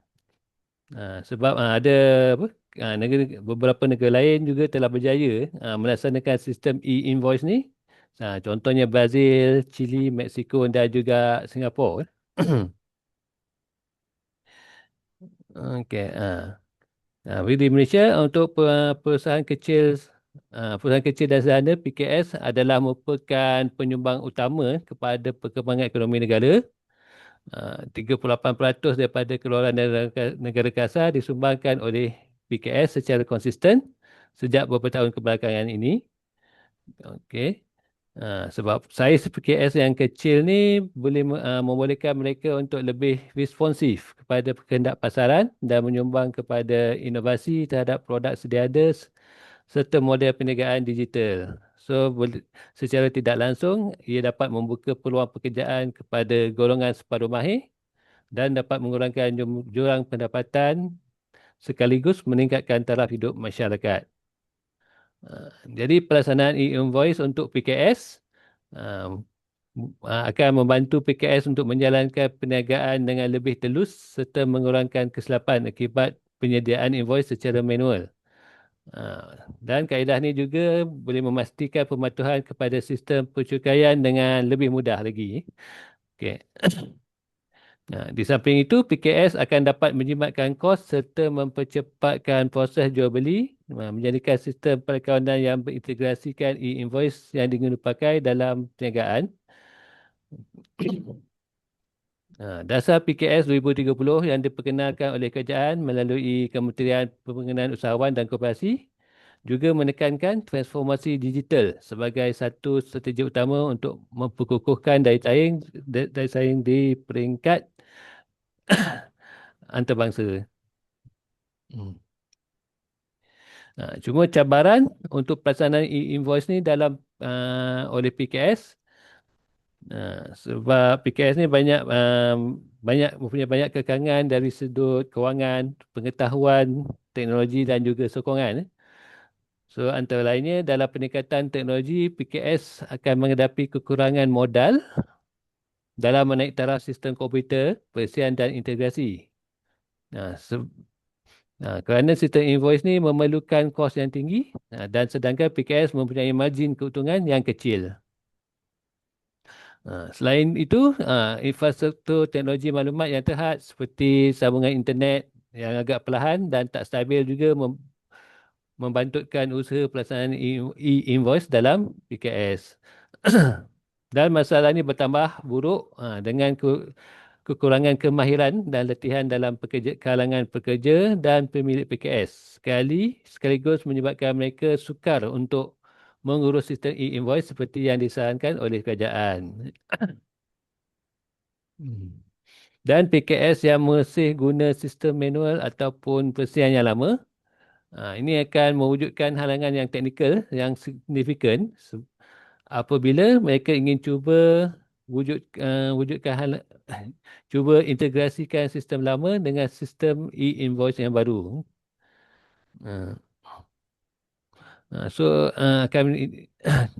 Kekurangan ini akan menyebabkan PKS mengalami kesulitan dalam penyelesaian data dan elektronik dengan lembaga hasil dalam negeri.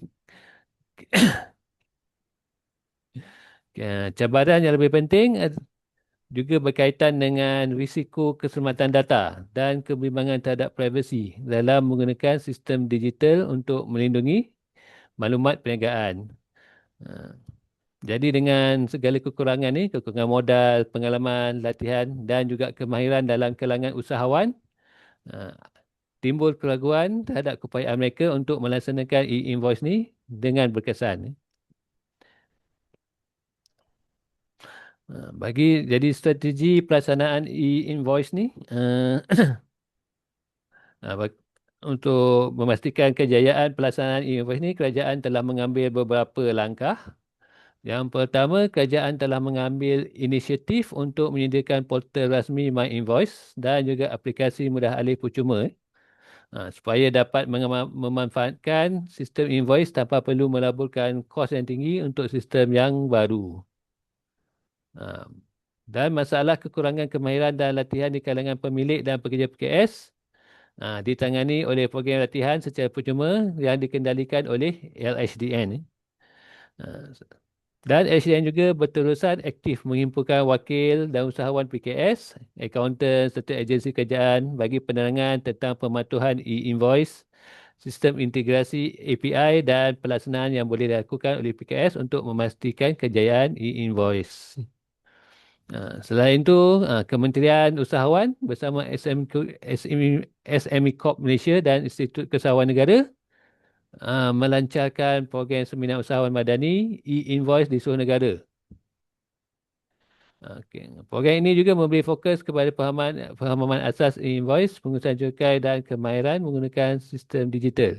Selain itu, Serkom Digi dan SME Corp juga mengambil inisiatif untuk mengadakan bengkel digital usahawan My 5G 2025 untuk memperkasakan PKS dengan latihan praktikal berasaskan teknologi 5G untuk mempercepatkan transformasi latihan, mengkurni pemahaman sistem akaun dalam talian, keselamatan data dan juga otomasi invoice dalam platform e-dagang dan perkhidmatan digital.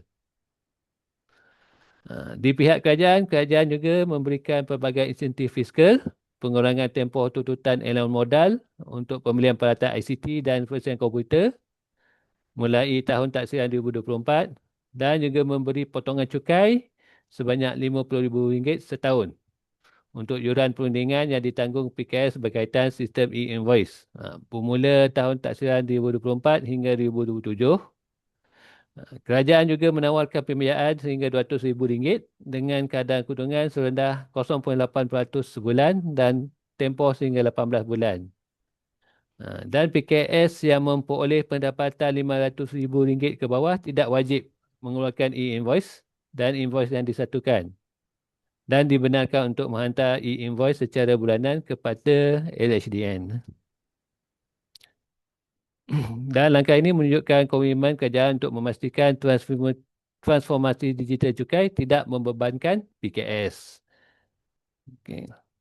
Cadangan dan hala tuju, kerajaan melalui agensi berkaitan perlulah terus menambah baik penguatkuasaan pelaksanaan e-invoice dan juga meningkatkan kesedaran orang awam mengenai kepentingan e-invoice sebagai sebahagian transformasi digital negara. Sebelum penguatkuasaan ini dilaksanakan melalui hukuman dengan denda, so kerajaan perlu beri tempoh penyesuaian. Sebab e-invoice adalah satu perkara baru pada kebanyakan PKS.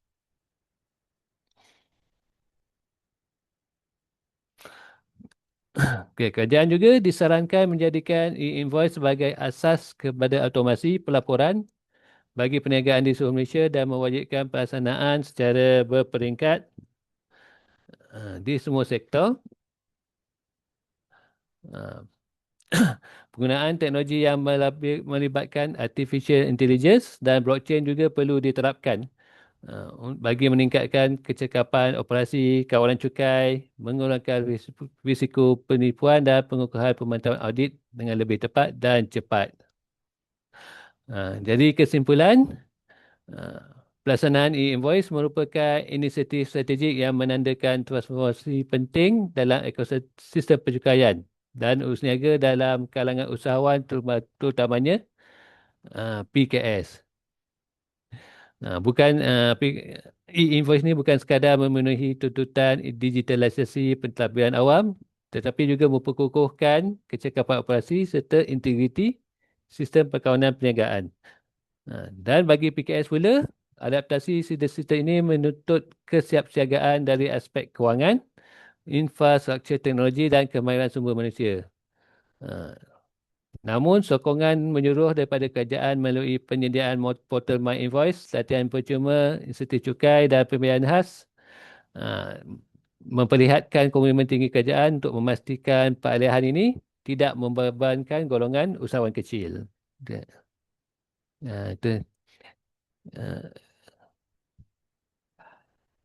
Baik, terima kasih kepada Encik Zaki. Yeah. Kesalahan ada bagi pihak saya sebab sepatutnya tajuk yang hari ini Encik Zaki sampaikan pada sesi ketiga ini adalah cabaran dan strategi pelaksanaan e-invoice dalam kalangan perusahaan kecil dan sederhana. Kalau PKS di tempat kami itu adalah short term for nama parti. Partai Keadilan Sejahtera. So kalau PKS dekat Malaysia, kalau dekat Indonesia tu kami sebut dia adalah UMKM, Usaha Mikro Kecil dan Menengah. UMKM. Okay, baik. So saya go through untuk soalan. So okay, kalau kita guna bahasa Melayu. So tadi sempat Encik Zaki ada sebutkan ada cabaran teknikal dalam integrasikan e-invoicing baik dalam pihak kalangan PKS dan juga untuk government. So bagaimana dalam sudut pandang daripada Encik Zaki tentang strategi invoice ini perlu ditingkatkan lebih lanjut sebab nak memerlukan kepastian pada kepatuhan untuk continuity bagi kedua belah pihak. Strategi ini perlu ditingkatkan lagi. Sebab cuma masih ramai rakyat Malaysia yang masih belum sedar mengenai e-invoice ni. Dan banyak lebih pada sektor kerajaan, sektor perniagaan lah. Di mana cuma baru ni kerajaan telah menggalakkanlah penggunaan e-invoice untuk membeli produk tertentu lah. Contohnya smartphone, barang-barang elektronik, kenderaan. Yang kerajaan akan menggalakkan penggunaan e-invoice untuk ketika membeli produk. Menarik ni sebab kami dekat Indonesia masih banyak lagi belajar sebab kami masih memerlukan lagi penggunaan kertas untuk buat invoice, untuk buat report. So macam susah lah sikit kan? So bila invoice ni bila kita dalam penyata income tax tu memang dia dah siap isikan. Betul. Automatik. Bila kita dah beli smartphone katakan RM2,000, dia dah masuk dalam penyata cukai. Betul. Kita tak perlu key in lagi. Betul. Okey. Baik, terima kasih untuk Encik Zaki untuk presentasi yang ketiga. So maybe we can go through the next slide and next topic sebab presenter dia masih sama juga kan Encik Zaki? Ya. Okay, baik, saya persilakan terlebih dahulu. So maybe stop share yang untuk PPT yang ketiga ni. Okay.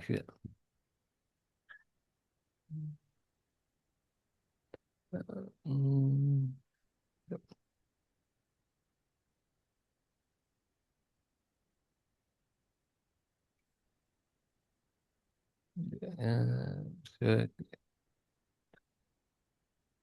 Balik ke Zoom.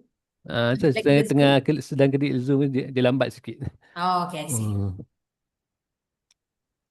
Baik, sambil menunggu Cik Zaki untuk show the next title.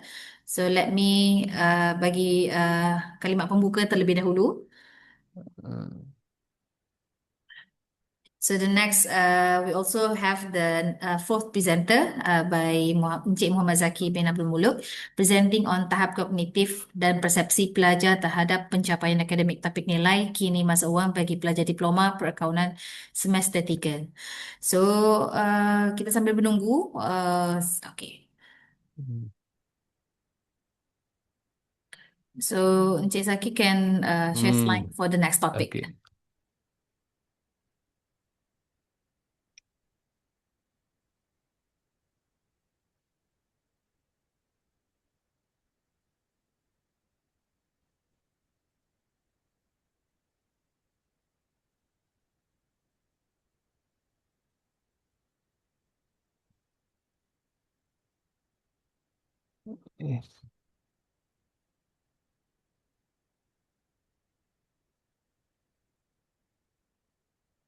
Dia pergi yang sama pula. Sekejap. Ya, di masa topik yang sama. So better Encik Zaki close dulu PowerPoint yang tu biar tak ni. Okay. Tak confuse masa nak choosing yang next PPT. Okay. Okay.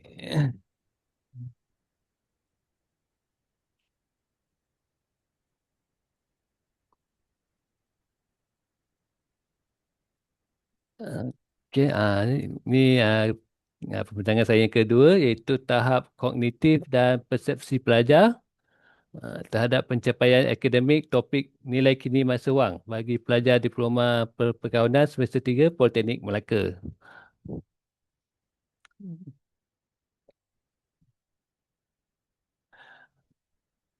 Okay, apa?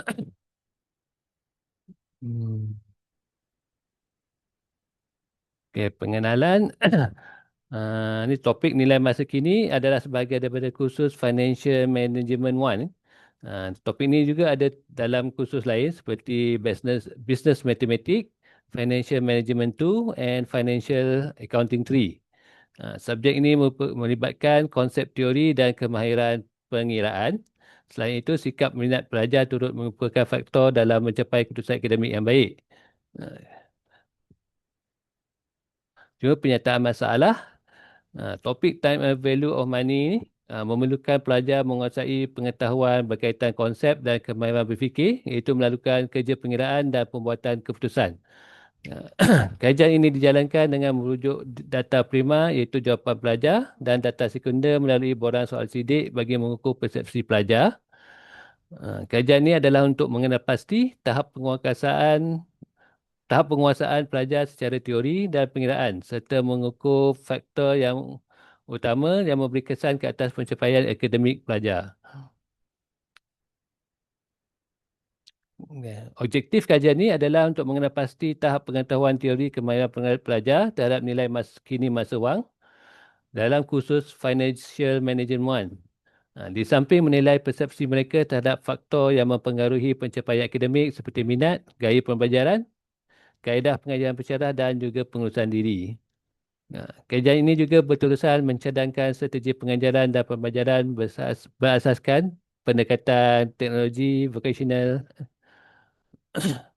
TVET bagi memperkukuhkan kemahiran kognitif serta kemahiran berfikiran asas tinggi dalam kalangan pelajar diploma perakawanan.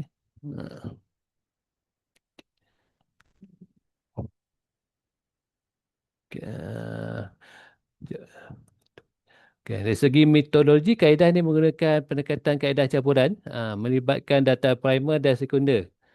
Data primer diperoleh melalui edaran borang soal sidik kepada 100 orang pelajar diploma perakawanan semester 3 di Politeknik Melaka. Sementara data sekunder diperoleh dari analisis keputusan peperiksaan dan ujian yang terdahulu. Dan instrumen soal sidik dibina berdasarkan 4 konstruk utama iaitu minat pelajar, gaya pembelajaran, kaedah pengajaran pensyarah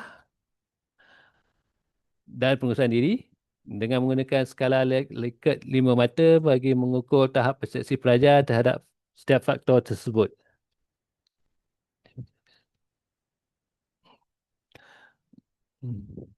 Ya, dan data yang dianalisis menggunakan analisis deskriptif melibatkan pengiraan min, peratusan dan taburan frekuensi bagi menentukan tahap pengetahuan, pemahaman dan persepsi pelajar terhadap topik nilai kini masa wang.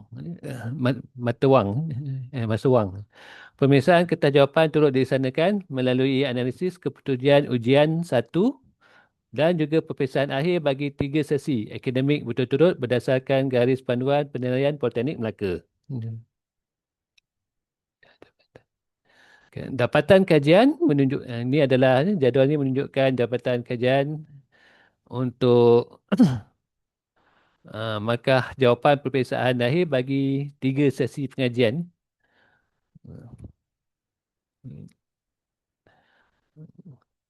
Okay. Yang pertama, penilaian asas aras pengetahuan untuk teori. Secara keseluruhannya, tahap pemahaman teori pelajar berada pada tahap yang rendah. Berdasarkan jadual tadi, sebanyak 66% ataupun 65 orang pelajar daripada ketiga-tiga sesi mendapat keputusan gagal dengan sesi kedua 2024-2025 mencatatkan kadar tertinggi iaitu 100%, 8 orang. Semuanya gagal untuk soalan teori. Kegagalan ini berpunca daripada kelemahan pelajar menjawab soalan berbentuk teori serta ketidakmampuan memberi huraian yang tepat. Menandakan aras pengetahuan konsep masih lemah. Yang kedua, penilaian pencapaian aras kemahiran untuk pengiraan. Bagi pengiraan secara keseluruhannya menunjukkan prestasi yang baik. Dengan 38% ataupun 37 orang pelajar mencapai keputusan cemerlang. Maknanya ini menunjukkan kecekapan pelajar dalam pengiraan matematik adalah tinggi. Bagaimanapun 19% pelajar iaitu 19 orang masih gagal walaupun formula telah diberikan. Hal ini menunjukkan kelemahan dalam mengenal pasti formula yang sesuai mengikut situasi soalan. Kekurangan pemahaman konsep menyebabkan pelajar sukar untuk menghubungkan teori dengan aplikasi yang sebenar.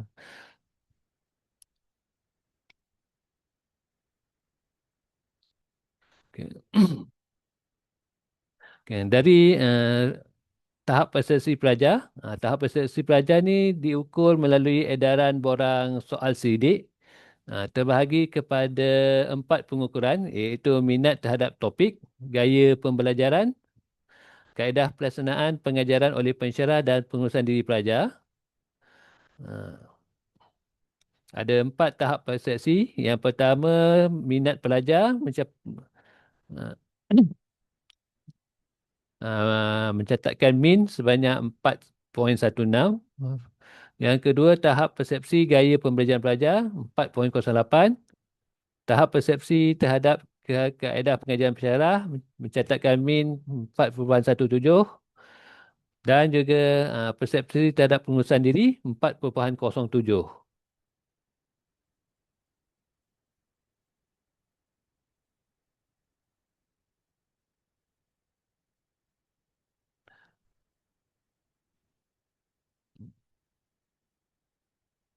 Jadi secara keseluruhannya penguasaan teori didapati rendah.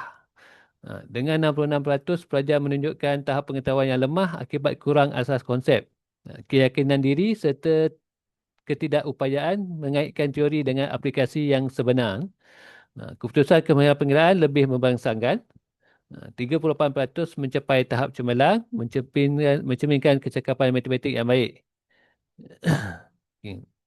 Dan 19% pelajar gagal memilih sebab suka memilih formula yang sesuai. Dari segi persepsi, minat pelajar mencatatkan skor yang tinggi. Menunjukkan dan manakala gaya pembelajaran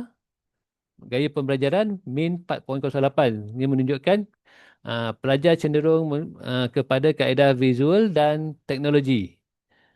Pengajaran pencerah juga dinilai adalah berkesan sebab dapat min 4.17. Diikuti pengurusan diri pelajar pada tahap yang baik, minimum 4.07, dan cuma disiplin kendiri masih perlu ditingkatkan lagi.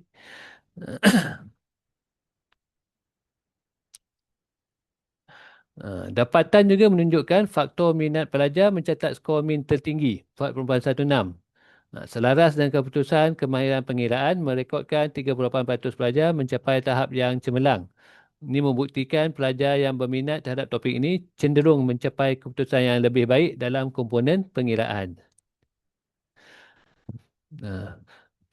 Faktor kaedah pengajaran pencerah juga menunjukkan hubungan positif. Dengan skor min 4.17 menandakan keberkesanan penggunaan pelbagai pendekatan pengajaran dalam meningkatkan kefahaman kemahiran pelajar. Cuma faktor gaya pembelajaran dan pengurusan diri menunjukkan hubungan sederhana terhadap pencapaian teori, di mana kelemahan dalam disiplin kendiri dan pembelajaran pasif menyumbangkan kepada kadar kegagalan teori yang tinggi. Secara keseluruhannya, faktor dan minat dan kaedah pengajaran pencerah merupakan penentu utama kepada pencapaian akademik pelajar. Manakala gaya pembelajaran dan pengurusan diri perlulah diperkukuhkan melalui intervensi pedagogi, TVET yang lebih aktif dan berpusatkan pelajar.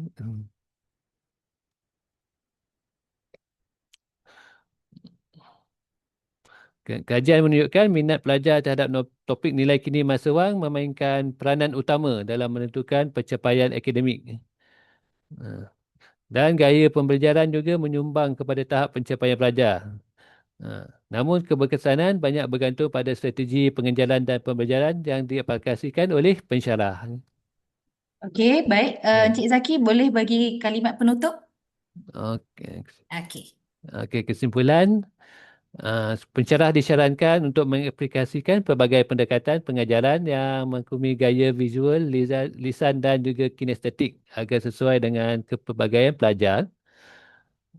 Pendekatan berasaskan perbincangan kumpulan, penyelesaian masalah dan aktiviti berfikir aras tinggi dapat membantu pelajar menguasai konsep serta kemahiran pengiraan dengan lebih berkesan. Selain itu, membangunkan model latihan atau bahan pengajaran yang lebih inovatif berdasarkan TVET boleh dijadikan langkah permulaan untuk membentuk kemahiran analitik dan meningkatkan pencapaian akademik dalam jangka panjang. Dan pencapaian untuk penyelesaian teori yang rendah sebab pelajar kurang minat memberi penerangan dalam bentuk esei dan juga alasan. Selain itu, tiada pembelajaran secara berkumpulan merupakan kelemahan dalam gaya pembelajaran yang pelajar. Faktor yang mempengaruhi pencapaian akademik menunjukkan tahap persepsi yang tinggi. Itu saja. Terima kasih, Doktor. Okey, terima kasih kepada Encik Zaki. Tapi yang sangat berkesesuaian, kalau ikutkan experience, saya juga adalah lecturer yang mengajar bidang perkaunan. So saya fahamlah dia punya challenge. But I really want to know about the experience from Encik Zaki. Macam mana nak hadap pelajar-pelajar yang memang tahap kemahiran pengiraan dia memang lemah. Even saya pun dah bagi chance pada pelajar saya guna calculator, tengok buku, still juga dapat markah yang rendah. So maybe Cik Zaki boleh sharing pengalaman based on tadi pun ada dalam capaian hasilan pun nampak kan ada markah pelajar yang dapat ditemukan dengan nilai yang rendah. Silakan Cik Zaki. Dia pada pendapat saya dia gaya pengurusan diri dan pembelajaran pembelajaran sendiri di rumah tu, gaya pembelajaran tu yang memainkan peranan. Sebab yang pelajar zaman sekarang saya tengok dia belajar hanya dalam kelas, di balik rumah tak ada dah. Di balik rumah dia tak ingat. Betul. Malas nak ulang kaji kan? Even Dia kita dah bagi tak ulang kaji. task pun sama je. Buat extra kelas apa semua, kita bincangkan soalan yang lepas past question. Sama je, tak ada kesan apa-apa. Macam kalau bagi hint untuk test pun tak ada. Yelah, betul lah. Maksudnya kes yang berlaku, apa yang berlaku dekat universiti saya sama jugalah dekat tempat Sama juga. tempat Cik Zaki mengajar juga. Dan student Gen Z macam tu lah kan. kena tu tak tahu apa cara nak menarik Ya, attention dia, fokus dia betul. tu.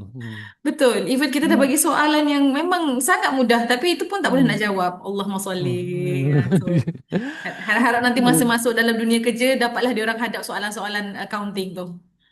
Betul. Okay. Hmm. Terima kasih kepada Encik Yeah. Zaki.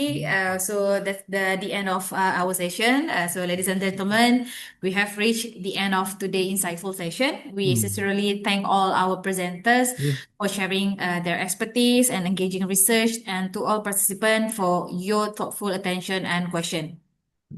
So with that, we officially conclude today's session. We wish you continued curiosity, success, and meaningful application of what you've learned. Okay, and thank you, and have a wonderful day.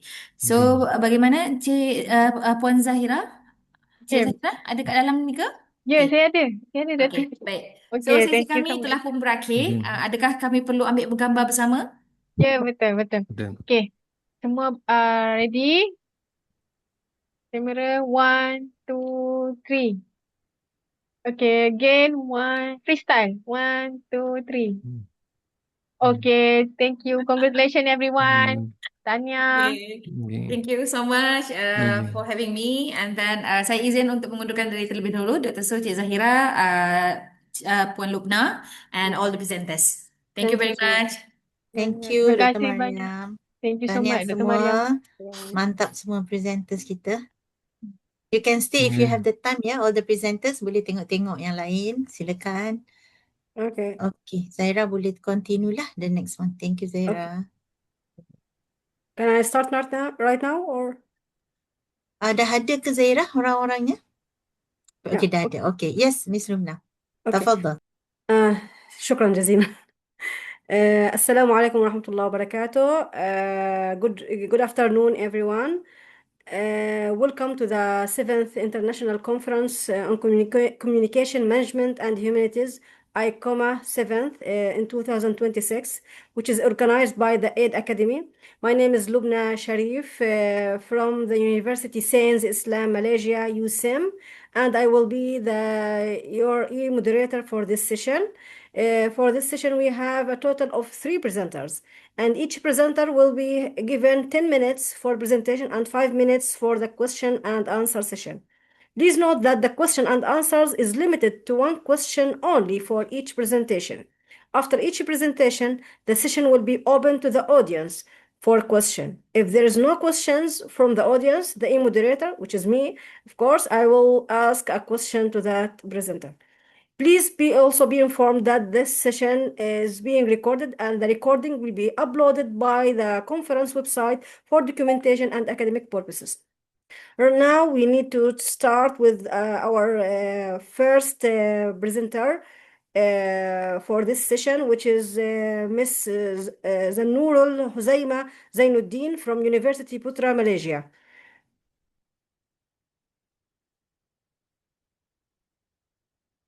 Are you available, Zanurul Huzaima? Yes, the presenter is here already, Lumna. Let's have a look. Zanurul Huzaima. We can see the name is here. Yeah, the name is here, but she's muted. Madam Zanurul is still mute. We cannot hear your voice. Cannot see also you. We cannot see you. Okay, maybe she needs time to prepare herself. We can. I'm sorry. I think my presentation is at 5. I have 2 presentations. Yeah, I will try to move on for the second presenter here, which is Muhammad Fahmi. Muhammad Fahmi, I think. Fahmi bin Abdul Latif from Polytechnic Kuala Terengganu. Are you ready? Mr. Fahmi is here. I can see. Yeah. We have his colleague also, Mr. Arif. So we can share you have to start with, which one of you will make the presentation? Can you hear me? Can you hear me? Dengar tak suara? Yes, we can hear you. Okay. Okay. Can we Hai, present? saya Nias. I will share the slide. Okay. So who will be presenting as asked by Miss Lubna just now? Is it Mr. Just Fahmi need to or we need to be welcomed with you, and we need to know who will be the honored us Both, with his both of presentation. us, both of us will Both of present. you. Okay, that's good. no problem. Okay. You know that you have 10 minutes to present. Try to your best to do in that time, and after that we have 5 minutes for question for the attendees to ask you. Okay. Bismillah. Bismillahirrahmanirrahim. Assalamualaikum warahmatullahi wabarakatuh. And good evening to the respective chairperson, viewers, lecturers, and fellow participants. My name is Muhammad Arif bin Ramli. Today, I would like to present our research entitled an AI reading learning behavior framework for predicting student performance in AI assistant programming learning. Okay, research background. Research background. Next. Okay, AI, artificial intelligence tools such as ChatGPT, GitHub, Copilot, and Gemini are increasingly being used in programming education. Students now use AI tools not only for searching information, but also for generating coding, debugging, and completing programming tasks. While these technologies offer many benefits, they may also influence students' learning behavior, problem-solving approach, and conceptual understanding. This study investigation how psychological factors and behaviors factors related to student performance within AI assistant programming learning environments. So, problem statement. One important issue today is that students are become increasingly depend on an AI generating solution. Although AI tools can improve efficiency and speed, excessively reliance may reduce opportunity for independent troubleshooting and critical thinking.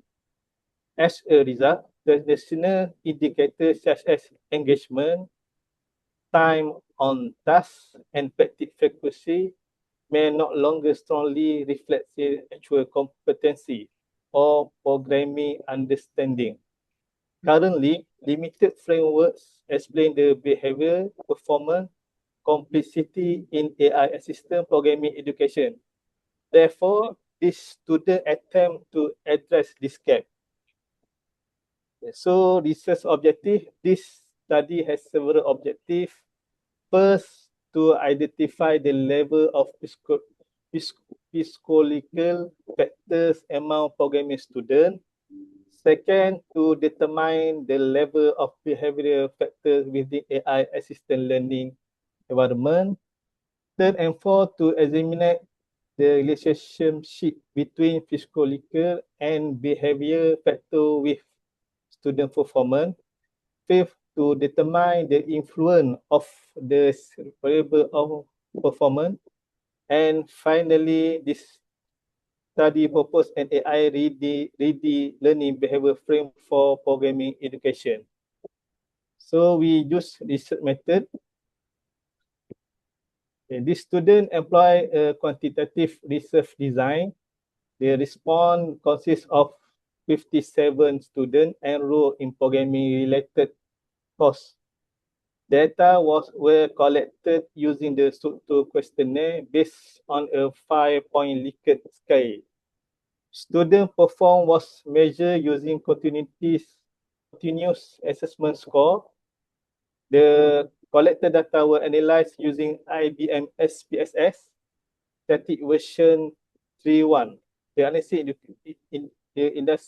analysis include distribution analysis, label analysis, person collection, and multiple regression analysis. So Fahmi.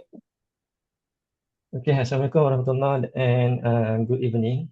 My name is Muhammad Fahmi. I will continue the presentation. Can you hear me? I will continue. Okay, for the study variables, they were divided into two major categories. The first category is psychological factors, which include computer self-efficacy, CSE, learning anxiety, CARS, and internet AI-assisted learning attitude, IAS. The second category is behavioral factors, which include practice frequency, time on task, and learning and engagement, and AI usage. These variables were selected because they are commonly associated with student learning performance in programming education. Okay, we got the first result for the research in descriptive analysis findings. The findings showed that most variables recorded moderate to high mean scores. Internet AI assisted learning attitude recorded the highest mean value. We can see that the value is 4.27 for mean. This indicates that students generally possess positive perception into AI assisted learning. Students also demonstrate relatively high AI usage and learning engagement. Meanwhile, learning anxiety was recorded at moderate level among students. Overall, the findings suggest that AI-assisted learning tools are already widely accepted within programming education environments.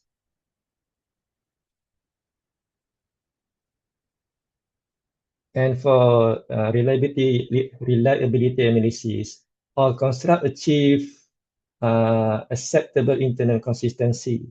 As we can see, the CSE recorded 0.8, CARS 0.9, IAS 0.8, learning behavior 0.9, and AI usage recorded 0.8. The result indicate that the questionnaire demonstrate good internal consistency and were suitable for the study. The correlation analysis revealed that most relationship between investigated variables and student performance were weak and statistically not non-significant. Interestingly, time on task demonstrated the strongest negative tendency towards the performance. AI usage also showed a weak negative relationship with student performance.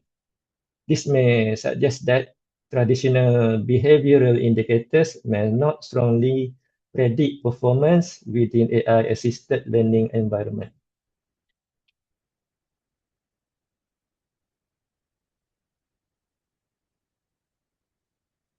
Next, we go to the regression analysis. For the multiple regression analysis was conducted to determine the combined influence of psychological and behavioral factors on student performance. The regression model recorded an R-squared value of 0.113. However, the model was not statistically significant with a significance value of 0.519. Among all the predictors, time on task demonstrated the strongest negative tendency. These findings suggest that the investigated variables collectively demonstrated weak predictive capability towards student performance.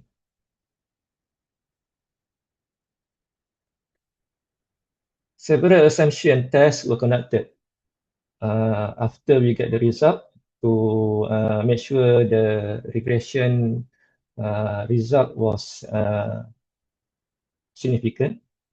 The histogram and normal PP plot showed approximately normal residual distribution. The scatter plot demonstrated acceptable homoscedastically and linearity. The data points are randomly distributed and do not form problematic patterns. Residual statistics showed no severe outliers. Therefore, the regression model was considered statistically acceptable for analysis. For the key discussion on this research, one important interpretation for this study is that students may increasingly rely on AI-generated solutions during programming activities. Although AI tools help students complete the task more quickly, this may reduce opportunities for independent troubleshooting and deeper conceptual understanding. This creates what may be referred as behavioral performance complexity. In other words, students may appear active, productive, or engaged in class, but their actual programming competency may not necessarily improve proportionally. This may explain why traditional learning indicators showed weak relationship with student performance. As stated in objective, the proposed AI-ready framework based on the findings, the study proposed an AI-ready learning behavior framework. The framework integrates psychological factors, behavioral factors, and AI-assisted learning environment. The framework introduced several important concepts, including performance is inconsistency, which we can see at the interpretation layer. Performance is inconsistency, AI dependency, behavioral performance complexity, and reduced independent problem solving. The framework suggests that AI-assisted learning environment may alter traditional behavioral performance relationship in programming education.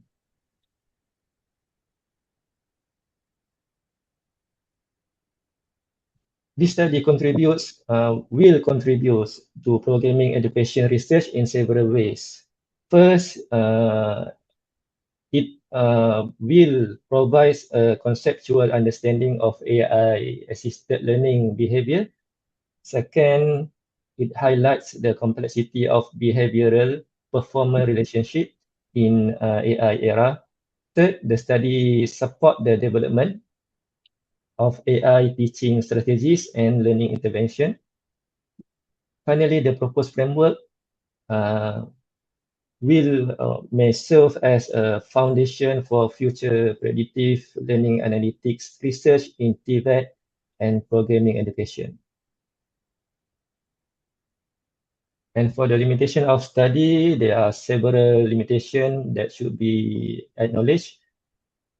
Students involved as a sample relatively small size, which is only 57 respondents from 62, which they enrolled programming fundamental course.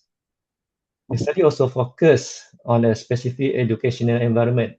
In addition, the study relied on self-reported questionnaire responses and measured performance using continuous assessment only. The quality and type of AI also were not deeply investigated.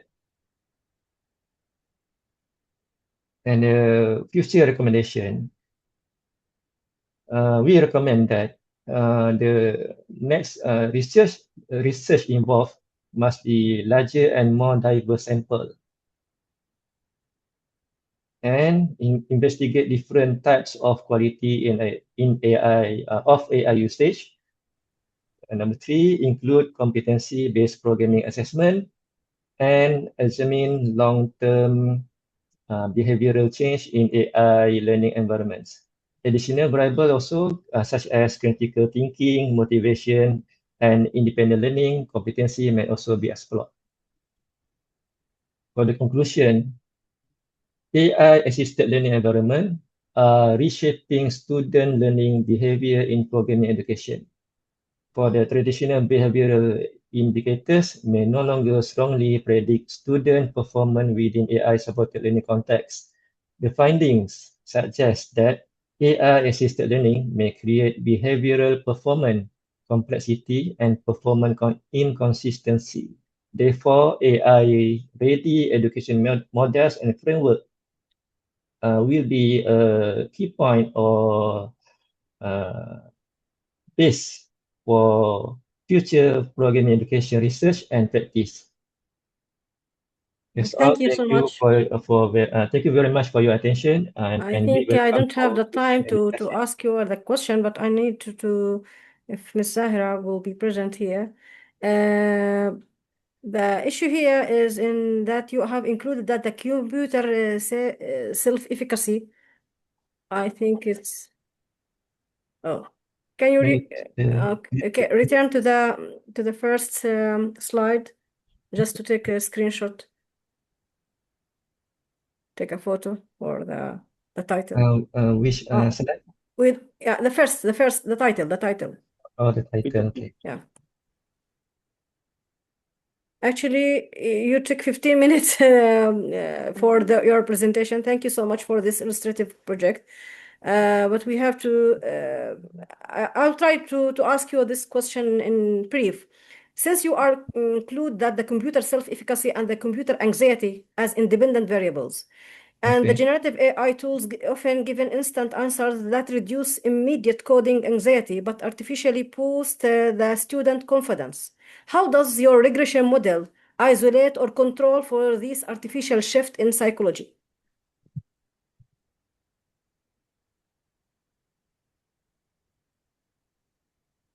Okay. The result may be some weird in the response of student because as we can see the computer self-efficacy, the relationship and the direction seems what can we expect? It should be positive.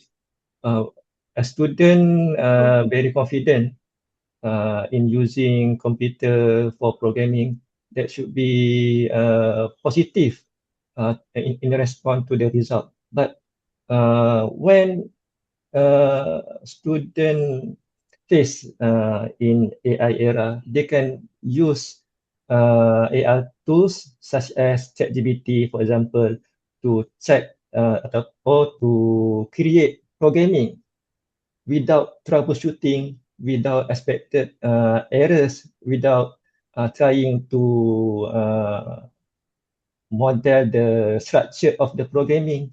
They just using the AI tools for shortcut. So this will the complexity of the result is beyond our expectation. For the risk analysis, the depression, as you can see that for variables, example CSE, there's no influence in correspond to the result. Okay.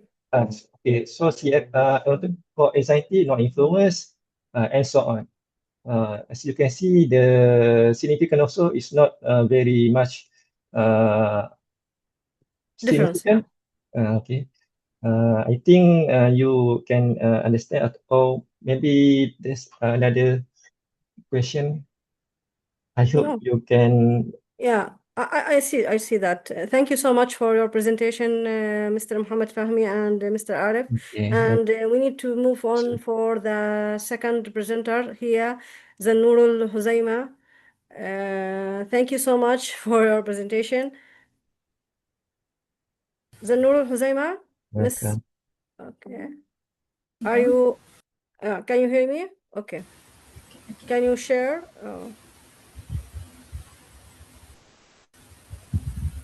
Okay. Can you share with me the presentation? You have 10 minutes to present, and you will see in the upper right side, there will be a timer to inform you that the time that you have. Okay, just a moment. I couldn't find the PowerPoint. Okay. Because I have some.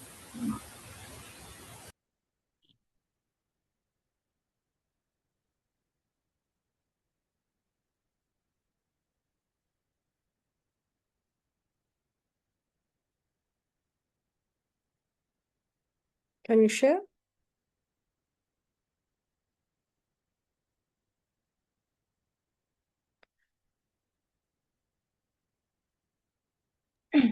Puan Zanurul okey ke?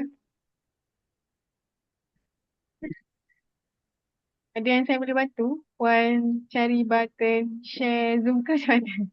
Boleh Puan. Silakan. Mute. Puan punya audio mute. Jadi saya tak boleh nak dengar. Okay. Jadi apa yang saya boleh Saya bantu cari Puan? button nak share saya punya slide. Okay, Saya nak button share. share slide. Okay. Di Zoom, platform Zoom ada bawah tu ada share.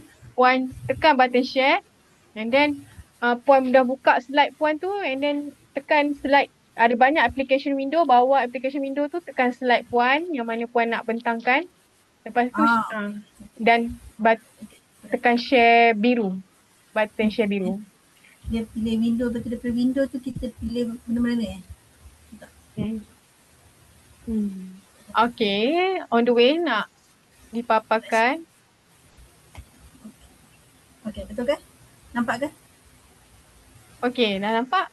Tapi slide kami nampak folder. Just see your folder.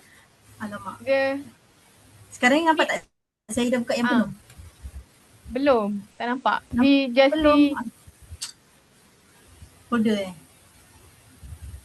There's an option. Can you send the file to Miss Zahira and she will share with us if it is possible.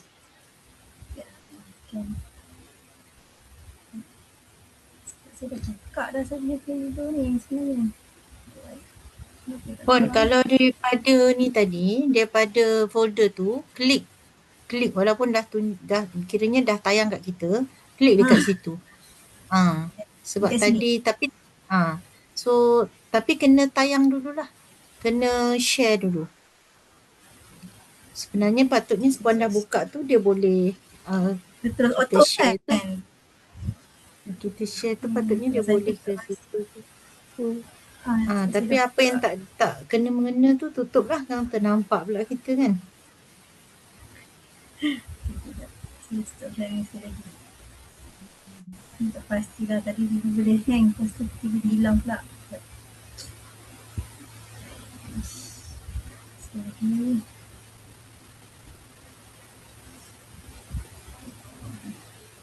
Sekarang dia hang.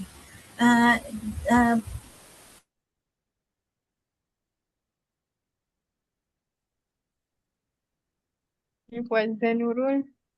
Puan dah. Kalau tak Zahira settlekan Puan dulu, kita pergi ke next presenter dululah.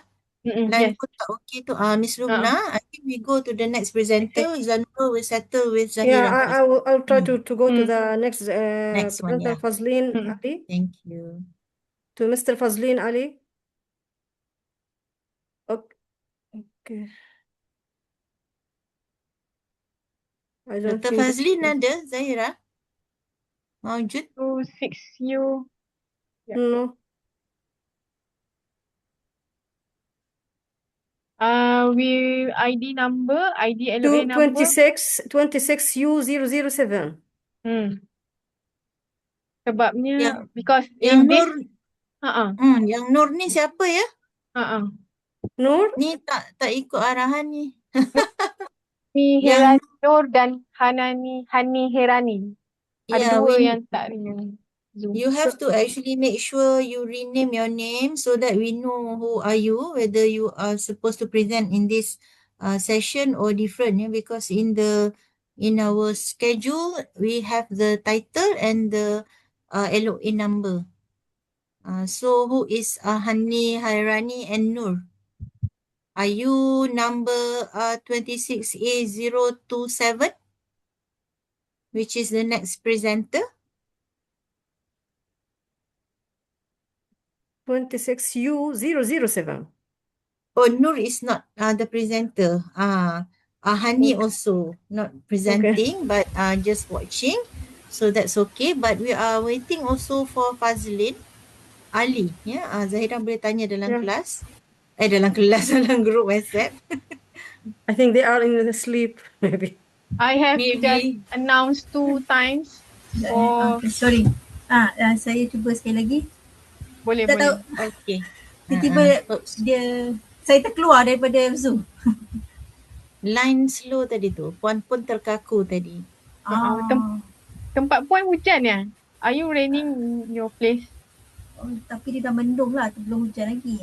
Saya cuba hantar slide saya lah dekat Zaira. Boleh. Boleh Saya dah PM Puan dalam WhatsApp. Jadi Puan boleh reply share. saja. Reply. Okay. Lepas tu kita pun belum nampak lagi video Puan Zanurul sambil-sambil tu. Ya. Aduh, nampak muka. Takut nanti ingat dah nampak kan, but actually we cannot see you yet. Still black there. Only the audio. They still have the last 15 minutes. Yeah.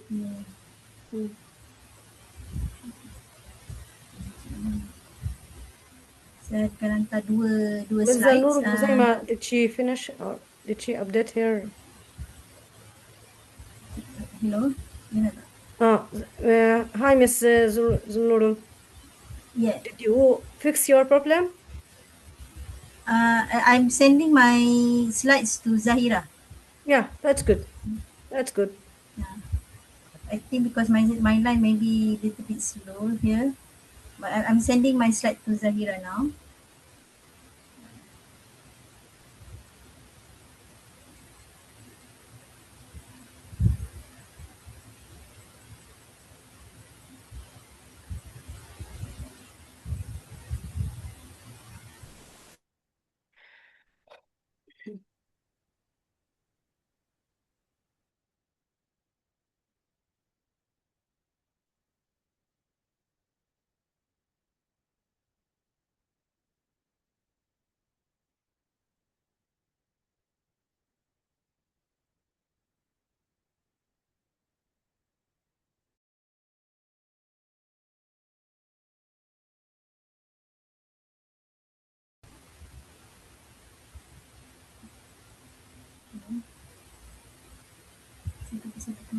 Okay, now we can see Puan Zanurul, your video.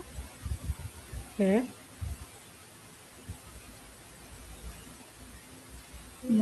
No? Yeah, we can see you, Puan Zanurul, and we can hear you as well. Hello? Yeah, we can hear you. Yeah. Okay. Yeah. Just yeah. Sorry, Zahira boleh dah dapat? You get the slides already? Zahira boleh pasangkan? Okay. Masih belum lagi terima. Oh, belum. Puan boleh Puan bagi slides dekat Zahira? Dah. Saya dua. Dia dah keluar daripada saya punya send ni. Nak sampai sana kot. Maybe your line is very slow. So it's okay. Sometimes this is the challenge when we are doing online conference. When the signal is slow, we are also slow. That's how it is because we Everything depend is on going technology, slow. right? Yeah. Although the presenter is here on time, not late, but if the signal is slow, all of us become slow. Miss Lumna also can, the moderator can fall asleep also. Actually, I face this problem when I attend any online Zoom. It's okay. But if you want to share with them your ideas, the internet will give you the glitch and history mood. So your voice will be in somewhere and your picture in somewhere. So they said, "Oh, there is no signal," and they turned off. It's usually the same issue for everyone. So don't panic, and you just take your time to fix. In 10 minutes, you can proceed it, Ms. General. Because the last presenter also, Dr. Fazlin, seems not here yet. So in case if let's say she's not around, then we after Puan Zanurul is over, then we can stop and continue with the next session lah. Yeah, So it's okay. Puan Zanurul. Yeah. Can you share the? Already, Zahira, you received the slides? Yeah. So Zahira is sharing. Yeah.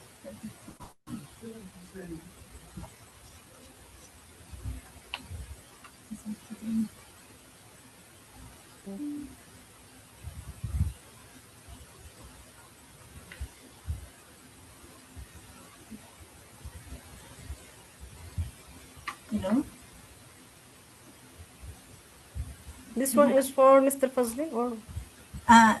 Both presentation I'll be doing it.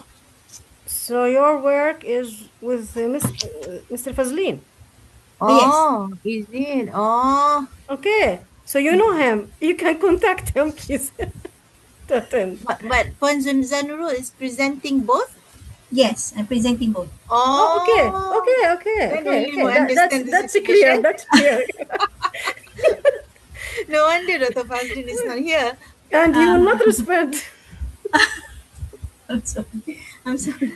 Okay. Okay, Just give us the chance to hear your presentation for the two presentations, and you have 10 minutes for each. Please, you do your best to present it, and we are glad to share us your thoughts.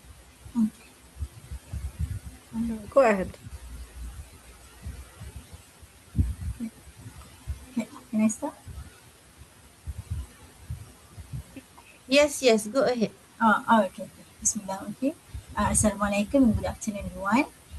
I'm sorry for the delay.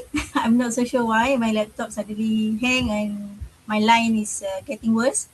Anyway, my presentation is titled From Compliance to Readiness, a strategic framework for enhancing MSPO certification among independent smallholder. The main idea is simple actually. MSPO certification is already a mandatory in Malaysia, but being mandatory does not automatically mean the smallholders are ready. Some smallholders may want to comply but may not have enough money, technical knowledge, documents or confidence to comply with the process. So today, I'm not asking a smallholder certified. I'm asking a more important question. Are they ready to become certified and remain certified? Slide second.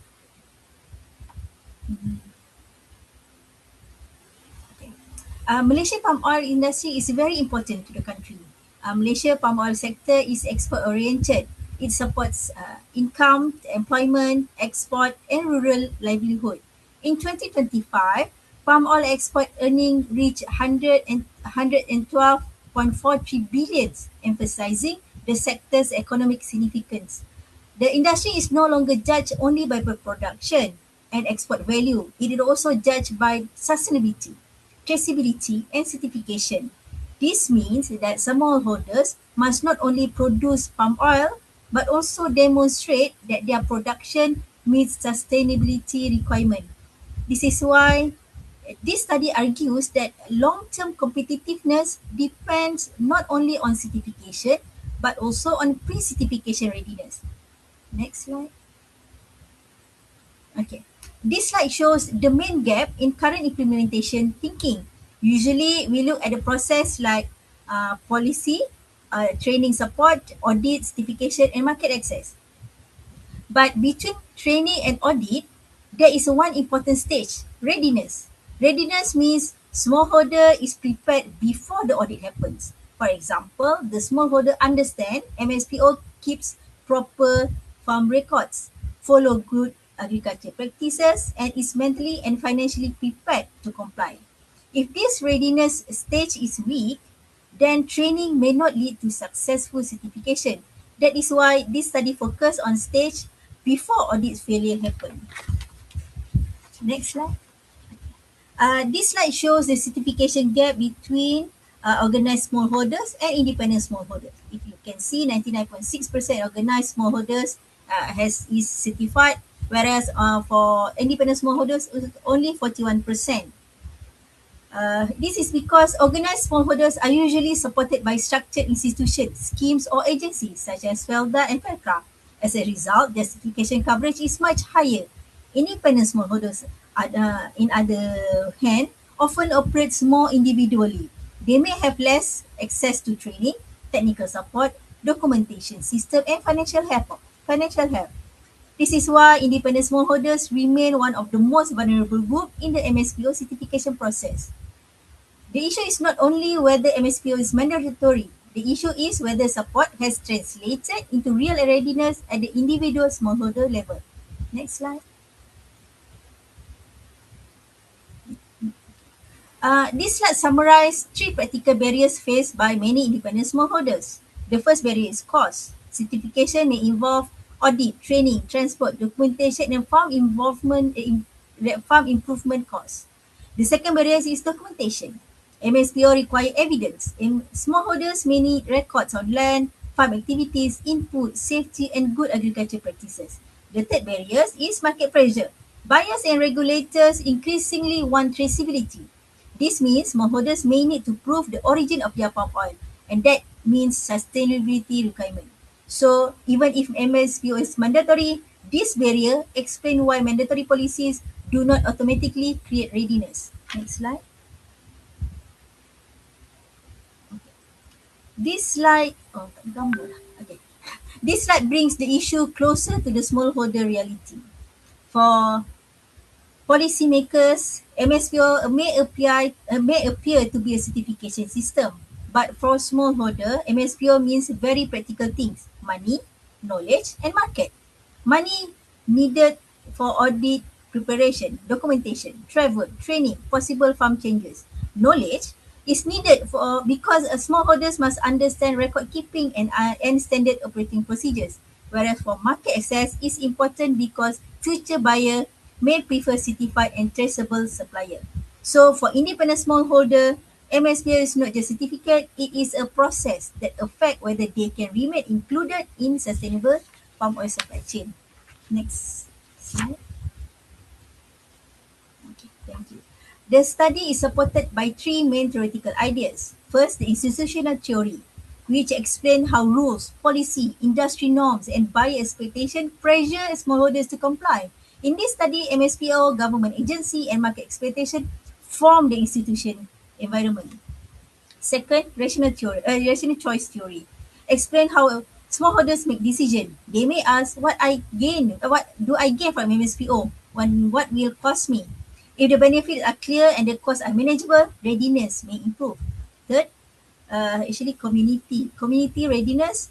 Explain that readiness is not just individual readiness, it also depends on community knowledge, existing effort, leadership, and local environment. Together, this theory helps explain why certification readiness is shaped by pressure, cost-benefit thinking, and local capability. Next.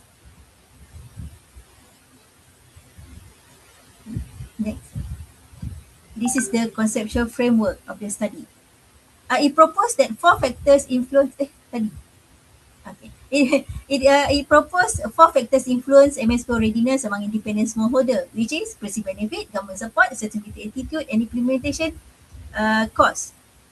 This framework also includes market pressure and political stability as external condition, which whether it can strengthen or weaken this relationship between the 4 factors and readiness. Next. This slide explains readiness ladder. Readiness is not a yes or no condition. It is a journey. At the first stage, we see the smallholder may be unaware or not. At the first stage, the smallholder may be unaware of or not understand MSPO requirement. Does not understand MSPO requirement. The second stage, the smallholder becomes aware but may still feel unsure. The third stage, the smallholder becomes interested because the benefit becomes clearer. At the first stage is preparing. The smallholder start preparing by keeping records, attending training, and organizing documents. Finally, the smallholder is ready.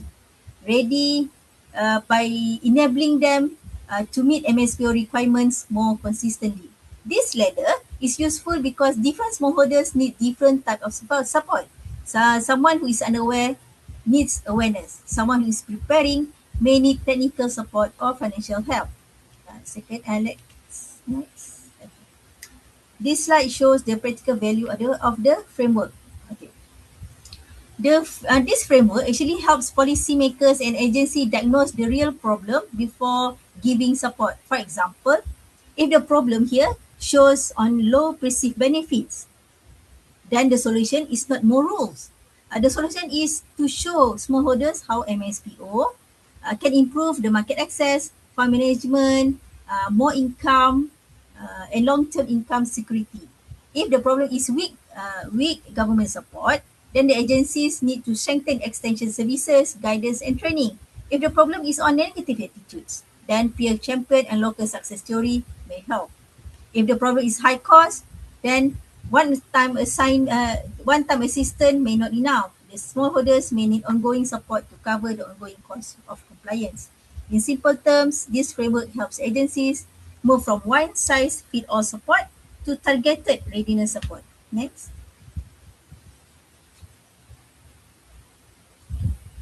This slide summarizes readiness using three simple words: commitment, capability, and collective confidence, which means that when commitment, capability, and confidence comes together, readiness becomes stronger. And this is why readiness is not only about rules; it is about whether smallholder feel able and supported to act. Next.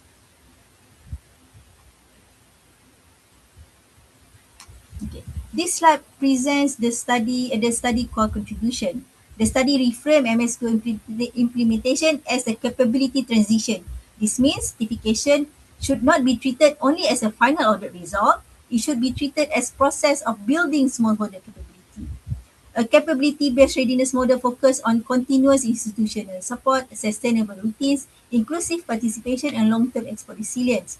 This is important because a smallholder may pass certification once, but if the support system is weak, they may not be able to maintain compliance. Therefore, the goal should not be limited to certification completion. The goal should be sustainable readiness. So in simple terms, readiness means smallholders have the commitment, capability, and confidence to comply. Next.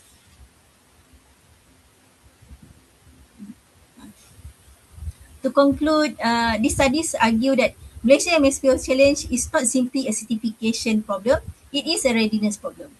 Independent smallholders need more than just rules. They need clear benefit, affordable implementation, continuous institutional support, and confidence that sustainability requirement will protect them rather than exclude them from the future markets. So the final message is certification is the outcome. Readiness is the strategy. So MSPO policy should not only ask a smallholder certified, it should ask are they ready to remain certified. Thank you so much. Can you? Thank you so much, Zinur, for your presentation and your insightful thoughts about the MSPO policy application and the readiness issue. I have one question for you. If you if you return back to the slide that asked about the framework gaps that you mentioned. No. In the middle about the framework can answer the intervention or finding the intervention for the policymaker. The gaps? Yeah. No. You go down. Yes, the 10th slide. Yeah, you said that there's the framework here, the MSPO, that helps in the policymakers in order to identify the intervention. Yes. To solve the problem of these the small holders. Yeah. And the great issue here is not in finding also the intervention and finding the solution. It's the implication and the resilience of this implication. I know it's out of your scope, but did you find out or did you make any policy in order to help in maintaining or in maintaining the resilience of the intervention outcome? Currently, what my focus, my scope is on the readiness. We look into the pre-certification. I know, but in order to keep this readiness, to maintain its success, also you need to support the smallholder, that the solution will be not be transient, it will be a permanent one or for long term. Okay, so there's a solution for their issues, but and it will be taken by the policymaker, but in order to relieve them that this solution will be assured. Okay, so that's did you find out or did you try to escalate the issue in your project in that part? Okay. I think I haven't got that information yet. So yeah, maybe I will look into it. To be included in my study. Yeah, just to consider it as a part of having effect on the maintain the success of readiness in order to keep the certification maybe later on, or to renew to keep its renewal issue, because also the smallholders needs the confidence and to believe that their issue also be solved, but the solution it will not be temporary, it will be resilient for more longer time. Yeah, that's the point that I have. Should thank you so much for your kind presentation of Thank you. this part, and we can move to the second presentation you have. Yes.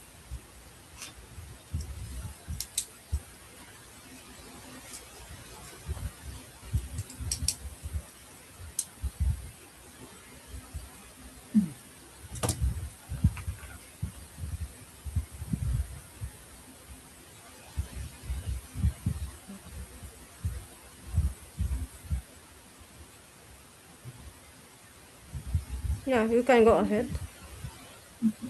Assalamualaikum. Good afternoon. This is my presentation. My presentation is titled "Why Awareness Fail." The intention, behavior gap in organic food consumption. The main idea is simple. Actually, many consumers already know that organic food is healthier and better for health and for environment. But knowing this does not always mean that they will buy it. This study asks one important question: why does awareness fail to become an action? Next slide.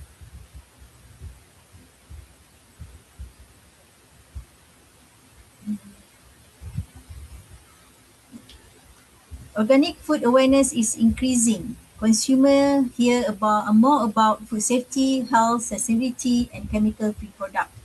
But in Malaysia, actual purchasing remains limited. So there is a gap between what consumers know and what they actually do. This study examines the gap and seek to understand why positive awareness does not always lead to organic food purchases. Next.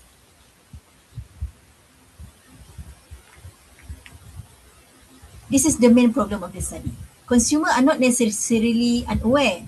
Many already understand that organic food is good. The issue is that they may be constrained. Organic food may be too expensive, difficult to find, or not supported by their family and social environment. So the problem is not a knowledge. The problem is the ability to act. Next. This study uses the theory of planned behavior. In simple terms, the theory says behavior is influenced by three things. First, belief, whether the consumer thinks organic food is good. Second, social influence, whether family, friends, or society that encourage them to buy organic food. Third is the ability to act, whether they feel that they can afford it and access is easy. These theories helps us understand why people may support organic food in principle but still not buy it. Next. This study was conducted in Sepang, Selangor. A total of 344 respondents participated. The study used cross-sectional questionnaire, meaning the data was collected at one point in time. The data was then analyzed using regression analysis to identify which factors influence organic food purchasing behavior. Next. The respondents were evenly split by gender, with slightly more on females. Most were between 31 to 40 years old, and many had an undergraduate education. A large group came from middle-income households, which this profile is useful because many of these respondents are likely to be involved in household grocery decision. Next.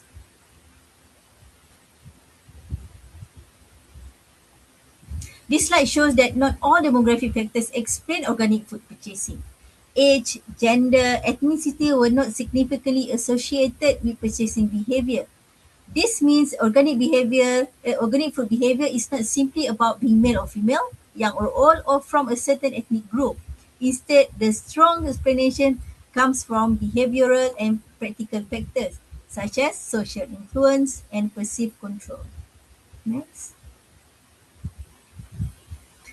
The regression model is statistically significant. The R value is 0.37, which means the model explains 37.5 of organic food purchasing behavior. In simple terms, the theory plan behavior helps explain a meaningful part of why consumers buy or do not buy organic food.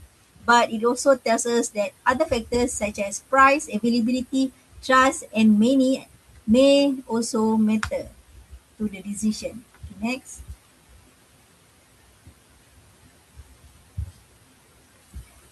This is the most important findings actually. The results shows that subjective norms are significant. This means social pressure matters.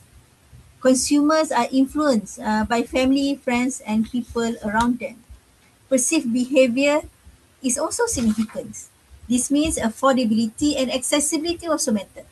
If organic food is too expensive or hard to find, consumers are less likely to buy it. But attitude is not significant. This is a surprising finding actually. It means that liking an organic food does not necessarily predict buying organic food. So the key message is positive belief alone is not enough. Next. This is what we call the attitude paradox. This is consumer may like the idea of organic food. They may believe it healthier and more sustainable. But when they go shopping, they face real barriers, price, access, availability, and social influence. So awareness may create intention, but affordability and access enable action. This is why communication campaign must go beyond simply telling people about organic food that is good. Next. Based on the findings, fraud strategies are suggested, which is first, make it trusted. Consumer needs clear labeling and certification information on the product. Second, make it affordable. Price promotions, discount, and incentive can reduce financial risk. Third, make it accessible. Organic food should be easier to find in ordinary supermarket and community market. Fourth, make it normal. Since social influence matter, campaigns should leverage family, peer, and social media that influence to make organic food parts of their everyday behavior. Next. In conclusion, this study shows that awareness alone is not enough. Organic food campaign should not only inform consumer, they must enable consumer. The final message is this: communication must move from informing to enabling. Thank you very much.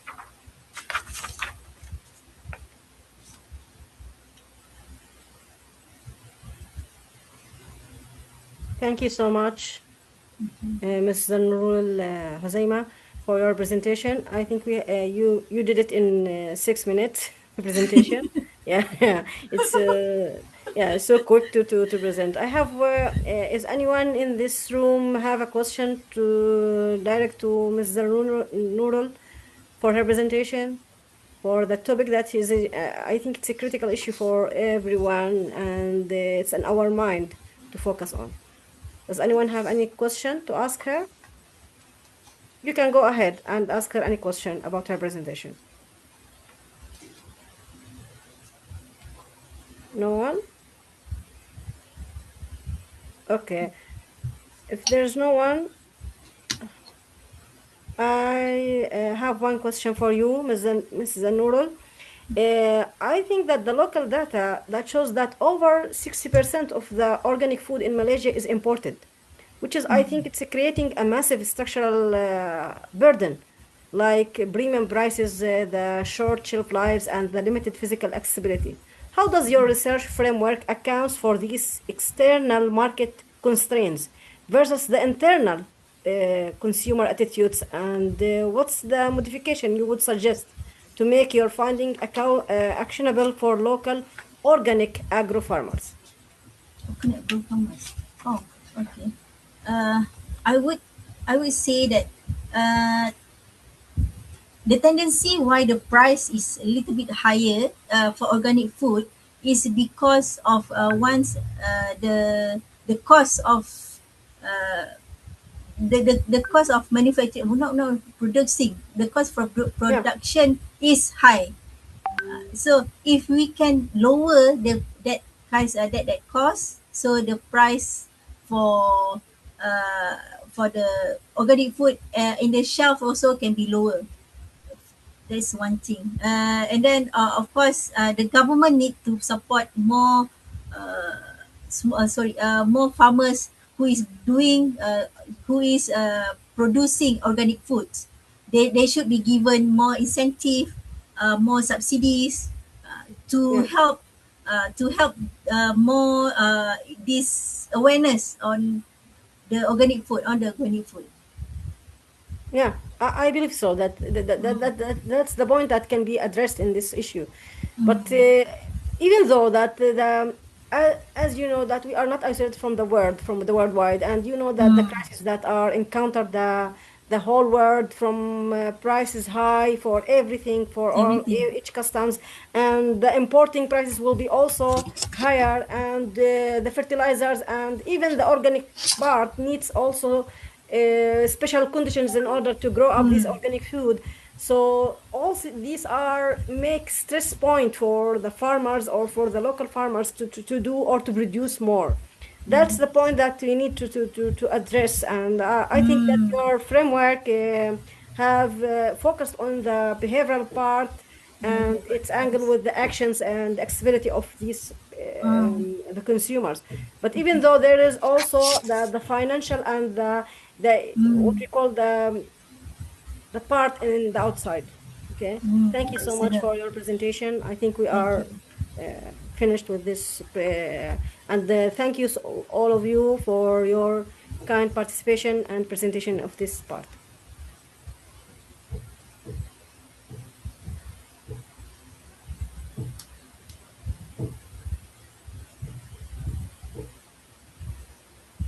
Okay, thank you so much, Miss Lumna, for being the moderator for this session, and thank you to all the presenters of this session. So, can we have a picture together, a group photo? Silakan. So, all the presenters here for this session, can you kindly switch on your camera so that we can have a group photo together. Encik Fahmida, Encik Arif, for this session, yeah. Okay, I think for this session, yes. Okay, Zaira boleh kirakan. Okay. Okay, senyum ya, 1, Ma. 2, 3, smile. Okay, freestyle. Okay, congratulations, tahniah semua. Terima kasih banyak, Miss Lubna. Yeah. Thank you. I'm sorry about the delay. Apologize for the delay. Thank you very much. Okay. Okay, thank you so much everybody for the 4 p.m. session. So we'd like to welcome all the presenters and the moderator for the 5 p.m. session. Dipersilakan.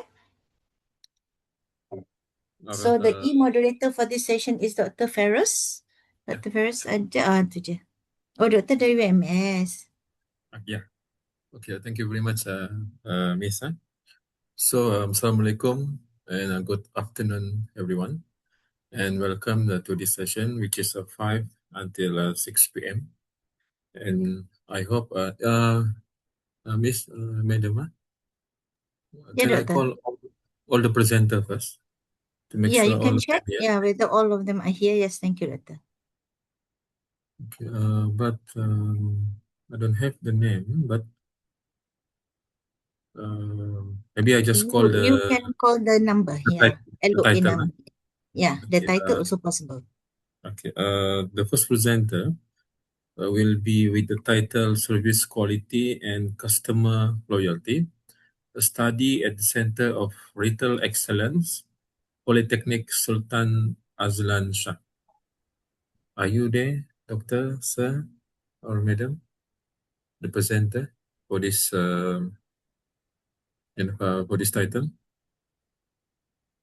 Dr. Fairuz, maaf.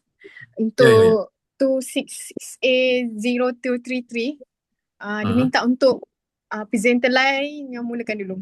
Thank you so much. Okay. I will check the second. the Boleh second present. saya lakukan dulu. Okay. Saya P021 Asindan binti Muhammad Nur. Sebentar ya. Sebentar.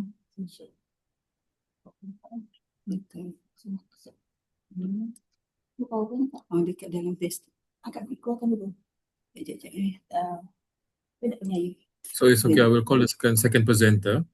But Okay. before that, I would like to read the rules for today's session, today conference, which is, the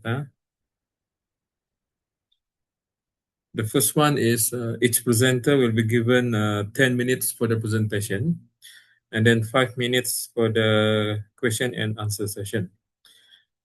And please be noted that Q&A session is limited to one question only for each of presentation. And after each presentation, the session will be open to the audience for the question. If there is no question from the audience, the moderator will be asked the question to the presenter. And then I would like also to inform again to all of the presenters today, this session is being recorded, and the recorded will be uploaded to the conference website for the purpose of documentation and and also for academic. So with that, I would like to call our first presenter today, which is with the title Living Between Language, Adaptation and Identity Among the Iban in Masai Johor. Okay. Good afternoon, Dr. Fairuz. Can you hear me? Yeah. Okay. All right. Yes, continue, Audrey. All right. I'll share my screen first.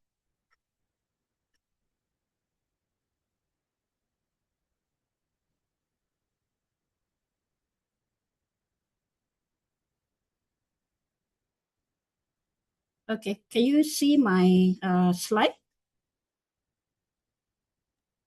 Yes. Okay. All right. Thank you very much. Okay, so I will start the presentation. So my name is Audrey John. I actually presenting this on behalf of my two other colleagues, Dr. Chin Liman and Dr. Tan Sipe. So the study is actually about the living life between the languages, identity and adaptations of the Iban in Maroko. Okay, so I'll start with the introduction. So the introductions is actually based on, I actually looking into the migrations of the Iban community from Sarawak to the urban area and industrial regions, for example, as Masai Johor. And this movement from Masai to Peninsular Malaysia, to be exact, which is in Masai Johor, is actually based on the pull factors which is motivate this movement. For example, due to economic opportunities, some employment prospects, as well as the access to the education. So these are the three main factors that has considered as the pull factors to motivate this movement. And then when this Iban, when they settle in Masai Johor, they have to live and then at the same time interact with the different linguistic and cultural groups in Masai Johor. And because of that, the language has become a central factor in which they have to negotiate between the need to be fit into the wider society, the dominant society in Masai Johor, and the need to preserve their own ethnic identity, as well as their cultural continuity.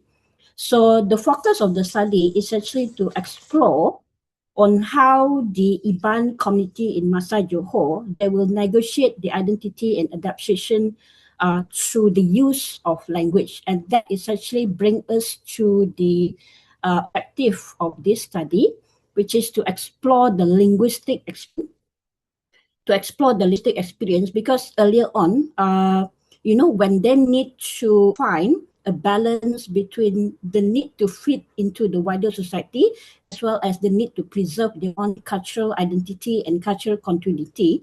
So this study is actually looking at how they will use this linguistic experience to be fit at the same time to maintain the cultural identity. So that is really the objective of this study. Okay, and that will actually bring us to this research question. Okay, so this study, we developed two research questions based on the previous research objective, which is the first one, which is how do the IBAN negotiate the language used within the multilingual environment? Because when they have to move from Sarawak to Masai Johor, they have to settle within the multilingual as well as multicultural environment, and there is a need for them to interact with this diverse culture and linguistic groups. So the first research question is actually looking at what is the language practice used by the IBAN when they interact with the wider society in Masai Johor. So that basically the aim of this research question number one. We are looking into what are the language that they use, when they use the language, and then where they use the language. So we are looking at the language practices used by the IBAN in Masai Johor. And then the second research questions is dive deeper into the identity negotiations, because for research questions number two, how does the language function as a site of identity negotiations? Because based on this research questions number two, we aim to look at when they choose a certain language, so how they use that language to manifest, to shape their identity while they live among the multilingual as well as multicultural group in the Masai Johor. So that are the two research questions for this study. And then move to the literature context. So this study, we want to highlight two important perspectives based on the migrant adaptations, which is the first one, deficit-oriented view of migrant adaptations, which basically look at the when they look at the adaptations, they actually look at how much the migrant has lost in terms of the original culture. So if we look at the perspective, which is the deficit-oriented view of migrant adaptation, it will believe that when the IBAN move from Sarawak to Masai Johor, they will becoming like the host society. Okay, so this is based on the deficit-oriented view of migrant adaptations. And then the second view, which is the cultural absorptions into the dominant society. So this perspective believe that when the migrant adapt, so the adaptations mean they absorb the dominant culture. So based on this second perspective, the IBAN in Masai Johor, they will gradually lose their original identity, and then they absorb the dominant culture of the host society. So these are the two important contexts of the literature that we want to highlight for this study.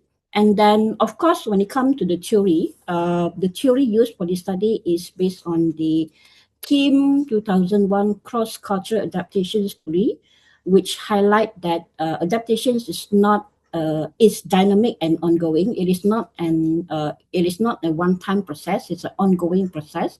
And then the same theory is also highlight that migrants, they negotiate between the original and host culture.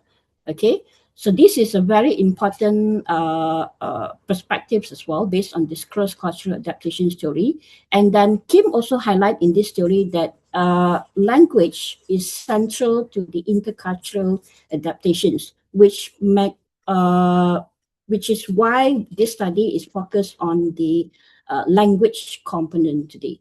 Okay, so for the methodology part, we actually use the qualitative approach because this study we're looking into the personal meaning, we're looking at the linguistic experience, we're looking at the social interactions of the IBAN in Masai Johor. So it's very hard to capture it using the numerical data.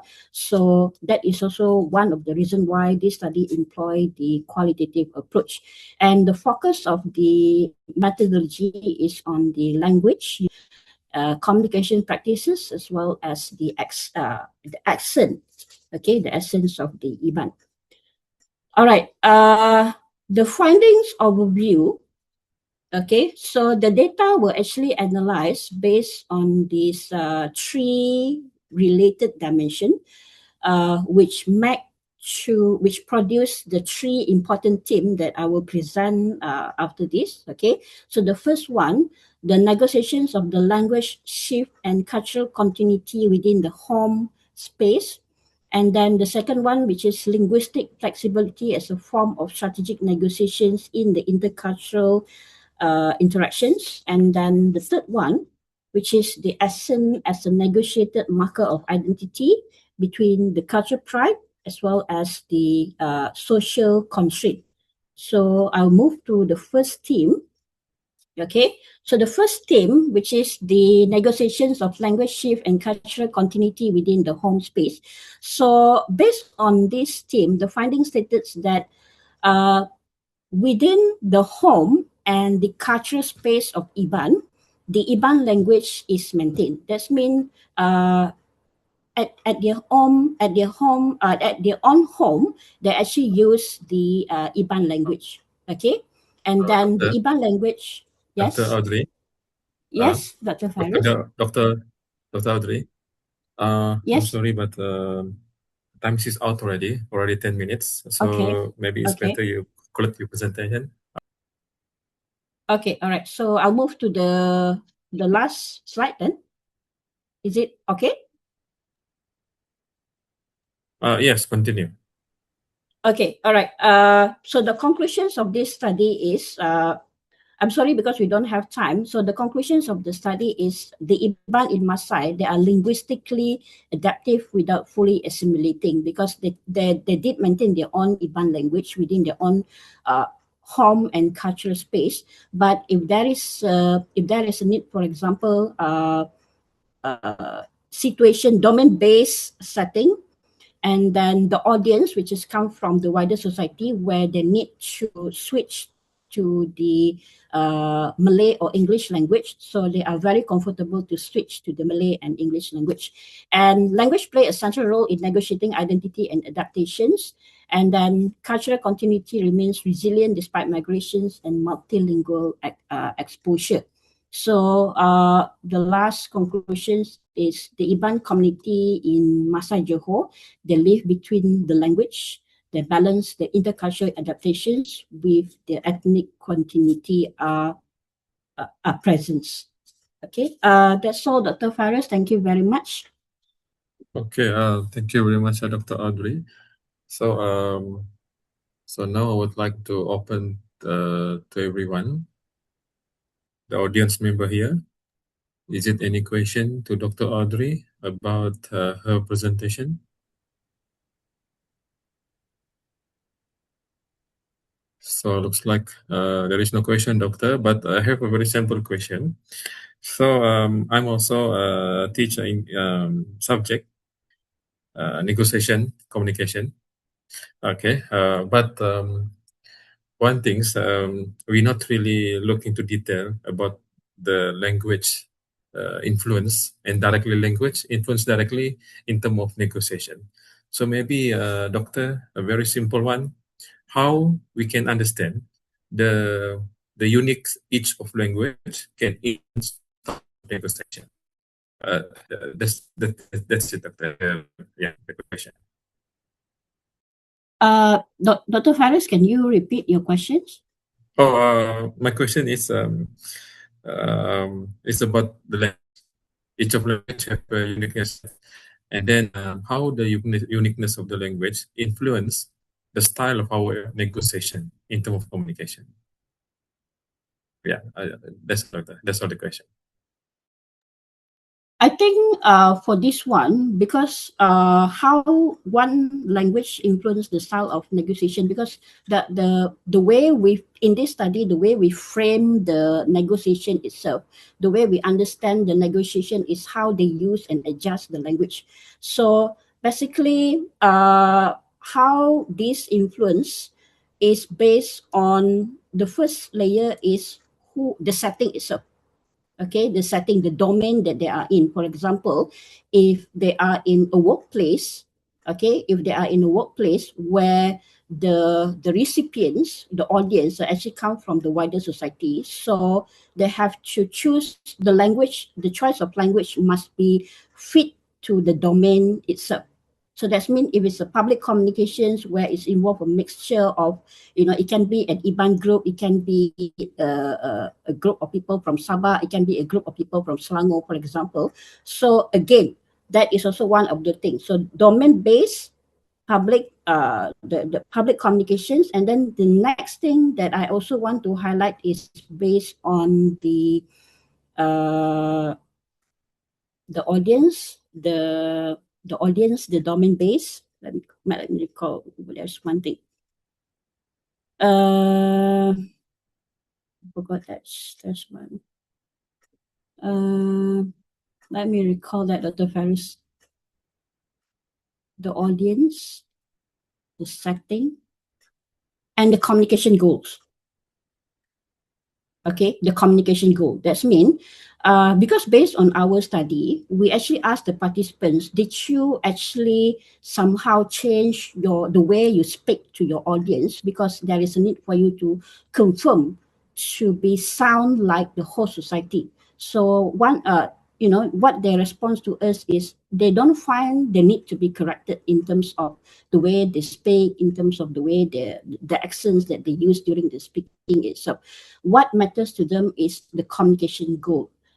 It doesn't mind that if I speak in Malay with an IBAN accented, with an IBAN accent, as long as the recipients understood the communication itself, that's the most important thing.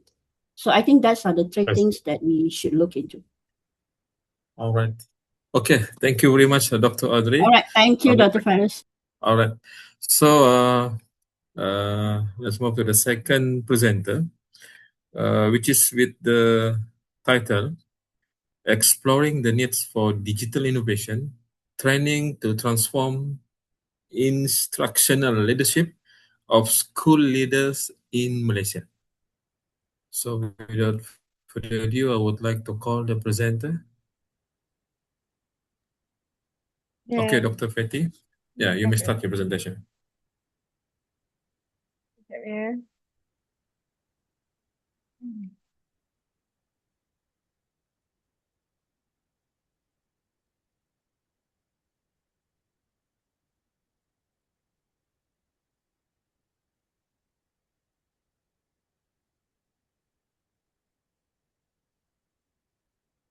Sekejap doktor.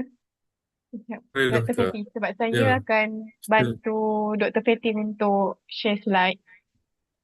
Okay. Alright. Dah nampak ke?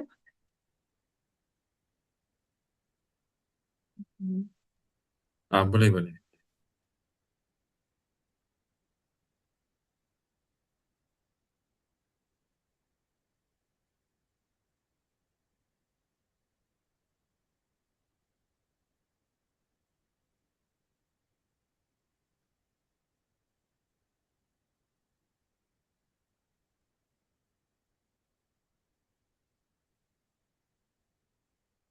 Hmm.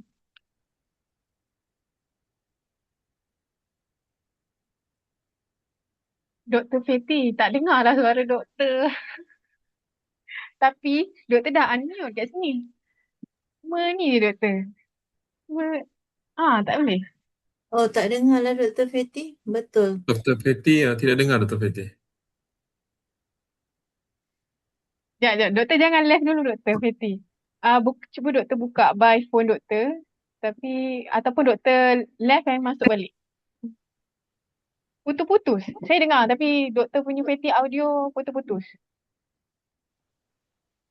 Tak dengar. Maybe Dr. Fatty boleh rejoin semula je.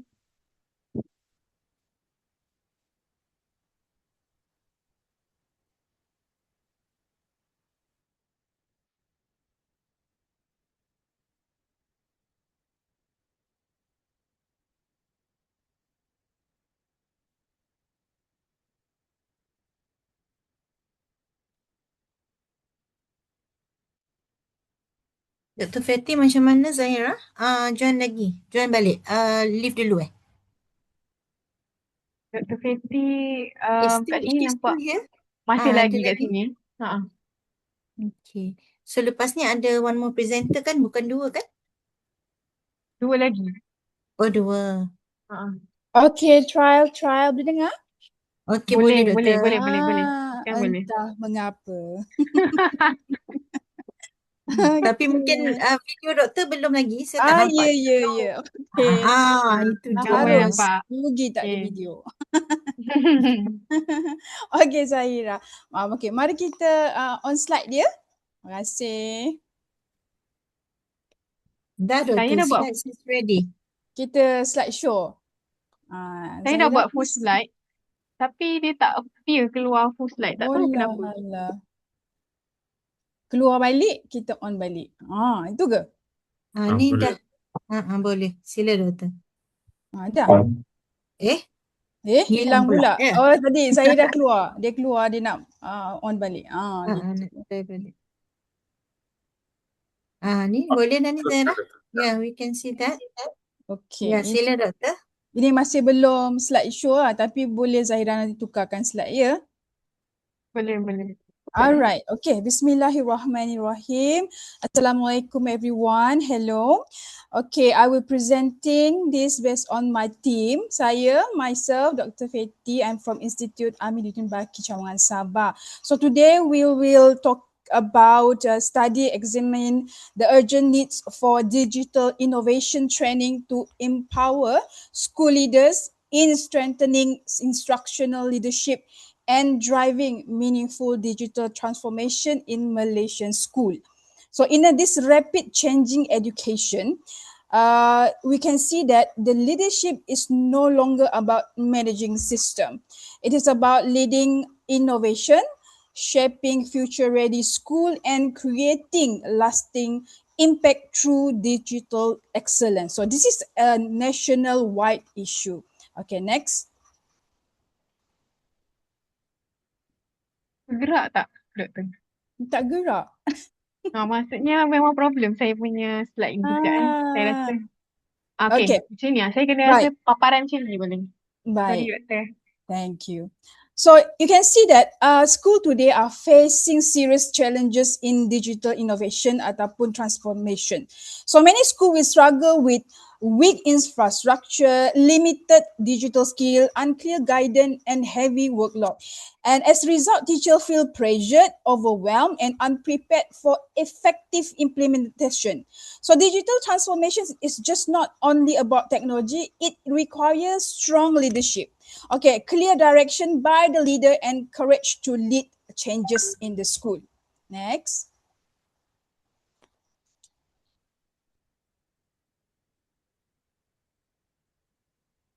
So based on many internal and external ministerial report, digital education in Malaysia is facing real challenges. Okay, many schools will struggle with weak ICT integration, poor internet access, and shortage of skilled teacher. Technology alone is not enough. School need strong leadership, clear planning, and continuous digital training to create real transformation in education nowadays. Right, next. So a current training now nationwide focus only on technology, the use of technology. But school actually needs more than digital tools. The leaders need to be strong in instructional leadership, transformation leadership, and clear digital innovation guidance. However, there is a lack of structured digital innovation training designed specially for school leaders. Next. So let's see our research objective. It's to explore the needs of a structured digital innovation training module to strengthen digital leadership in school in whole Malaysia. So this study will explore the needs, the depth in needs in a leadership point of view. And with the right leadership scope, the school can create innovation, improve the learning, and achieve better outcome for students. Next. Okay, all right, next. All right, this is the underpin model. We are using DICMSL model.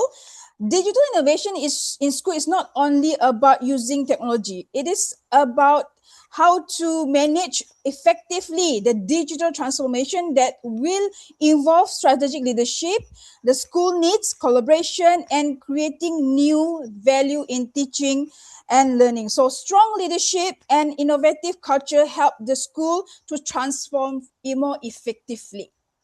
Next. Okay, for this study or this TNA, this is a quantitative approach. So we're using quantitative survey of 902 respondents throughout Malaysia using a SPSS analysis with a Likert scale item of 15 item lah. All right. Next. So these are the key findings. For this, we can see that digital innovation training is very, very needed in our country. One high need for training over 3.89 over 5. School leaders and even the school assistant really need this digital innovation training. More skill needed are under training of creating digital product for educational recorded higher score 3.98, and the main challenges in school: limited digital resources, moderate infrastructure, and lack of proper training. So the key finding here will see that training needs a higher amount. School leaders, of course, educator involved in digital initiative, and respondent with higher education background need the most training. Next. So this is the correlations finding. Next, we can see that the variable of position, education level, and involvement have the significant relationship, while for resources, it have negative correlation. And this explains that the training needs to be different according to leadership role and the experience in digital initiative among them. Next. So the important insight of this survey or this TNA we like to emphasis on digital transformations. It's not about technology. It also very depend on the strong instructional leadership, strategy planning, teacher support, and innovation culture in the school. So conclusion of the finding that school really needs a digital innovation training module that need to strengthen instructional leadership, transformational leadership with sustainable digital transformation in school. So in short, strong leadership will bring smarter school and better digital future for the whole citizen of the school. So discussion next. We can see that leadership will drive meaningful digital transformation in school. So we need these two both domain: instructional leadership that can guide the teacher, monitor implementation, and align digital tool with the curriculum smartly. Now we also need to have transformational leadership that build share vision, encourage innovation, and reduce resistance to change. So in digital transformation is a leadership issue. Actually, it's not just merely a technological issue of use. Okay, so in conclusion, next we can see that the conclusion, please. Thank you. So in the whole conclusions, well, we see that connecting issue from the finding and from the solution. We can see as issue, school is struggling with meaningful digital integrations that have been pressed on them. And the finding, we have a high demand of leadership-oriented digital innovation training, which is very, very lack at the moment. And the solution that we need to develop structured digital innovation training model combining these two, instructional leadership and also transformational leadership. So we can see that technology alone cannot transform the education in the school, but build up a strong leadership with a guided leadership can drive meaningful digital transformations in the school. So hopefully this can strengthen our instructional leadership, transformation leadership, and sustainable digital transformation in our Malaysian school. That's all from me. Thank you so much.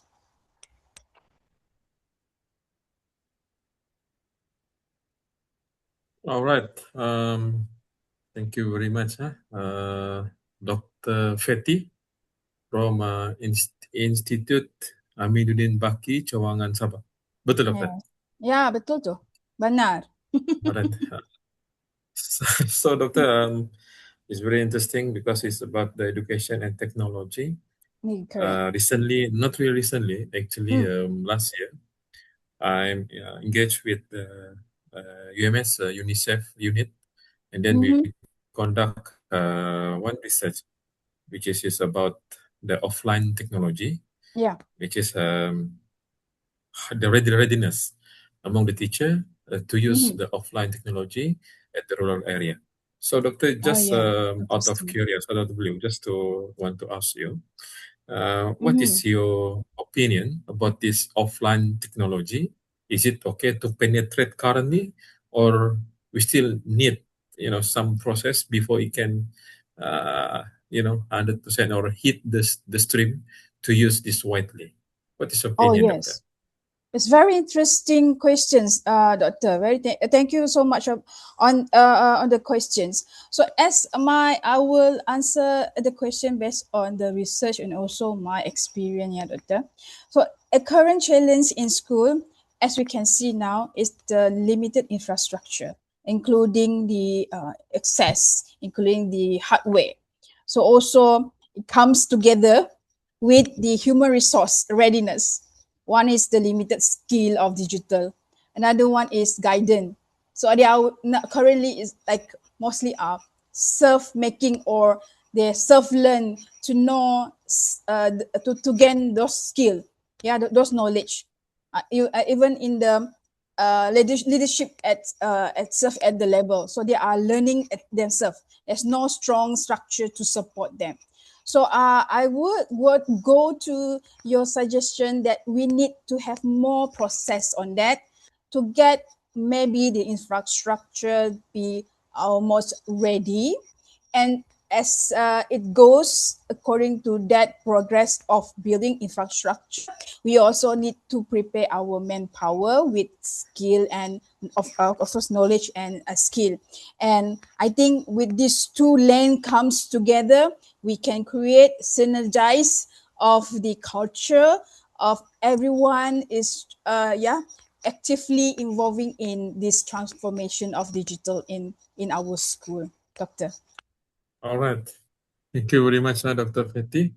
Kirim salam sama Encik Abdul Kadir. Ya, boleh. Okay. InsyaAllah, All right. insyaAllah. Okay. Thank you very much, Dr. Fetty, for the presentation. Okay, I would like to call our next presenter dengan tajuk hubungan penyediaan fasiliti pengajaran dan pembelajaran dengan tahap kepuasan pelajar di Kolej Komuniti Bandar Penawar dan Kolej Komuniti Cawangan Gelang Patah Johor. Dengan ini,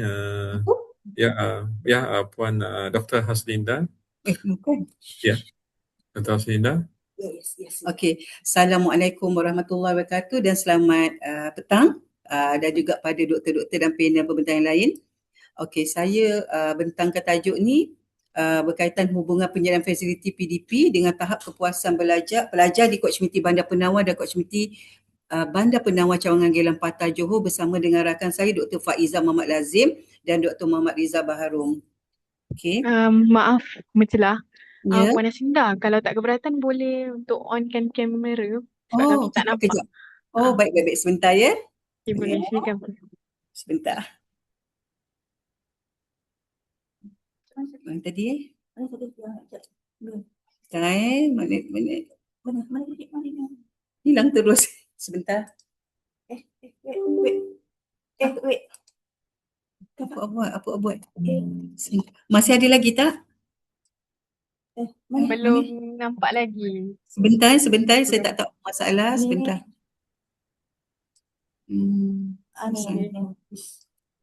Okay. So, kan tak nampak. Sebentar ya. Jangan stop ni. Tapi tak jumpa. Tak boleh situ. Alamak. Sekejap. Sini. Stop. Sekejap. Sini, pergi kat sini. Okey. Kat mana? Ya.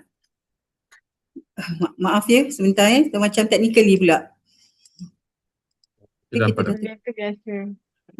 sebentar. Tak tahu nak mana nak cari. Kejap hilang. Okey, apa kata Puan Aslinda stop share dulu? Okey. Mana? Ataupun rejoin Zoom semula? Sebentar ya. Sekejap saya. Yang boleh. Tolong.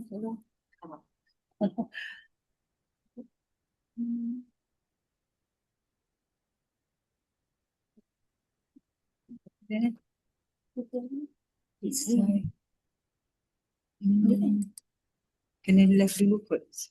Kita try left, lepas tu masuk balik. Sebentar ya. Boleh Puan. Sini, pergi sini. Tak keluar lah. Sebentar ya. Takut dia dah balik.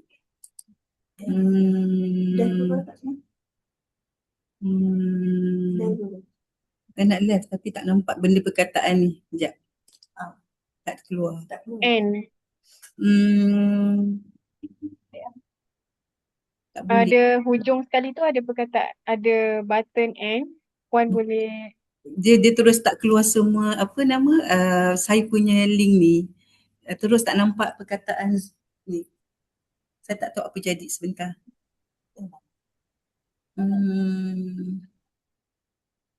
ataupun another option, Puan boleh buka Zoom, masuk link by phone and then phone tu as a camera menghadap Puan presentation. Itu another option lah untuk Baik, saya cuba. kiranya phone kamera adalah kamera yang menghadap kita. Baik. Saya cuba Ya, boleh Puan. Itu biasa. Sebentar. Saya tak tahu ni, kejap.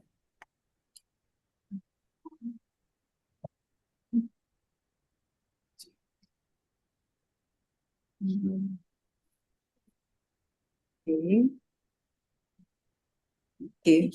Ni boleh? Okey. Saya pakai phone, cuma yang kami punya dekat Slide laptop teruskan akan proceed untuk share slide by Zoom.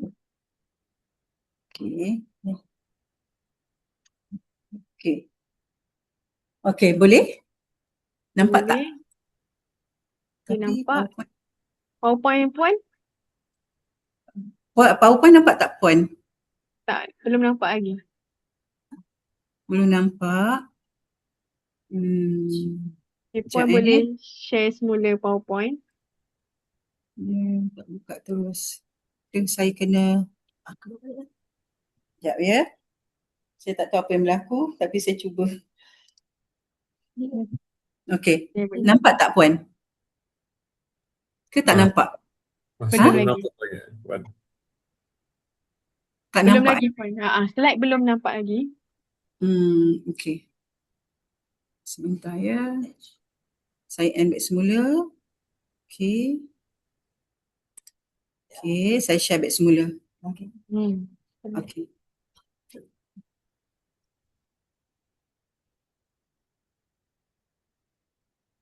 Tak nampak muka saya balik. Masuk ni gambar muka. Video masuk. Video ni dah. Okey. Muka tak nampak. Muka tak tahu timbang. Pening Sebuah. Okey. Tak apalah saya cuba. Okey. Tadi share tadi. Share je lah. Kesian nanti kawan-kawan nak balik semua. Okey. Boleh ke? Nampak ke?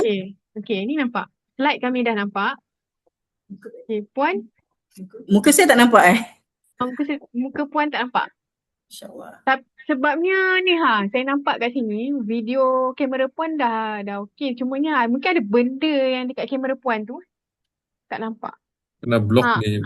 Ada something yang block kamera. Cuba Puan tarik kamera punya block tu. Tak ada apa-apa yang nak. Oh ya ke? Ni dah okey dah. Okey, nampak. Baik. Sekejap. Boleh? Nampak? Tadi dah okey. Tadi dah okey Puan. Sekarang dia gelap balik. Okey, maaf gangguan semua. Okey, Assalamualaikum warahmatullahi wabarakatuh dan selamat petang. Saya minta maaf atas masalah teknikal. Okey, saya presentation bersama paper dengan Dr. Faiza Muhammad Lajin dan juga Dr. Muhammad Riza Baharom. Okey, tajuk saya berkaitan hubungan penyediaan fasiliti pengajaran dan pembelajaran dengan tahap kepuasan pelajar di Komuniti Bandar Penawar dan Komuniti Bandar Penawar Cawangan Gelang Patah. Okey, latar belakang sedikit dan objektif kajian. Latar belakang ialah berkaitan dengan graduan TVET yang perlu seiring dengan IR 4.0 dan sedikit isu peralatan usang dan ruang pembelajaran yang tidak mencukupi ataupun kita panggil ruang fleksibel. Kemudian yang ketiga ialah penyelenggaraan PDP ataupun penyediaan fasiliti yang tidak konsisten yang memberikan implikasi kos tinggi dan juga memberikan juga pada tahap kepuasan yang kurang baiklah pada pelajar ataupun stakeholder kita. Yang keempat ialah ketidaksepadanan kemahiran graduan dengan kehendak industri. Okey, dalam kertas kajian ini kita ada dua objektif yang kita nak capai, iaitu mengenal pasti tahap penyediaan fasiliti pengajaran dan pembelajaran di Kolej Miti Bandar Penawar dan Kolej Miti Cawangan Gelang Patah Johor. Dan yang objektif yang kedua ialah mengenal pasti hubungan keberkesanan fasiliti PDP dengan tahap kepuasan pelajar di Kolej Miti Bandar Penawar dan Kolej Miti Gelang Patah Johor. Okay, saya tak baca skop kajian dan persampalan kajian iaitu melibatkan populasi pelajar sepenuh masa di KKBP dan KKCGP yang melibatkan seramai 118 orang pelajar. Yang kedua, kita juga fokuskan pada pelajar yang mempunyai pengalaman menggunakan fasiliti PDP di KKBP dan KKBP CGP. Yang ketiga, hanya memfokuskan pada fasiliti pengajaran dan pembelajaran PDP sahaja sebab fasiliti ini luas. Okey, sedikit saya ceritakan limitasi kajian dan kepentingan kajian. Limitasi kajian kita hanya fokus pada populasi pelajar sepenuh masa. Okey, yang melibatkan seramai 118 orang pelajar. Sedikit kekangan masa untuk nak laksanakan pada semua Kolej Miti di Malaysia dan sedikit batasan kewangan untuk membuat kajian di keseluruhan Kolej Miti Malaysia. Kepentingan kajian ni saya pecahkan kepada dua. Kepentingan kepada body knowledge iaitu pengetahuan sebenar dan amalan lapangan serta tahap kepuasan pelajar sebagai indikator prestasi fasiliti PDP di IPT. Dan yang kedua ialah kepentingan kepada institusi dan negara untuk menyediakan gambaran sebenar untuk penambahbaikan berterusan bagi fasiliti PDP di IPT TVET. Sedikit tentang tinjauan literature, saya just pergi cepat. Okey, tinjauan literature tentang tujuan fungsi dan komponen fasiliti dan proses fasiliti. Sedikit tentang LR, definisi fasiliti pengajaran dan PDP. Sedikit tentang tinjauan pengguna fasiliti. Kat sini kita fokus kepada pelajar sepenuh masa dan kaki tangan IPT saya tak buat, saya lebih kepada pelajar sepenuh masa dan faktor-faktor yang mempengaruhi tahap kepuasan pelajar. Okey. Lepas tu sedikit tentang tinjauan literature tentang penambahan kebesaran fasiliti PDP di IPT. Okey. Faktor-faktor kebesaran fasiliti PDP. Dan juga faktor-faktor yang benda yang sama juga. Tapi saya terus fokus kepada metodologi kajian. Okey, reka bentuk kajian saya lebih pada kajian tinjauan iaitu kuantitatif. Saya menggunakan skala Likert 5 mata. Instrumen saya menggunakan soal selidik Google Form. Okey, untuk soal selidik tu telah disahkan dengan mendapati Alpha Chrombatch 0964 iaitu daripada kajian rintis yang melibatkan 30 orang pelajar. Responden melibatkan 118 orang pelajar sepenuh masa. Kolej Miti Bandar Penawar ni ada cawangan. Bezanya bentuk Kolej Miti Bandar Penawar ni dalam bentuk kampus. Untuk Kolej Miti Cawangan Gelang Patah bentuk kedai. Jadi 91 orang untuk di kampus, 27 orang untuk di cawangan berbentuk rumah kedai. Analisis saya menggunakan SPSS, deskriptif dan Spearman Row. Sebab dapatan saya taburan nombor dia tak berapa nombor, jadi dia ke arah lebih pada positif. Okey, untuk menjawab pada saya punya persoalan kajian dan objektif kajian, persoalan kajian saya pertama ialah apakah tahap kepuasan pelajar terhadap penyediaan fasiliti dan peralatan pengajaran di Kochmiti. Okey, lepas tu kemudian objektif kajian saya untuk mengenal pasti tahap penyediaan fasiliti pengajaran dan pembelajaran di Kochmiti. Persoalan kajian saya yang kedua, bagaimanakah hubungan tahap kepuasan pelajar dengan keberkesanan fasiliti dan peralatan pengajaran di Kochmiti. Objektif kajian saya yang kedua ialah untuk menilai hubungan tahap kepuasan pelajar dengan keberkesanan fasiliti pengajaran dan pembelajaran di Kochmiti. Okey, ini adalah dapatan saya kajian untuk tahap kepuasan pelajar. Yang ini saya lebih pada skorkan kepada bangunan. Okey, kalau kita lihat minimum semua sekali sangat berpuas hati, walaupun dapatan saya semua dalam bentuk berpuas hati, ada beberapa perkara yang kita boleh lihat sekali yang terakhir kat situ, kemudahan OKU, peralatan PDP dan juga keceriaan bangunan. Kurang sikitlah, rendah. Okey, analisis korelasi saya menggunakan Spearman Law, hubungan dimensi fasiliti PDP dengan tahap kepuasan pelajar. Okey, kita punya dapatan ialah 0.830, agak kuat. Okey, saya ambil rujukan daripada CUA, asas statistik daripada edisi yang kedua. Okey, perbincangan dapatan saya mendapati majoriti pelajar sangat berpuas hati dari segi aspek pencahayaan, pengudaraan, kipas dan penghawa dingin mendapat skor tertinggi antara 4.56 hingga 4.59. Dari segi ruang dari kebentuk positif, ruang umum, dari kebentuk fizikal dan saiz ruang dinilaikan memuaskan, maknanya menyokong proses PDP yang kondisif. Namun terdapat beberapa perkara yang perlu diambil tambah baik, iaitu keceriaan bangunan, kemudian OKU dan peralatan PDP mendapat skor terendah, iaitu masih berada di tahap sangat puas namun diperlukan perhatian berterusan. Okey, cadangan dan kesimpulan saya ialah cadangan pertama sekali gunakan tahap kepuasan pelajar sebagai KPI fasiliti PDP, iaitu kita jadikan indikator penilaian prestasi. Yang kedua, penambahbaikan berterusan terhadap keceriaan, bangunan dan kemudahan OKU.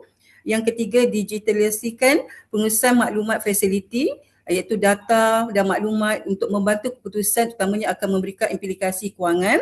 Dan yang keempat ialah saranan kajian lanjut melibatkan Kochmiti dan IPT lain serta dari aspek perspektif dimensi fasiliti lain seperti teknologi dan smart green. Okey, kesimpulannya keseluruhan ialah tahap kepuasan pelajar KKBP dan KKCGP sangat baik terhadap fasiliti PDP dan juga terdapat hubungan korelasi yang kuat iaitu antara R 0.830 antara fasiliti dengan kepuasan dan kemudian penyediaan fasiliti PDP yang berkualiti menyokong graduan TVET yang kompetitif dan sesuai dengan kehendak industri sekarang. Okey, terima kasih. Dengan ayat sedikit, fasiliti PDP yang berkualiti adalah tunjang kepada graduan TVET yang berdaya saing. Okey. Terima kasih Dr. Slinda. Jadi tajuk Dr. Slinda bawa pada hari ini, saya percaya ada juga sangkut pautnya dengan pembentang kita yang kedua tadi, iaitu pembelajaran dan juga teknologi. Okey, Dr. Slinda, mungkin ini satu soalan daripada saya. Tadi jika saya tidak salah, ada disenaraikan beberapa jenis kemudahan, awan dingin, pencahayaan, kipas dan lain-lain. Saya berminat, doktor, antara semua kemudahan tersebut, mana yang paling tinggi, doktor, dan mana yang paling rendah? Mungkin boleh kongsikan dapatan? Ya. Okey, kalau ikut dapatan saya yang paling tinggi ialah dari segi aspek pencahayaan dan pengudaraan. Sebab kalau Doktor perasan, Kochmiti ni dekat satu Malaysia tak semua satu bangunan yang sama. Form dia tak sama. Sebab Kochmiti Bandar Penawar ni antara 5 Kochmiti yang kampus dalam Malaysia. Jadi kita punya dapatan kat situ baiklah sebab kampus kan. Tapi kalau kita pergi college lain, yang itu antara terendah. Tetapi kalau untuk yang terendah di Kochmiti Bandar Penawar Gelang Patah ni, pertama sekali adalah dari segi keceriaan bangunan, yang kedua ialah dari segi peralatan PDP sendiri, yang ketiga ialah kemudahan OKU. Itu yang saya nampaklah sebenarnya kita nak tengok dari segi PDP, bermakna sebenarnya Kochmiti Bandar Penawar ni antara college yang lama. Dah lebih daripada 20 tahun. Jadi itu antara yang perlu kita tekanlah yang saya nampak. Okey, doktor. Terima kasih doktor atas jawapan. Okey, terima kasih sekali lagi. Dengan itu kita Dr. Feroz ter-unmute. Oh, sorry. Okay. Okay, I would like to call our last presenter for today, with the title, sekejap,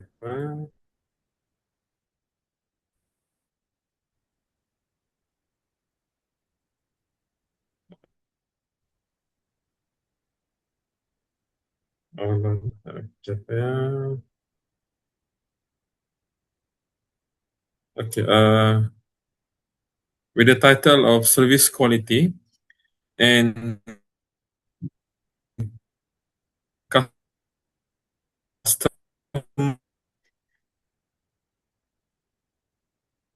Suara suara Dr. Feros putus-putus. Tak lain. Loyalty, a study at the center Azlan Shah. So, Dr. Nur Huda Muhammad Saad. Okay, Assalamualaikum. Waalaikumsalam. Waalaikumsalam. Puan Yanti. Okay, sekejap. Tadi saya dah share slide kan, lepas tu hilang pula. Okay. Okay, ada dua Puan Nuryanti. Jadi mana satu ni? Dua yang Sebab saya terpaksa guna dua device. Kamera ni saya guna phone and then untuk sharing saya guna PC. Boleh ke nampak dua-dua? Okay, boleh nampak dua-dua. Okay. Okay, saya start Bismillahirrahmanirrahim. Assalamualaikum to panels and all the participants. My name is Nuryanti Supian from Polytechnic Sultan Azlan Shah. Today I would like to present our research entitled Service Quality and Customer Loyalty, a study at Core PSAS. So this research was conducted together with Puan Nurul Huda Mat Saad and also Puan Nur Rafidah Abdul Rahman from Department of Commerce, Polytechnic Sultan Azlan Shah. As an introduction, before discussing the study, let me briefly introduce CORE. Actually, CORE is Center of Retail Excellence, was established in 2012 as a retail simulation. Retail simulation learning space for students from diploma in retail management. It is functioned as a practical platform where students can experience actual retail operations, customer service, and product selling activities. So CORE also help bridge academic theory with industrial practice through hands-on learning experience. The objective of this research to study the factors that influence service quality and customer loyalty at core in maintaining customer loyalty. So this study focused on how different dimensions of service quality contribute to students' loyalty and repeat visit to core. Based on previous study, service quality is considered an important competitive advantage. High service quality can increase customer satisfaction, encourage positive word of mouth, and strengthen customer loyalty. This study used the ServQual model developed by Parasuraman, which consists of 5 dimensions, which are tangibility, reliability, responsiveness, assurance, and empathy. Previous research also found that service quality has a positive relationship with customer loyalty and trust. Customer loyalty refers to the customer's commitment to continuously revisit or repurchase products and services over time. Today, customers more knowledgeable and selective. Therefore, organizations must consistently meet customer expectations to maintain loyalty. So, this study applied the ServQual model, which measures service quality through 5 dimensions, which is reliability, refer to the ability to perform promised service accurately and consistently. Tangibility involves physical facilities and appearance. Responsiveness means willingness to help customer quickly, and assurance refer to staff knowledge, politeness, and ability to build confidence. Empathy means giving caring and individualized attention to customer. So we have here the SERVQUAL model, which is reliability, tangibility, responsiveness, empathy, and assurance. So this research used a quantitative research design through a survey questionnaire. The respondent consisted of Commerce Department students from Session 1 2024-2025. The total population was 1,001 students, and the respondent 292 were successfully collected using simple random sampling. The data was analyzed using descriptive analysis, Pearson correlation, multiple linear regression through SPSS software. So descriptive analysis show that all SERVQUAL dimension recorded high mean score. Among the dimension, assurance recorded the highest mean value, 4.3134. This indicates that students have strong trust and confidence in the knowledge and politeness at core staff. So we can see here 4.31 is for assurance, the highest, reflecting a high level of trust and confidence. And then the Pearson correlation analysis found significant positive relationship between visit frequently and several units quality dimension. Reliability show the strongest relationship with customer visit frequently, followed by empathy and responsiveness. However, tangibility and assurance did not show significant relationship with visit frequently. The regression analysis showed that reliability is the only statistically significant predictor of customer loyalty. This means customers are more likely to revisit call when services are delivered accurately, consistently, and according to the expectation. The model explains 6.1% of the variance in visit frequently, suggesting that other factors such as pricing and product variety may also influence loyalty.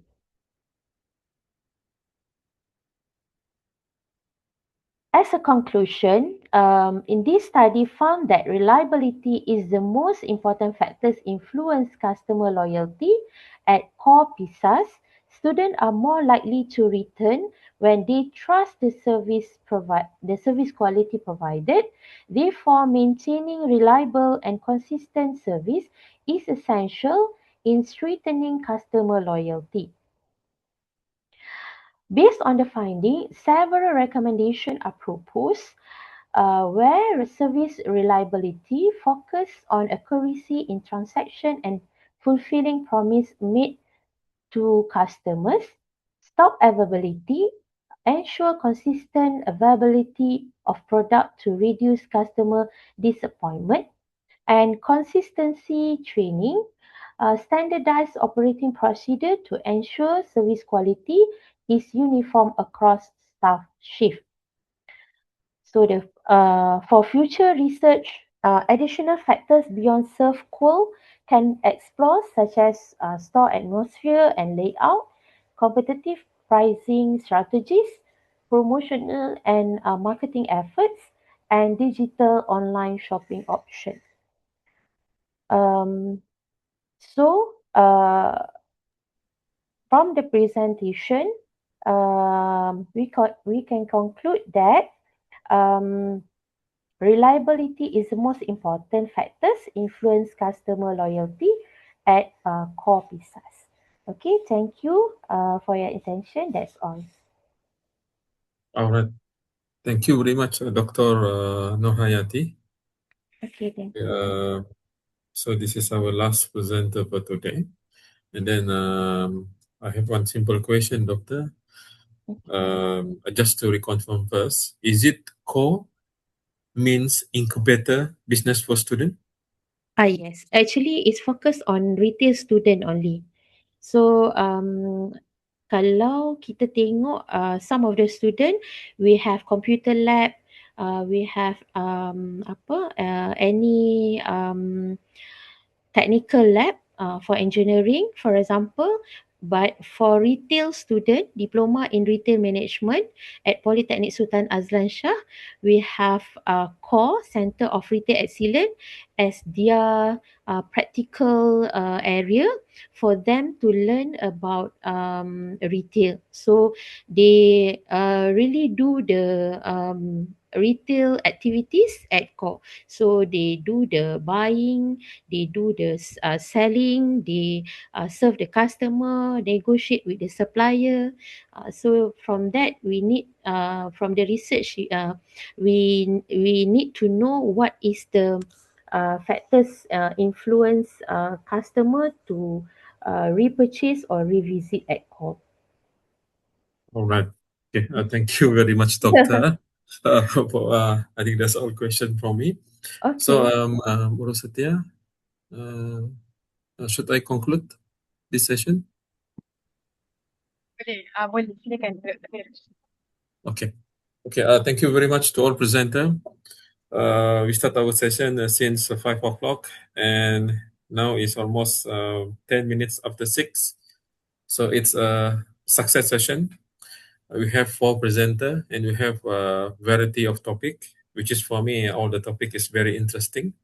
And me represent the committee for this conference. We would like to say thank you very much. And hopefully, and we hope this is not our first and last. And I hope all of the presenter will come again and also register again and be part for the upcoming conference that organized by AID. So with that, thank you very much. Thank you, Rusatya. Itu saja. Okay. Terima kasih banyak. Thank you so much, Dr. Feroz, as our moderator, last moderator for last session, which is from 5 p.m. until 6 p.m. So before we left the Zoom, let's take a group photo together. Okay, jemput jika Puan Aslinda, okay, Puan Norianti, Puan Hani Herani yang masih ada untuk bergambar bersama-sama. Okay, ready? Oh, itu dia. Okay. Okay, 1, 2, 3. Smile. Okay, lagi sekali 1, 2, 3. Okay, freestyle. 1, 2, 3.